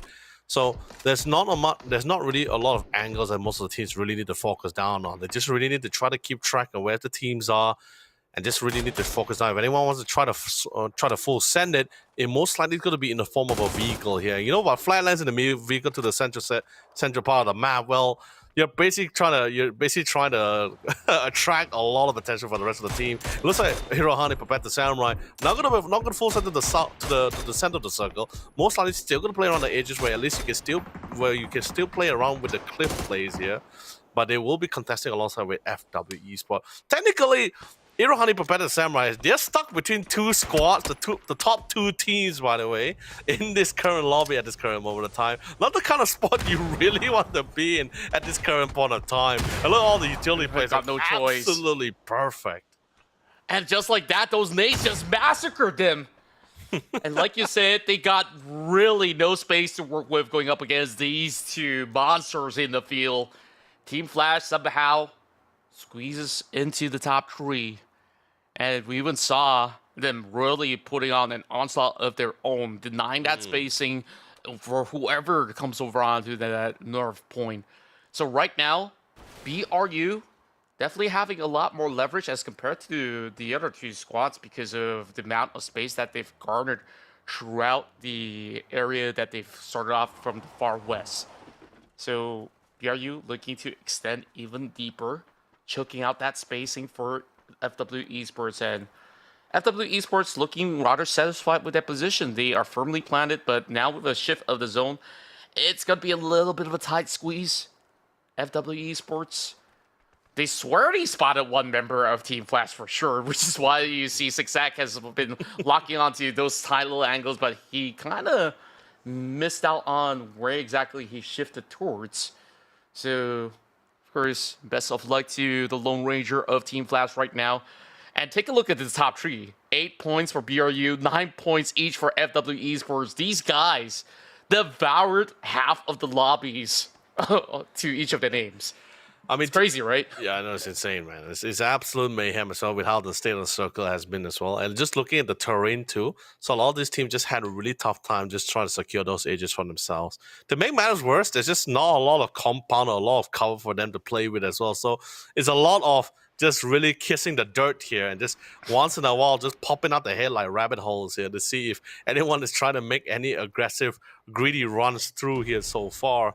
But Team Flash, even though being the last man standing, they got 9 kills. And the best about it, you know, you being the solo player, you might as well just try to play for placements, maybe steal a couple of kills.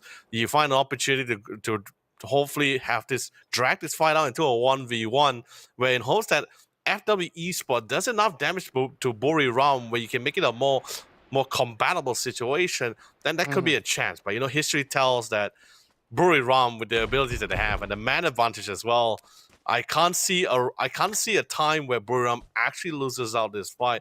But at the same time, this is FW Esports as well. Sure, 2 members short, but this is the team that has been getting top 3 back-to-back so far. Our first 3 matches as well. 66 points. Ooh. That Vico, slide a little bit longer. Almost getting crushed right there. Yeah.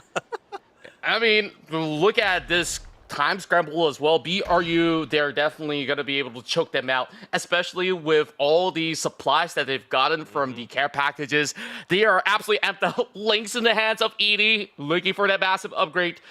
I mean, those 9 bullets, it only takes a couple for them to really secure it. So choke out that space slowly and steadily. They know Miko's hiding somewhere over on the corners, but somehow he still stays afloat.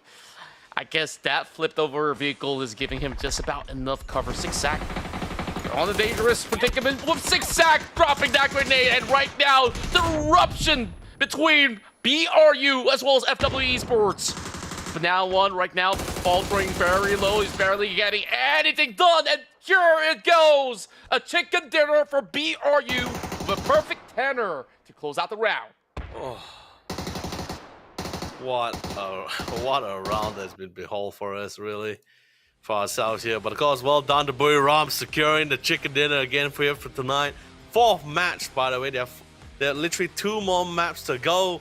They're definitely on the road here. They managed to slow things down against FW Esports, but then again, contra FW Esports still made it to the top 3 here. So still no way it seems like FW Esports having their vehicle being stopped anytime soon. But of course, with that being said, let's quickly check out the highlights.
Beautiful stuff coming out. BRU, you saw that they've secured themselves that steady start over onto the corners of the prison grounds, and they know that there is no challengers coming from the back, so they can just focus on what's ahead of them for the most part, and slowly and steadily they withered down all the teams across the field, and by the end of it, they were fully confident to really close out that matchup. And of course, that being said, we still got 2 more maps to go, and when we come back, it's going to be back-to-back action in Miramar.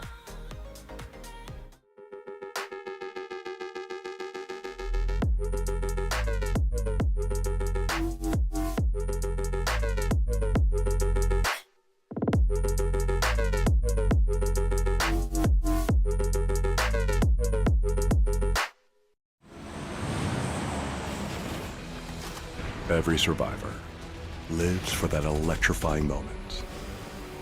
One heart-pounding match. One unforgettable thrill. But survival isn't just about one match. It's about how far you'll go, how high you'll climb. Now is the time to discover something bigger about yourself. To turn fleeting moments into a lasting mark. No longer just a moment. It's your legacy. Updates to ranked mode, some gunplay adjustments, the return of the black market, and a little boom boom while you zoom zoom. All this and more as we dive into the update 36.1 patch report. First up, ranked mode is getting some major changes for Season 36. Ranks now feature 2 new tiers, Crystal between Platinum and Diamond, and Survivor tier for those who can manage to push themselves beyond Master. Ranked Duo mode is being added, while tiers and RP have been unified across party types and perspectives. Because of this, everyone's RP will be reset this season back down to 1500. And ranked playpoint rewards have been improved. So drop in, rank up, and collect your new rewards. In addition, we're also unifying your Battlegrounds experience between ranked and normal matches. This means you'll see the recall system, Red Zone, BRDM, and items like the zipline gun and C4 in ranked. These are big changes to how ranked works, so be sure to let us know your feedback. Next up, we've got a couple of weapon adjustments coming your way. We've cut down the AUG's aim punch by roughly 50% and slightly reduced its damage, while the VSS and muzzle brake have been buffed. We'll be launching Gunplay Lab's DMR rebalance soon to test the reduced RPM and damage for DMRs. This DMR rebalance aims to strengthen the unique characteristic of DMRs and better differentiate them from SRs. So make sure you drop in and let us know your thoughts. PUBG's annual superstore, the Black Market, is making its return this update. Pick up a new Crafter Pass along with 4 classic progressive weapon skins and 6 chromas. Check out the upcoming Black Market announcement for all the details on how to grab these fan-favorite skins. We've also rebalanced the red zone a bit and added vending machines and destructible pots to Vikendi. And speaking of destruction, players can now toss throwables while driving and use handguns from the driver's seat in Watercraft, just in case you needed to add a little more rage to your road. There's a lot to dive into, so be sure to check out the patch notes for full details on everything. Update 36.1 is here. So stop by the Black Market, brush up on your ranked skills, and toss more out your window than dirty looks. We'll see you on the Battlegrounds.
Ladies and gentlemen, welcome back to the EWC APAC Qualifier Play-In. It's day 2 here. It's day 2 of the tournament, and the tension is high as we're currently going down to our 5th map, our second last match of the night, as we see teams making their headway towards the leaderboard. And of course, Group C, one of our particular team really popping things up. It's been a crazy night, hasn't it, Contra? It definitely has been, and overall, looking at Group C, really thriving with the presence of FW Esports, and of course, BRU are looking to be the titans of their respective groups. So far, really making statement plays all across the field, and this one definitely stabs their ground for the grand finals, I do believe. This is the amount of points that we've already garnered for BRU from today itself, with 52 points, so that's definitely a massive progress moving into the fields of Miramar. While FW Esports, within 1 day's worth of work, 68 points is absolutely ridiculous if you ask me. While look at the rest of the field, they are also not looking all too shabby. Now, this is the current top 8. Buram, Four Crazy Rabbits, FW Esports, APAC Clan. Savage Men are not playing today, but they are still holding firm with that 58 points, where they were, of course, starting these,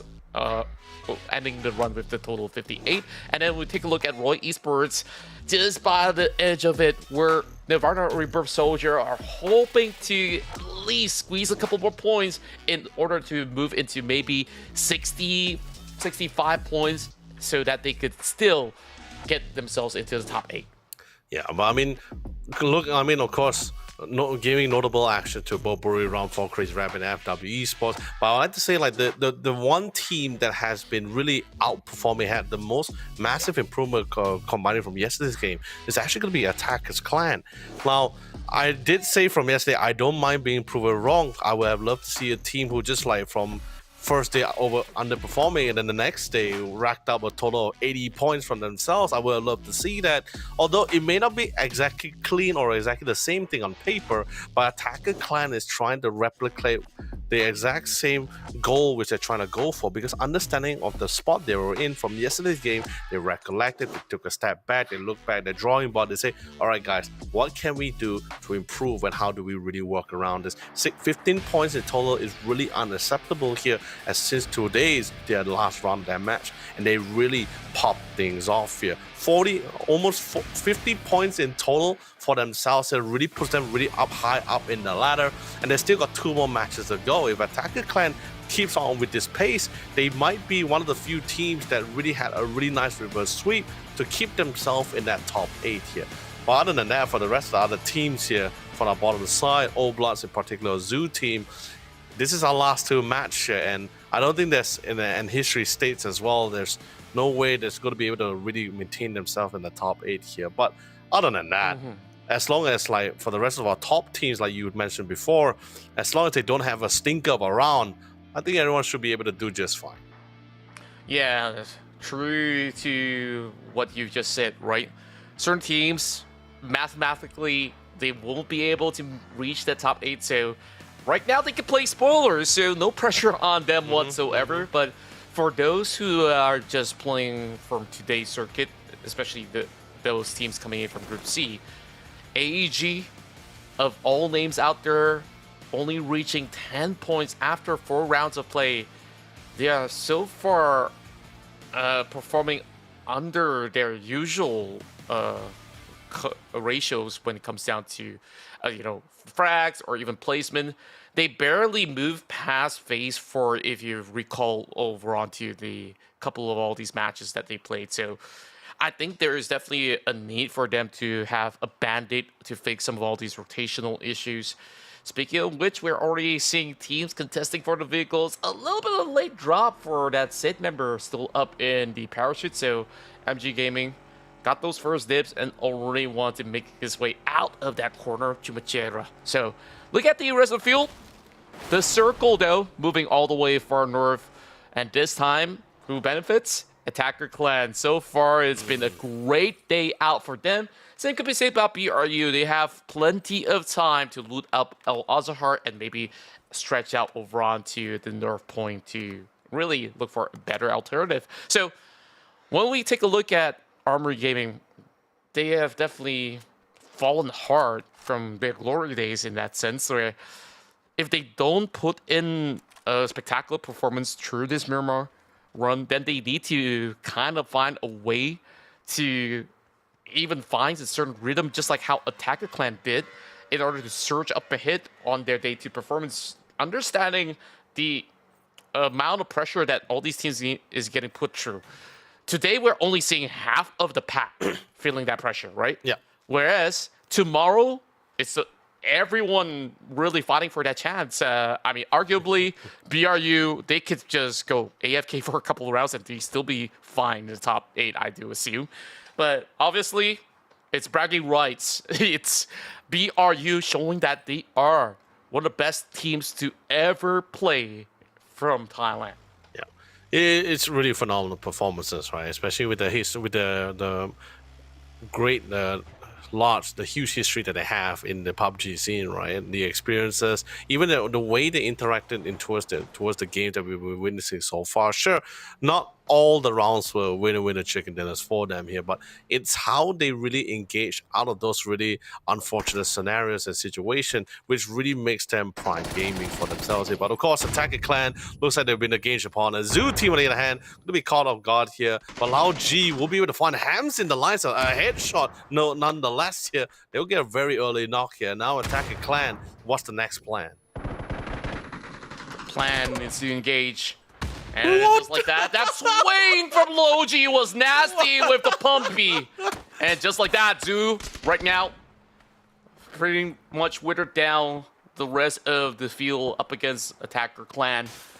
So they're feeling rather confident to just go on the brawling side of the pub and bottles be smashed, and I'll be damned as well if they could turn these sides around. Now, knocking on the doors, he is expecting a couple of all these lurkers to swing right through. Dido gets the catch, and this might actually turn things around. Oh, down to a fair 2 versus 2, but Dido's being brought down low, 6 HP. Can he find that space to heal up Attacker Clan? Not so much, because Cherry pops him from right across with the SLR. Justice for tomorrow raining on that parade. So as much as we sung praises for Attacker Clan, it seems like they've been shut out rather early here in Miramar. Yeah, this is definitely really unfortunate as well. I don't think they ever saw a scenario where they actually bailed out this early as well. They probably expected midway of the round, but not this early into phase 1 here. So no points to be obtained. Didn't even get any kills. They got a couple of knocks, but not enough to really convert it to kills for themselves here. That's unfortunate. That just means the last match, which is going to be another round of Marama, that will be the round where they probably have to put additional hard work if they just want to really solidify themselves in top 8. Don't get me wrong, Contra. 59 points is pretty fantastic to me. Feels pretty great, but we don't know what's the current state for the other teams, right? Because I believe for Group B, there are some teams that's currently dangling around 30 to 40 or 50 points at this current state of time here. So with so many teams, 24 teams in total as well, that top 8, depending on the performances as well from both Group B and Group C tomorrow, we just can't really tell unless we really can't tell who's going to be there, who's really safe there at this current moment of time. Well, except for Buriram, you know, he's very comfortable, 110 points. Yeah. I don't see a world where they don't make it in. It's pretty hard, let's be honest. Yeah, and to your point as well, I mean, I'm going to hold you to that. LFT getting caught in the midst of rotation. Great catch from Long X as he's looking to make kills out of bullets. And whatever position that they held right there was just sublime. Team Flash really hunkered down to that position to really form a choke up against these members of LFT. And now they just have to run the other way around. Leon still having the engines working, but they couldn't really stretch out too far with tires being popped. So Long X will slowly secure them as they succumb to the pressure. So LFT looking worse for wear right now. 17 points is decent, but definitely not the best. As we can see right now, they're tied in with DBH, LFT, as well as ISG. Today being their first run, not the worst, not the best, but going back to, you know, the points. Yeah. What will be the safe margin? I think like the cutoff ratio should be somewhere above 65 points. It could be higher, it could be slightly lower, depending on how these work rate of the teams are. And we're looking at a very early E pickup coming right through. Dusky already spotting them up in the air. Unfortunately, it's pretty tough to land because some of all these mini 14 shots, especially with the bullet drops. So, yeah, he definitely tried, but JFT at least take notion that there is a team over on the corner of those warehouses by Christoval, so they could just play for keeps right now. They don't really have to really hustle them out of that current area and just wait for the zone to once again shift moving into the upcoming phase. Yeah, I'm not too worried about this at all. You know, like sure it's understandable. I'm surprised we're only seeing like one emergency pickup. I thought we are going to be seeing a couple of more, but I guess a lot of teams is going to be prioritizing trying to get as many vehicles in, right? Because this is Miramar, right? It's the playtime seems a lot. It's definitely a lot more longer to how you usually play on an Erangel, and even the playstyle of how you play this two map is relatively different as well. This map in particular, you won't see a lot of teams playing around the edges unless, depending on the circle, you will see a lot of teams really contesting for compounds, finding a really nice vantage point. Just sit there, sit in tight, wait for an opportunity to really try to harass a lot of the time the teams.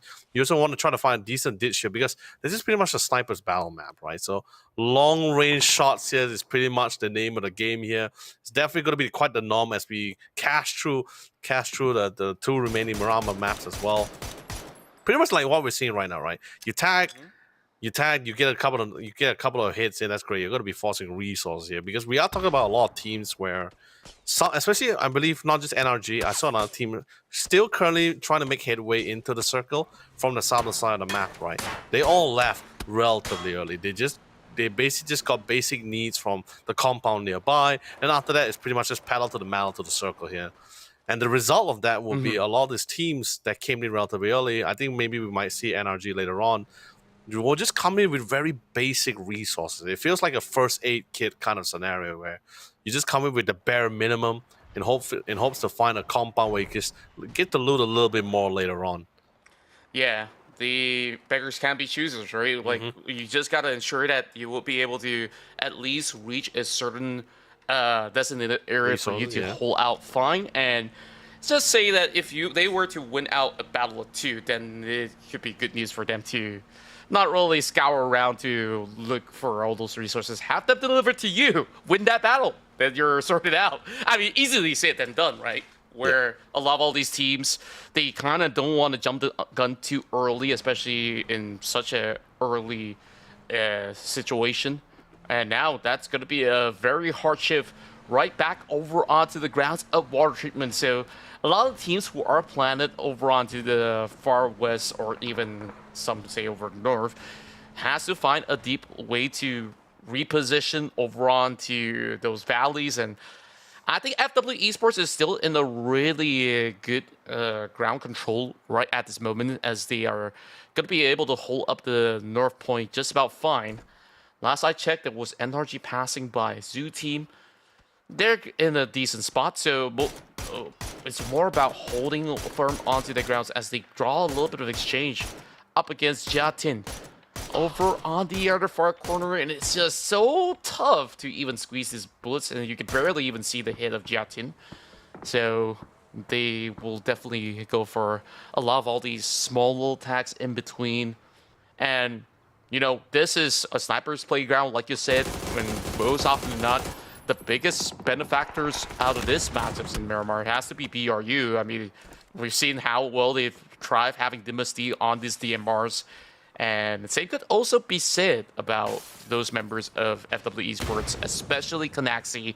And speaking of Kanaxi, he is already holding into a very boxed-in location. And this time, instead of those long-range tags, he's actually having a Panzer and an M4. So a very different approach. He is actually going to be frontlining this up against the rest of NRG. Oh, that nade did not just whisk into the window. Barely short. It would have been a beautiful nade to try to flash him. I'm not sure whether he would have got to the knock, but we did see a reaction coming from one of the players of NRG. So he knows the fact that he's not really out of the clear, but he got a rough idea that if the trajectory could really land or got pretty close to his window, they're definitely relatively nearby. Pangster's making sure he got all those angles really checked out. No one really willing to get out of the building just yet because you just do not want to be moonlighting out in the open because it's just too open, right, Mirama? There's a lot of vantage point. Teams could probably be one of the hills. You wouldn't know that because currently both FW Esports and NRG, they're so focused on the small angles that's somewhat available for them within their respective houses as well, right? So no one really daring to just really go out and really check down the horizon if anyone really got that nice point of view. Banana one, he got a decent amount of cover, not a lot of angles for him to work with, but at least he's hopefully trying to flush out some of the NRG's members here. And I think they're not really going to stand around for here for too long. They expended a decent amount of utility. There's barely anything left, except for a couple of smokes. Flash could really help them to really close in their gaps. There's one Molly on 6 sacks. That could really play a role later on. But other than that, I think it's just a little bit of a stalemate between the two teams for now.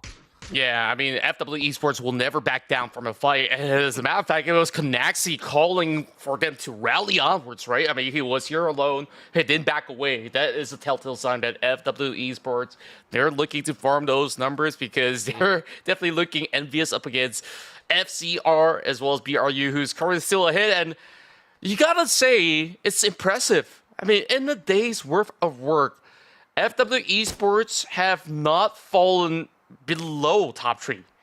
And look at all these kind of matchups. I think last round, I can't recall if it was second or third, but if it was second, then the whole day is either chicken dinner or second. So this level of performance is just baffling. I mean, a lot of teams wish they could actually pull off such records. Speaking of which, Kanaxi this time, he held onto the Panzer for long enough! And just like that, the nice ending done from the side of Pansker and Banal one to follow suit. Takes down Larry. The 2-prong attack looking beautiful so far. And now down to the Turtle Key. I believe he might be able to spot something over on top end of the hill. Xiaotin stole the point up against Pansker. So FW Esports did not of that 1 point. Couldn't get much done. Connecting things down at the same time. And just like that, Razy secures it. Long wait, patient enough, and it pays off. And they're just so mad that Milu has been stealing the point away. Oh, dude, like do you know what really surprised you the most besides the Panzer Frauds, right? Contra. The one that really surprised you the most is the game sense of FW Esports, right? Right after they cleared out the round against NRG, instantly looked to the horizon because they saw the kill feed. Despite of all the mayhem and all this chaos that's happening in their respective compound, they're always so observative of their surroundings. Even the kill feed, they noticed one of the kills didn't go to them and it went to someone else. Instantly after the fight, they checked the horizon and instantly flop on Gil Nif as well. That's I think like it was that point as well where he was pointing into the window pane, and just by the corner of his eye, he saw like a stray hit popping through the valley. That's kind of how they actually notice. Oh, so you're the guy, Chatin. So you want to play with us? I mean, go ahead. We've been taking on teams after teams. Meanwhile, Logi's doing a whole lot as well. Ooh. Pinning down Dusky with a headshot. Beautiful work, but Logi is not going to be able to get those good angles as there's just a little bit more of a dip over onto that back end of the hill for the rest of LFT to hide out. So it's going to be a long ride for the likes of many, but Zoo team, and from their position, I think that they could just hang on tightly with a lot of all these teams struggling to make ends meet by the quarters of their own, but now and the rest of FW, they full send. This is a very, very bold call and runs right into the rest of Justice. Oh no! They just crashed them over, trampling their own teammates, and this isn't looking all too good. Dusky coming with an exchange, looking rather distant, and just like that, FW Esports kind of cut their losses, and Zoo also getting a little bit over onto the far edge of the map. Miluhihi now in action. Is JFT currently stuck right underneath the noses while Justice for Tomorrow? They're now driving towards the direction of Zoo team, but that's not the right direction because they gotta go propel right into the mix of wall treatment. At that Grand Valley, there's a lot of all these empty areas of play that is inaccessible. Team Flash, they were exterminated. Same goes to BRU, just doing a massive job to really dent any form of hopes for them to even get more points from here on. It's really fantastic because, like, especially we're seeing teams that's it's not your average qualifier, right? This is the one that's to see who's going to be representing APAC as well, and this is not a team that's like surviving from digging down or hunkering down for their respective territory. No, these guys know how to play with the off angles. They know how to play with the off positioning as well. Buriram managed to win out the fight, but here on the other hand, DBH crashed into the compound. Too many openings, too many angles to cover here. Seems that everyone's in a full-fledged chaos, and they're just trying to find a way to recover from this. Good defensive smokes here. Unfortunately for Mao Rush, but Xiao Fang definitely seems like a player that they can actually try to salvage for the revives here. Unless MGG decides to push in aggressively for this here. But Stan being that anchor head point there is being a little bit of a nuisance here, since it's literally facing at the open containers of the warehouses. Speaking of these grounds for cover, it's Armory Gaming at it again. UNQ looking for more, but couldn't really get it done. There's just too much angle coverage, but the rest of TSK box right through. But even despite them hustling it to the compound, it's Bless taking down 2. And there is hope for the Old Bloods to still stay afloat. Jeff crawling into that tight space. They are licking their wounds right now, while Milu having Jatin to run right across, escaping the wrath of that grenade. But Nano One dishing out more of that damage together alongside with Zigzags. I was checking the feed, and Zigzags so far has been popping some of all these bodies over onto the field, so unfortunately, they could not really convert all too much. A lot of all these players scrambling into the wild treatment areas of FCR right now. Toe-to-toe up against Buram United Dynasty. But the AUG spots the nades tossed across. He is looking for the safe instead. Is going to be buying a little bit more time as Edie will be trying to see if he could actually hustle member 2. Sure, from the outskirts, spots a member out beside of Banana 1. And Khan tries to go for the exchange, but the moment he tries to go for the peak, he also gets flushed out of that position, so he will have to wait for a different timing. So the rest of BRU looking to form a chokehold up against the rest of FCR. They're running out of space, running out of time as well. Damage being done, and he gets a glimpse, but just like that, traded back, Nep. He's barely surviving. He's got to use the first aid kit. Just in the nick of time, he recovers. Edie right now going with a wide wraparound. Nep, can he find the trigger onto these members of BRU who's looking absolutely monstrous on these corners? It's a fight that it's a must-needed win as well. They cannot just leave 4 Crazy Rabbit to their own devices to try to pick them out from the back line here. But it looks like they managed to find him in the end. They cleared them out here. That's another contester removed from the playing field. But they're pretty in a good spot. But Buriram, they definitely intends to be one of the first teams to hit the 120-point marker for themselves here. Unfortunately for Dynasty, not able to find an opportunity to go for the rest here. But other than that, you still manage to keep 3 members strong out of that kind of carnage. And more teams wrestling their way through for control for the compound here. Not much option here. And unfortunately for Zigzag, the last remaining member here, battling it out like a champ, by the way. Still stands tall, although the kills are being stolen away. But you know, that's totally fine. As long as he lives, he can still fight for another round.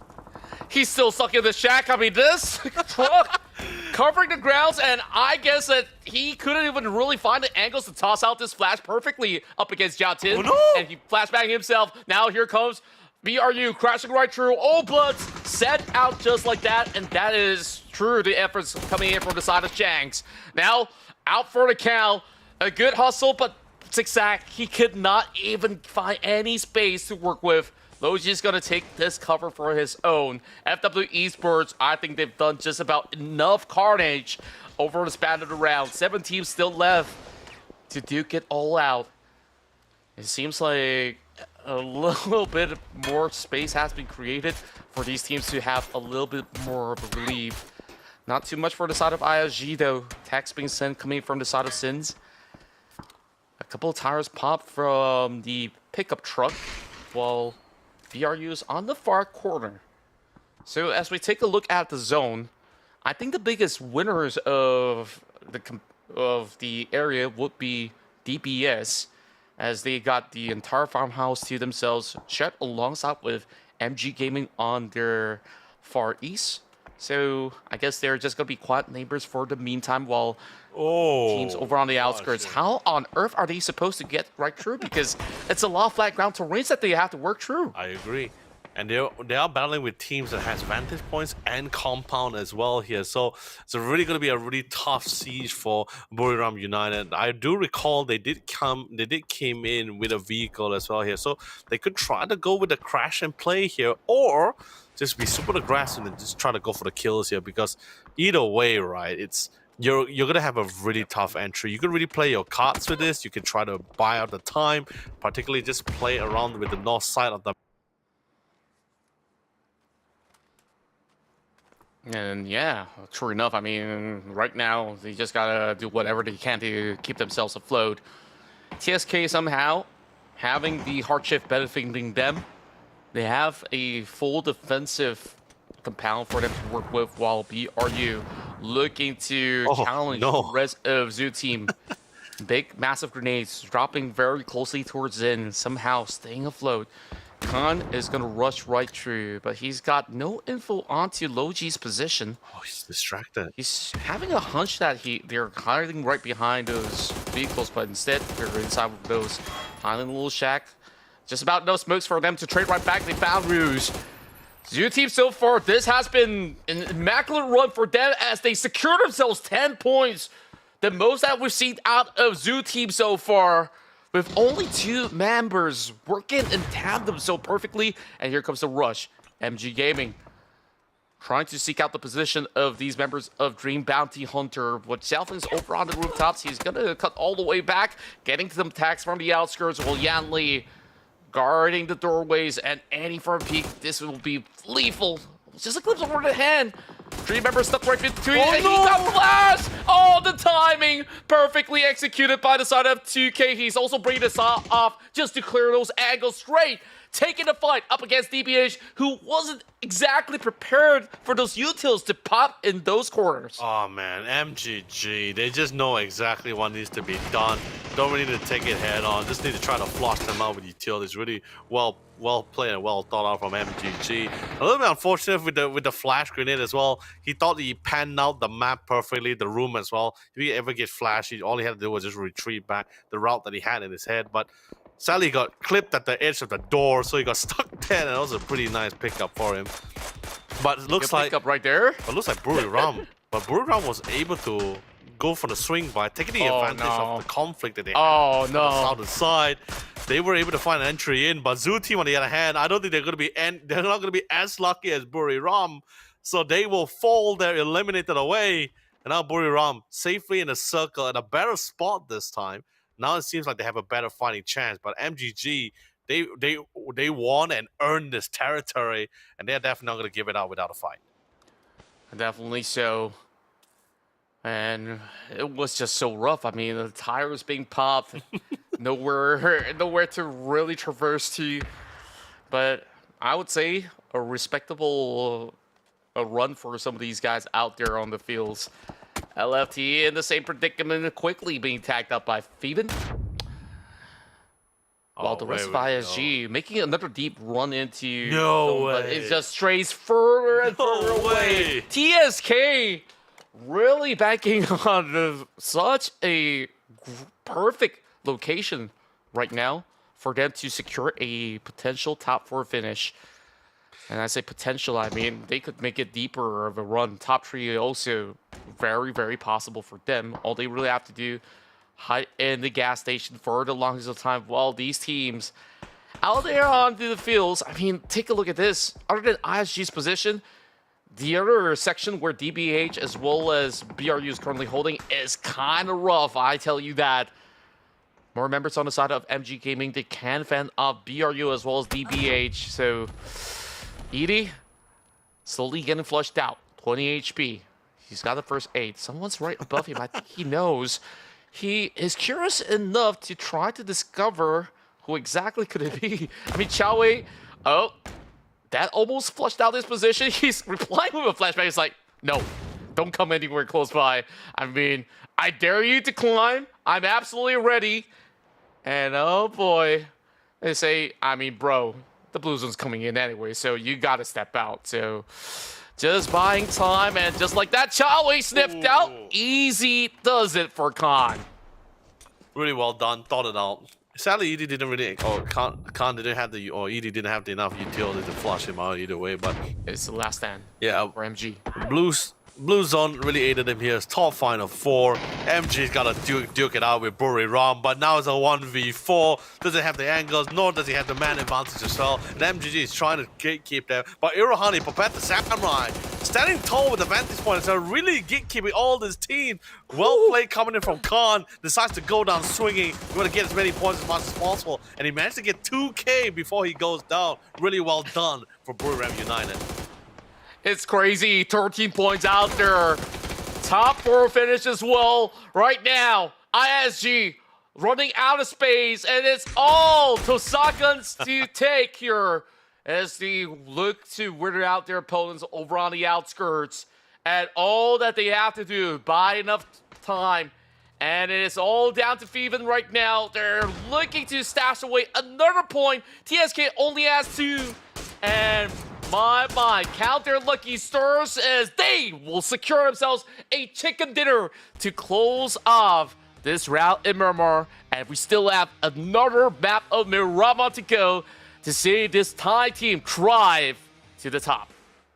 Really well done securing a winner chicken dinner. It was also unfortunate for ISG. Tosakan has been sitting in that spot for so long. They know exactly where everyone is. It's just a matter of time to just really snipe them off. But of course, with that being said, let's quickly check out that highlight.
As much as that was a heroic performance out of the members of Brother United, I mean, Khan, he just stopped the entire MG gaming from even getting anywhere close, but it was a no contest whatsoever the moment that the circle shift all the way towards the north, and it favors Tosakan to finally claim a win of their own. So when we come back after the break, it's going to be your last match for day 2, so don't go anywhere. We'll be back in about 10 minutes or 5.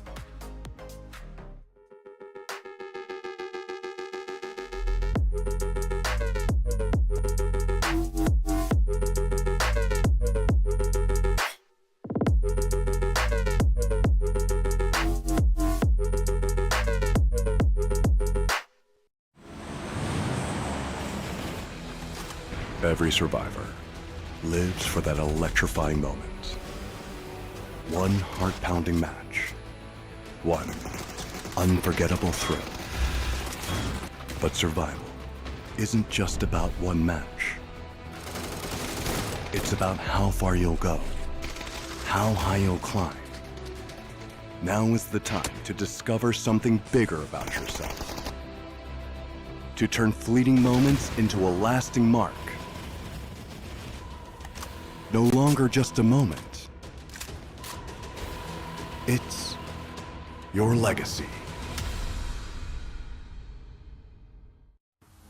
Updates to ranked mode, some gunplay adjustments, the return of the black market, and a little boom boom while you zoom zoom. All this and more as we dive into the update 36.1 patch report. First up, ranked mode is getting some major changes for Season 36. Ranks now feature 2 new tiers, Crystal between Platinum and Diamond, and Survivor tier for those who can manage to push themselves beyond Master. Ranked Duo mode is being added, while tiers and RP have been unified across party types and perspectives. Because of this, everyone's RP will be reset this season back down to 1500. And ranked playpoint rewards have been improved. So drop in, rank up, and collect your new rewards. In addition, we're also unifying your Battlegrounds experience between ranked and normal matches.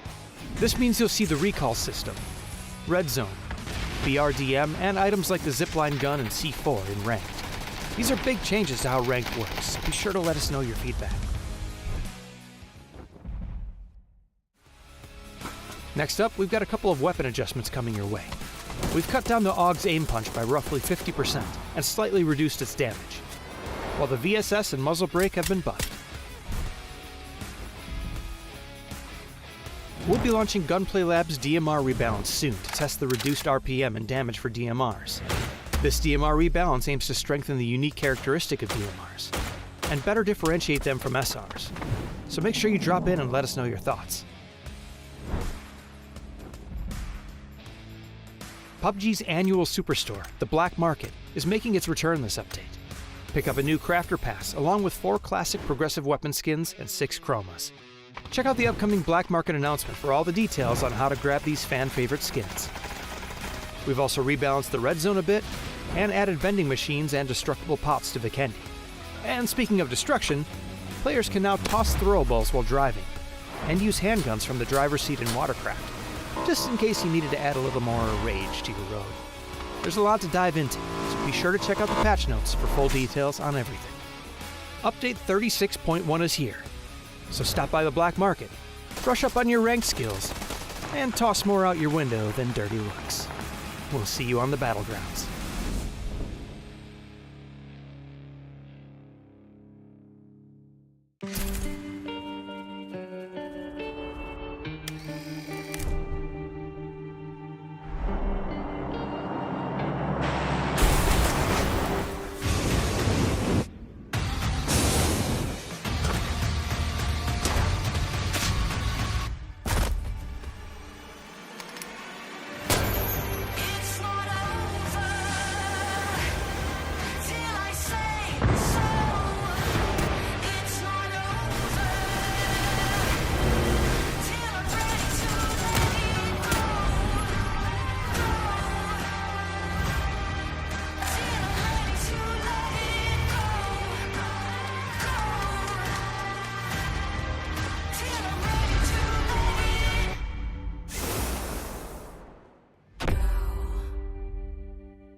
And here we are at the finish line for Group A players who are going to be playing their final matchup in order to qualify to the finals for next weekend. And of course, this is the last game of the night as we're settling the scores in Miramar. Tomorrow, there's still more action to behold with the rest of Group B to take on Group C. And let's quickly have a glimpse of the current standings for today's leaderboards. FW Esports so far, absolutely lethal with those 74 points. And to match up to that tempo, BRU so far making every moment count, especially that last fight where they were having a last stand to take out whoever's in that passage in order to still have a significant impact.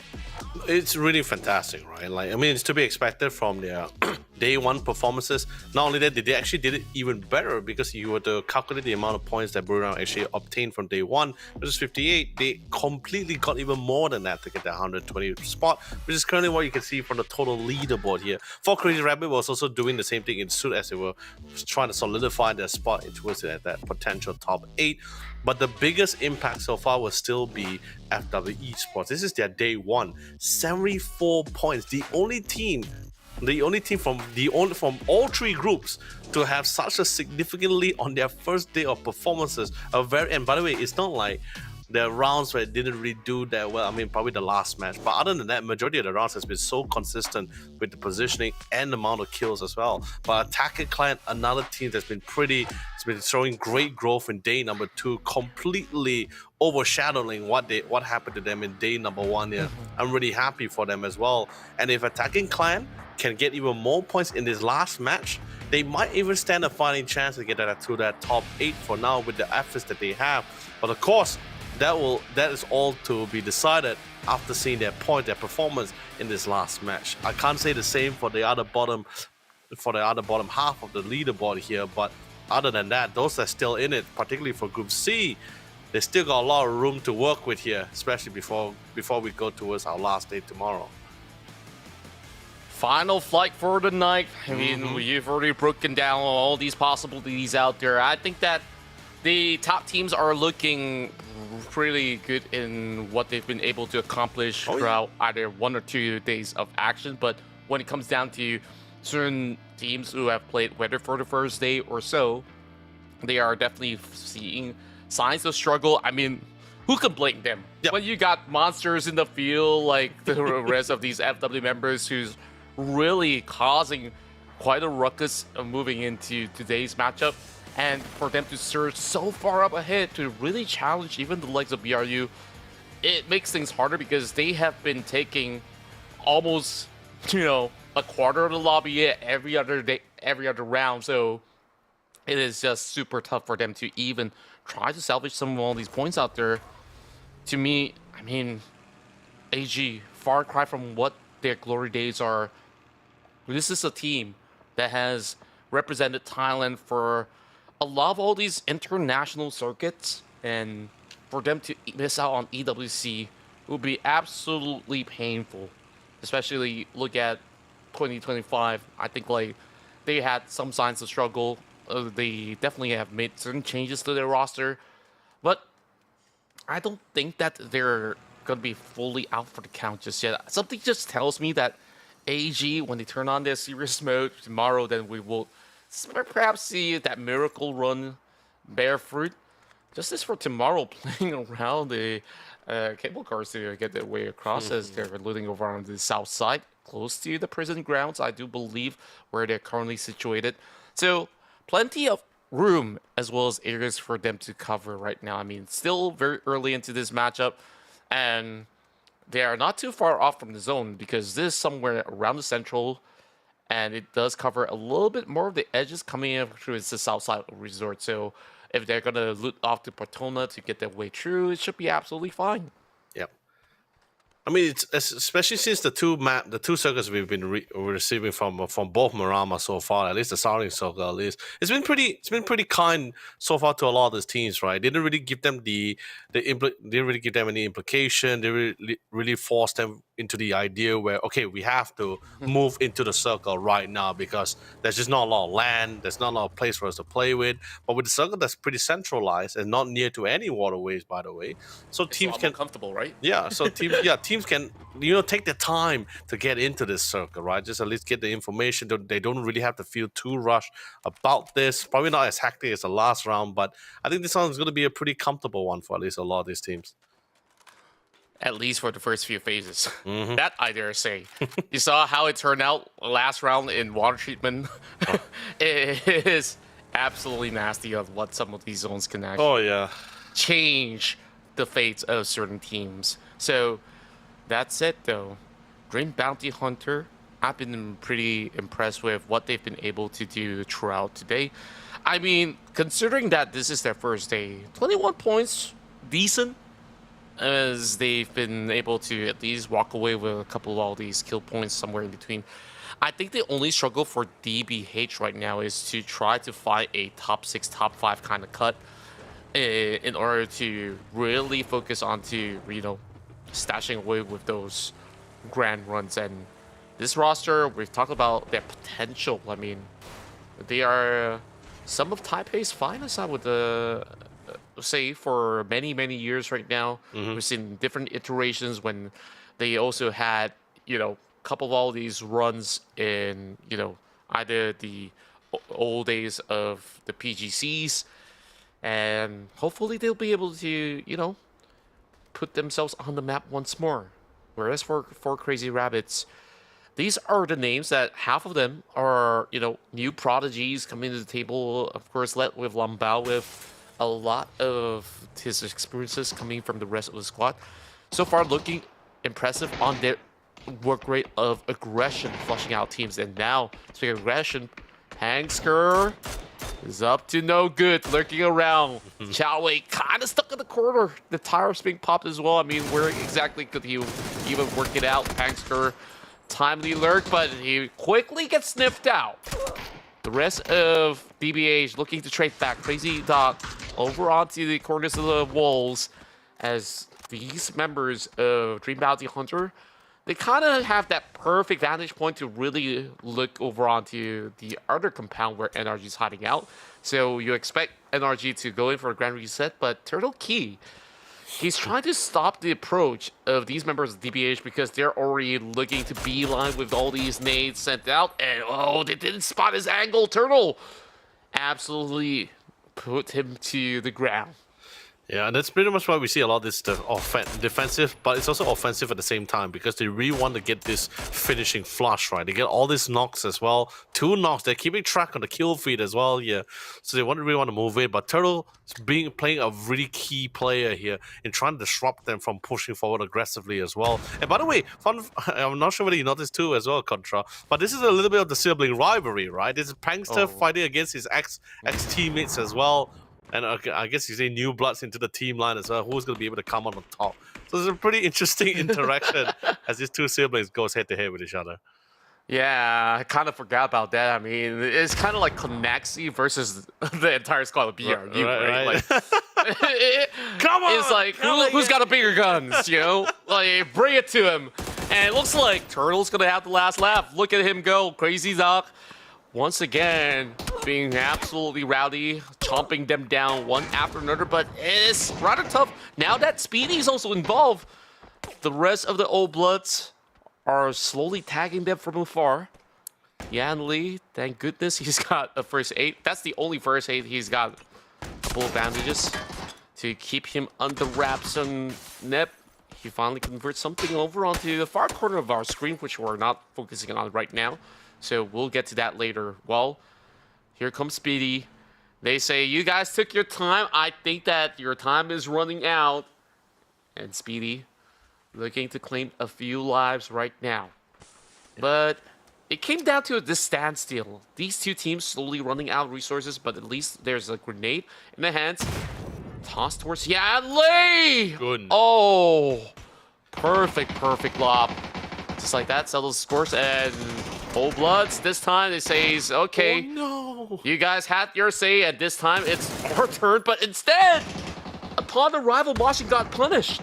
Yeah, the timing of the crash was a little too late. A little bit earlier, they might be able to have a staging ground here, but unfortunately, they're just gonna end up feeding to NRG here. And Old Blood Speedy, you're the last man standing here, trying to see if he can get a couple of kills, but trying to keep the team alive. But unfortunately, on NRG, they have other plans here. They're not planning to end the night this early anymore here. They want to go with as much points as possible. Well done. 2 squads wiped out, courtesy of NRG. I love the performances that's been coming from them as well, especially since they didn't really make it through like rest of APAC. So they were in like last few placings. So seeing them really popped off in this tournament on this last match is really fantastic to me. Yeah, but of course, with that being said, I'd like to say goodnight to both Old Blood and DBH. Thank you so much for giving us such a phenomenal performances here. We'll still get to see more of DBH, but of course, Old Bloods will have another shot somewhere down the stretch. But for now, of course, we definitely appreciate their the excitement that they bring to the table throughout the past 2 days. Of course, better luck next time, lads. While we continue on with the journey for Crazy Rabbits, is the next one to challenge NRG. It feels like everybody's picking on them for some goddamn reason. I mean, I'm sorry. Almost cuss right there. I mean, it just feels like somebody's got a beef with the rest of the boys of NRG. They think that there's going to be easy pushovers. Not so much. I mean, look at those 8 points quickly stashed away. And I believe with this level of performance, they might be able to hold firm onto their spot. It depends on tomorrow's run for whoever's playing in B as well as C. So, last hurdle for NRG so far. If they could close in for another 3 points or maybe squeeze some placement points, that would be mega out of NRG. It really is. And by the way, yes, to answer your question on why everyone's contesting for this vantage point, right, is mainly because it was someone quite centralized to that circle here. But now it's next phase. It's phase 2 now. They're still within this. I mean, they're still within the comfort of the circle as well. Still decent. It's still a decent mountain with decent vantage points for them to really work with. So, but unfortunately for four crazy rabbits, they're not going to really contest for it too much. They just saw the onslaught that's happening. They don't really have any massive intel or good position to really siege their opponent as well, so they let it slide. Whereas for the rest of the teams that's currently moving in, we see Zoo team slowly trailing by. MGG is just rather casual with his current motel office building that's currently, and the same goes for Milohi as well. This team came from Group C.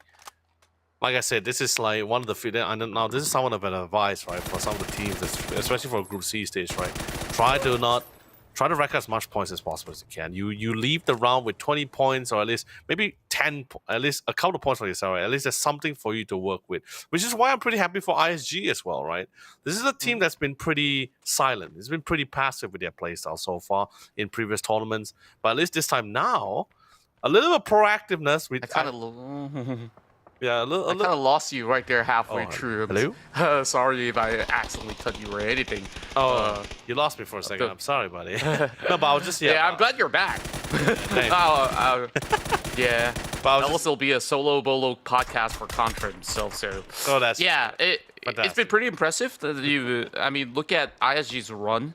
I think like those early matches in the Wrangle kind of benefited them for them to secure those placements. And in the past round itself, they've been able to lock in a second or third position. I believe it was second place because Tosaka has been able to secure that grand area where nobody could have actually contested them.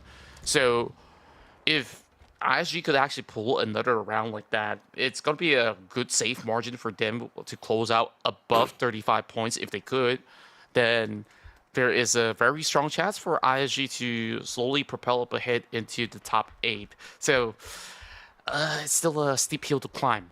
So we'll definitely want to see what will they actually do with the current 7 rounds. Just this for tomorrow. Definitely had a couple of all these early game struggles, but this time playing inside Miramar, you could see how many teams are actually banking on hopes that this will close over onto the urban settings of Los Leones. I think chances are it's highly likely, but I don't think it's going to be fully covered in a sense, which is why you're looking at a lot of all the other teams who are still situated over onto the North Point. And if it's going to be fully covered over on North, then this is going to be a tough time for all these teams inside of Los Leones, unfortunately. Hopefully not. Yeah, but the thing is this, right? I feel like it's a PUBG special because we rarely get that Los Leones fight, right? Although the circle looks pretty great, but Los Leones still feels it's stationed pretty to the south side of that circle, right? I think later we'll get a nice view of it as well. So I feel there's a high chance it might go to the north side. It feels, especially this is Marama, right? It doesn't feel like a Marama gameplay or a Marama special. Without terrains. Yeah, without terrains. Yeah, if it's not flatlands or terrains, no compound, then any Marama. You see, there it goes. It's a PUBG special. It goes all the way out to the open once more. Oh, I can't believe this. Yep, and I don't know how these guys are going to get out of that city, but by hook or by crook, they have to do it, right? Look at that. Everyone's in their vehicles just speeding out now. They're like, yo, we got to get there. We got to go. Yeah, speaking of which, Tosaka getting tagged. This is going to be a very far stretch coming in from the far western plains. FCR ready for this ambush. You can see that they're from across the hillside. There's Net 1 Lumbao opening things up. And upon arrival towards the outskirts, you will see the other 2 members to also join along the fray as well. But from those distances, it's definitely tough to actually find a headshot on these fast-moving vehicles. So they could just really track where exactly Tosaka could actually land themselves in. And perhaps they could reconvene, have those 4 members to fully recommit. And speaking of which, Tanawat got sniffed out by UNQ. Armory Gaming so far not getting those big rounds overall. This could be a decent chance as they're covering grounds over on Nerve. They have some high ground terrains to work with at the very least, so UNQ he is definitely paying close attention, making sure that he doesn't get picked off alone, because it will be a tough save. Look at the position of the whereabouts of his other teammates. It's a little bit of a far stretch in order to do and get anything done. Whereas Latte being absolutely careful with this. The rest of FW Esports hoping to claim this compound to their own, but immediately the presence is shown from Guy Min.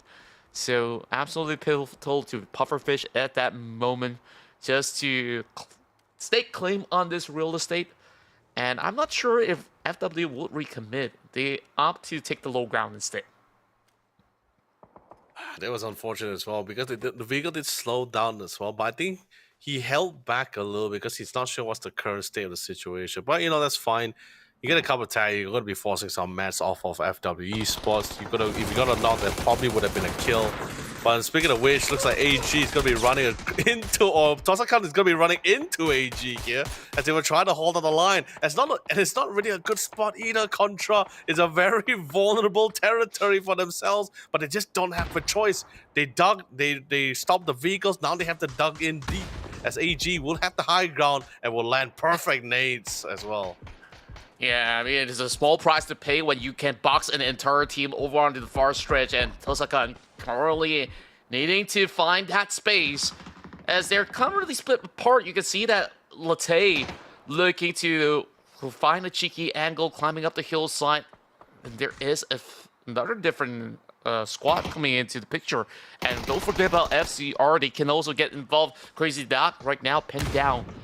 Great spot for the rest of these members to going for the trade. It's Knaxi once more. Raise! Finding the shot. Secures that point for the rest of FW. Armory Gaming got the rest of TSK pinched.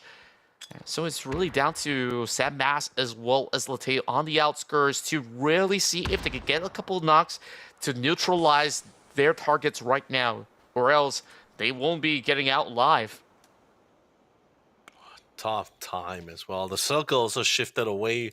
Circle also somewhat shifted away from them as well. So they once again still need to make their way in. But still getting gatekept by AG. Their vehicle still takes some time. Not enough torque to really build up to scale those cliffs without being gunned down so easily. They need to clear out AG. That's going to be the way for them to really get out of this situation safely as well. But this gunfire is drawing quite the amount of attention. I believe the team nearby is showing a little bit of a great interest as well. That's going to be 4 Crazy Rabbits. But on the other hand, looks like Tosakan trying to go a little bit of a swing for a better angle to try to force out AG. They got a little bit comfortable from one specific angle here, and they try to flank from the south side. But Kao Kong was able to find it really quick and really was able to get a good read of their intention. Was able to get the knock, and now putting them back in their previous spot as well. Taiwan currently in the predicament. Tries to hold out a line. He does get the trade upon Opont, and Kao Kong did manage to secure it very swiftly. So down to Sam Mass. Empty for die with erratic sprays, not really hitting the mark. And now only down to Latte. I guess it's been unrelenting, and now he's hoping to swerve past some of all these players. Kao Kong knows exactly where he's at, but not good enough for trade. Tosakan triumphs as the rest of Armor Gaming fumble once more. It's been going from bad to worse for AG. They should have got this fight covered from the get-go. And now a lifeline run for the Seoul unit. Ridiculous. Miko. I mean, it's so many incredible moments right now in South Miramar. I'm just baffled of what I'm actually looking at. Like, that grand clutch coming in from Latte into Miko's big highs, and now Zoo team's also out for the count. And now, just like that, 10 teams in the span of 19 minutes of play. This Miramar round has been absolutely rowdy. It's all because of the circle, right? Because that phase 2 circle, or phase 3, I believe, phase 2 or phase 3, I'm not sure which one, but all because of that one phase that shifted so far out of Los Leones into the mountains area, into the open fields. A lot of teams understood. They played this map for a long time as well. They saw the terrain. They saw how unforgivable it is as well. They just had to make quick headways. And once again, it got further south into the mountain area once more. Team Flash, they're very happy. They're very satisfied with this. But for the rest of the teams who was able to dig deep in their respective territory, banking in on the idea that the circle might play in their favors. The goddess of victory smile upon them. Sadly, she's frowning, as all the team has no choice but to make headway into the circle once more and have to scale up the hill. And not just that, look at how the circle is currently positioned as well, Contra. Everyone is currently at the edge of that circle right now. Man, it's just FW playing by the tipping point right now. Mortars being sent towards the direction from 4 crazy rabbits. And they're taking 2 fights out to go. Or you're looking at whichever angles they could clear off. FW do not want to waste any more time. Hong Kong, they're paving their way through. But now one looks for the top end of the hill, and this is where they try to breach towards the estate where Team Flash is holding on. We might have actually said that Team Flash is having a great angle to work with, especially being into the direct coverage of the zone with those compounds. But even better for BRU, this is isolated terrain that they're getting themselves, and it's definitely hard to flush them over with. ISG managing to at least get a little bit of a saving grace, having those 4 walls to cover them for now. But FCR, desperate attempt over onto the haystacks, and this is just a quick tap coming in, but now one finds it with the clutch man down. Team Flash Miko is currently on his knees, and MG also overwhelming Team Flash. These guys are getting tag team from all directions. There's just too many teams. I'm like counting around like 9 teams that's still standing in this phase 5 circle, and there's not a lot of cover. It's flatlands. There's a lot of compounds for them to play with. Teams are just utilizing their vehicles for the cover just to try to survive. But you know, those vehicles are not going to save you for too much from any angles at all here. So teams are just being really desperate to find some kind of opening here. And Buriram, let's be honest, with the compound that they're currently in, it's great. There is a solution to flush them out. It's mainly utilities, but with so many teams still standing in the round, you can't really openly walk towards their area to flush them out. You can't, not without being moonlighted by the rest of the squad and spotting out right in the open fields, or at least the flatland roadways as well here. So it's a really tough round. But Tosakan, can't believe they were able to survive the initial onslaught against AG's gatekeeping here. Latte being the last man standing as well. But MG looks like he's going to be spotted out by ePod here. Will succumb to a free kill point for themselves. Where the circle's gonna go? Who will it favor? Of course it does favor Buriram. They're smiling with glee, absolutely satisfied with this. But I think teams with vehicles, actually, do we have a lot of teams with vehicles left that still has their tires at this point? We have a few. Quite a number for some of them, but some of the other squads kind of have their vehicles busted at the same time. Right. 6 sacks. Now chasing over onto the member of Team Flash. It's going to be Binek holding down the line. He has to go in for the reload. A toss of a nade, clipping very closely. Is treading very lightly right now. Is the rest of FW. No. Swarms right above, but it's Binek better on the trades. He's got the elevation to help him out for the meantime, but Team Flash has got a lot of business right now trying to hold up against the rest of FW Esports. And keep in mind, JFT is also drawing very closely from the other section as well. Binek this time spots out the rest of FW, and great catch from Hung Voldi to take out Banana 1.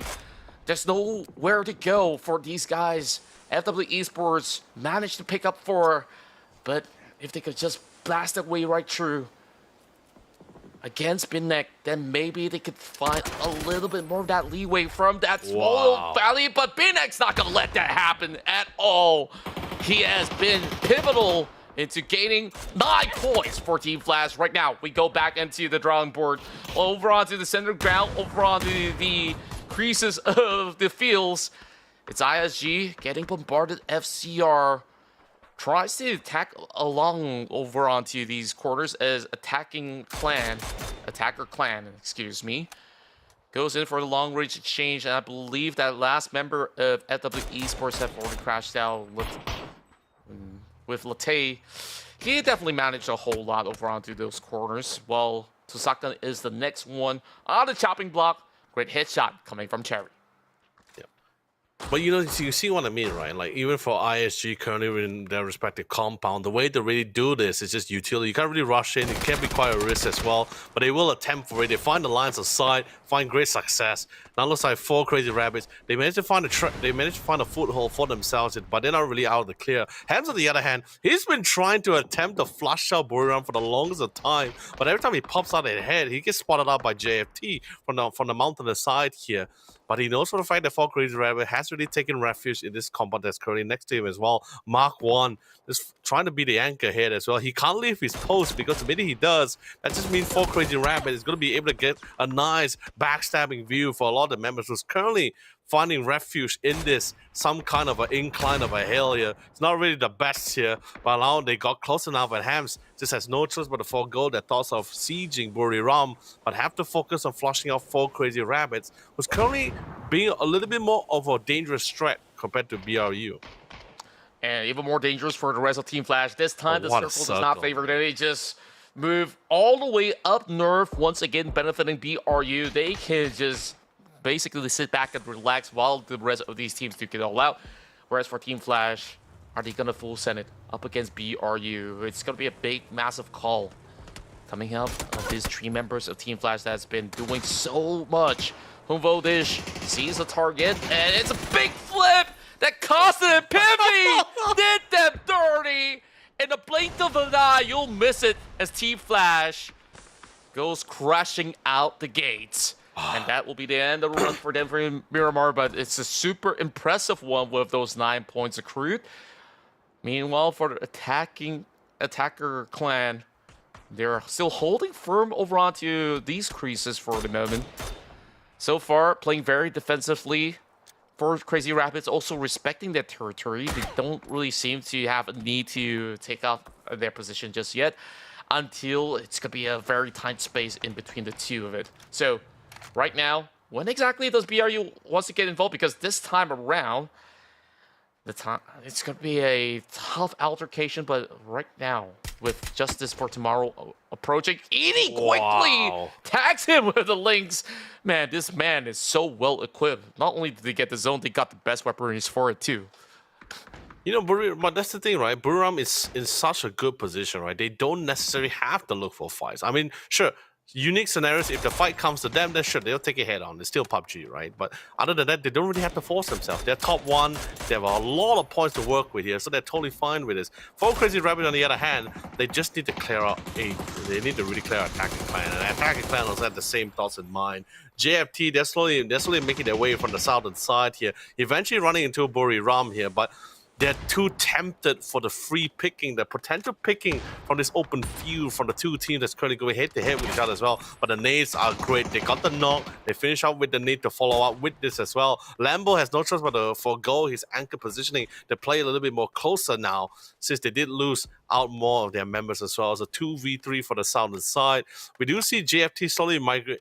Sorry, not JFT, LFT migrating down to the western side here to see if they can get a little bit more battle angle. But they are coming down from an incline hill, so no vantage positioning or eagle eye view compared to like what JFT is currently having for themselves. Yeah, they're a little far off from the zone. You have to descend eventually. About doing the damage. 2 members down and Halves suppresses them on the approach. FCR still laugh their way to the bag though. 6 points. As they've been able to shred apart so many of all these ongoing ambushes being set up there by the rest of Attacker Clan. And now licking their wounds, they still have Rodman, Mark, so low. I mean, they're already down and out. So, other than BRU, I mean, these other teams are currently struggling. At least right now. FCR, they create the space up north. They can still hug by, whereas I can't say the same about JFT. They now have to go up against the rest of a very stacked Buriram United. This is tough. Like I said, that's why I was asking you the question initially earlier as well. Was there a lot of teams left with vehicle that's still intact? Of course, LFT, they've been creeping their way in, so they still have that vehicle for themselves. But JFT and the rest of the squad, I don't think that's going to be the same case. The Molly landing from Khan, absolutely important on point, scorching him out of commission as well. Beautiful spray down, and now comes out to the final 2 teams here, 2v4. Buriram has the positioning, they have the man, and don't even get me started on utilities. 4 Crazy Rabbits, they're out dry. They've been using it constantly against Attacker Clan the entire time, whereas Buriram, they've been sitting down pretty comfortably here for themselves here. Yeah, I mean, they could just reply to some DMs while they're at it, and now finally, it's go time for the rest of BRU. Sending a couple of all these emergency covers as the rest of FCR hoping to cling on to whatever grounds possible. Khan very quickly naps him off. I didn't even see another that beautiful tap coming in from that links, and now a grand hustle. Labao! Ridiculous on an AUG. Now the floodgates running right through him, and this is not gonna cut it. BRU with another grand slam of a chicken dinner, as they prove themselves to be the best amongst the rest with the most amounts of WWCVs accrued. Very strong finishing as well for the final match of the night as well. They really doubled down. They knew they had more points. No harm in farming more points. Really solidifying yourself potentially as one of our top 8. No, I dare say that guarantee our top 8 right now. But of course, ladies and gentlemen, let's really go to the highlights for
An absolute immaculate performance coming out of Buriram United. This closes their run for their 2 days of action, and I believe that they will still be headed to the grand finals with so many chicken dinners under their belt. But perhaps there is a challenger in the form of FW Esports to also look to set the records of their own heading into tomorrow's run, with Group B as well as Group C to be more involved for the final hurdle. So I guess it's drama all around, heartbreaks for some of these teams who realistically do not have any more play time for tomorrow. So of course we thank those teams for participating, but the journey still continues, where we still want to find out who exactly will be joining another 8-seeded teams in the grand finals.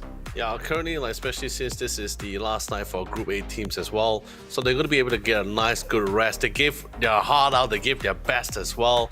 So, like Contra said, we would love to give a heartfelt thanks to the teams that really gave their all here. Those that was not able to get as much points for themselves. You know what? You guys are still amazing. I'm still going to be able to see you guys for more future events as well. But for now, at least looking at Buriram, they're pretty comfortable with where they're at. Attacking Clan, really phenomenal job, not really out of the woods. From 15 points to 60 plus points in total for themselves. Really barely got them through the safety net here, but that all comes down to how it goes for tomorrow's match, when it goes between Group B versus Group C. But then again, when we talk about Group C, no one shouts, no one screams louder in that group than FW Esports here. 70, I believe, like 74, 78 points in total for themselves here on day one. Not even Buriram or any team had that kind of point for themselves here. So this is what I was talking about, where when you start off strong, you at least have more room to have to allow small mistakes. Like you said, you could give 2 chicken rounds, you could give 2 rounds away, you still be pretty much in the clear. It's that kind of luxury that you have when you work really hard for day number 1 here. But other than that, we won't know how day 2 goes, especially since it's going to be a different group. The dynamic could be changed. We will never know, really. Yeah.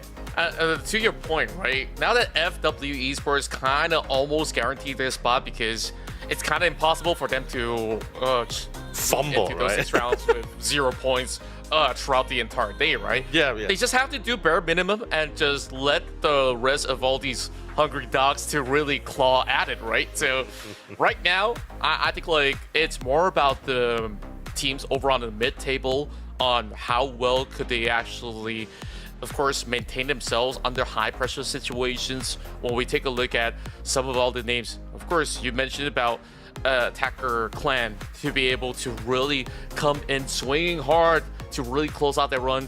They're hoping that they've done just about enough. I mean, I'm also hoping so because they're an exciting team to watch where they definitely pulled in some major surprises. I mean, these are not renowned names that we've always seen in, the PGC circuits. Yeah. They're trying to make a name for themselves, and that's the beauty of this EWC where we're seeing so many young, fresh prodigies trying to really topple some of all these old kings on the block. So I'm definitely looking forward to see if we're gonna have a grand story. So I guess we're waiting for a little bit of an update onto how the leaderboard's currently looking like before we, of course, we close out the run. I mean, massive thanks to all of you guys out here, hanging out with us, and make sure you guys hit that sub as well as follow button wherever you guys are tuning in from, because we got so much more coming in for tomorrow's schedule as well as next week. You guys absolutely don't want to miss the grand finals to see who will be sent to represent APAC for the road to EWC. So that being said, we gotta consider the magnitude of this event. It's life-changing money for these guys, whoever gets the claim on that throne. So look at APAC's chances traditionally, even looking at the past year of the PGC circuit. I mean, I think that most of these teams that are hailing from APAC definitely holds a very solid chance to gun for that title. And let's quickly take a look as we finally got our total leaderboards up on our screen. We're only showing you the top 16, so whoever's not listed here, they got a lot more work to do. Right now, in the top 8, BRU, of course, undeniable at the top with a total of 144 points. For Crazy Rabbits with 93, I think it is pretty much guaranteed for them as well if they want to have some bad runs tomorrow. Tosakan, Attacker, Savage Men, however, will have a little bit of a scare. At least for Savage Men, they will still have a decent run. All they have to do, put in a little bit more work, and they should be able to go up against Tosakan as well as Attacker Clan, who has played for 2 days in a row. NG Gaming also very decent with those 52 points. So what exactly is the benchmark? What we're looking at, I think to be safe, you need above 70 points. Yeah. I mean, 70 points, you could try to work with 60 points as well, because if you notice right now in the 7 and 8 placing, right, for MG Gaming and NRG, right, they're both like 50 points respectively. If I'm not mistaken, this is for MG Gaming, they are from Group A, so this is pretty much the end for the run. Same goes for NRG. So I guess having both of those two teams being the benchmark where like, hey, if you're 50 points, this is most likely where you're going to be here. So if you could get more than like you mentioned as well, Kotra, more than 70 points, more than 60 points, that someone guarantees you to that top 8. Although we did see the top 16, but that's also combining with Group B as well here. So Group B hasn't really performed this day. So tomorrow will be the one where we accumulate all the remaining points as it will be the final 6 match for those 2 groups. That's right, and of course, there goes all the action for day 2. And once again, we would like to thank all of you guys for spending your time here with us. So make sure you don't miss out tomorrow's schedule, as we will wrap up our group stage with B versus C. So, of course, it's Yoli as well as Contra bidding you good night, and we'll catch you real soon.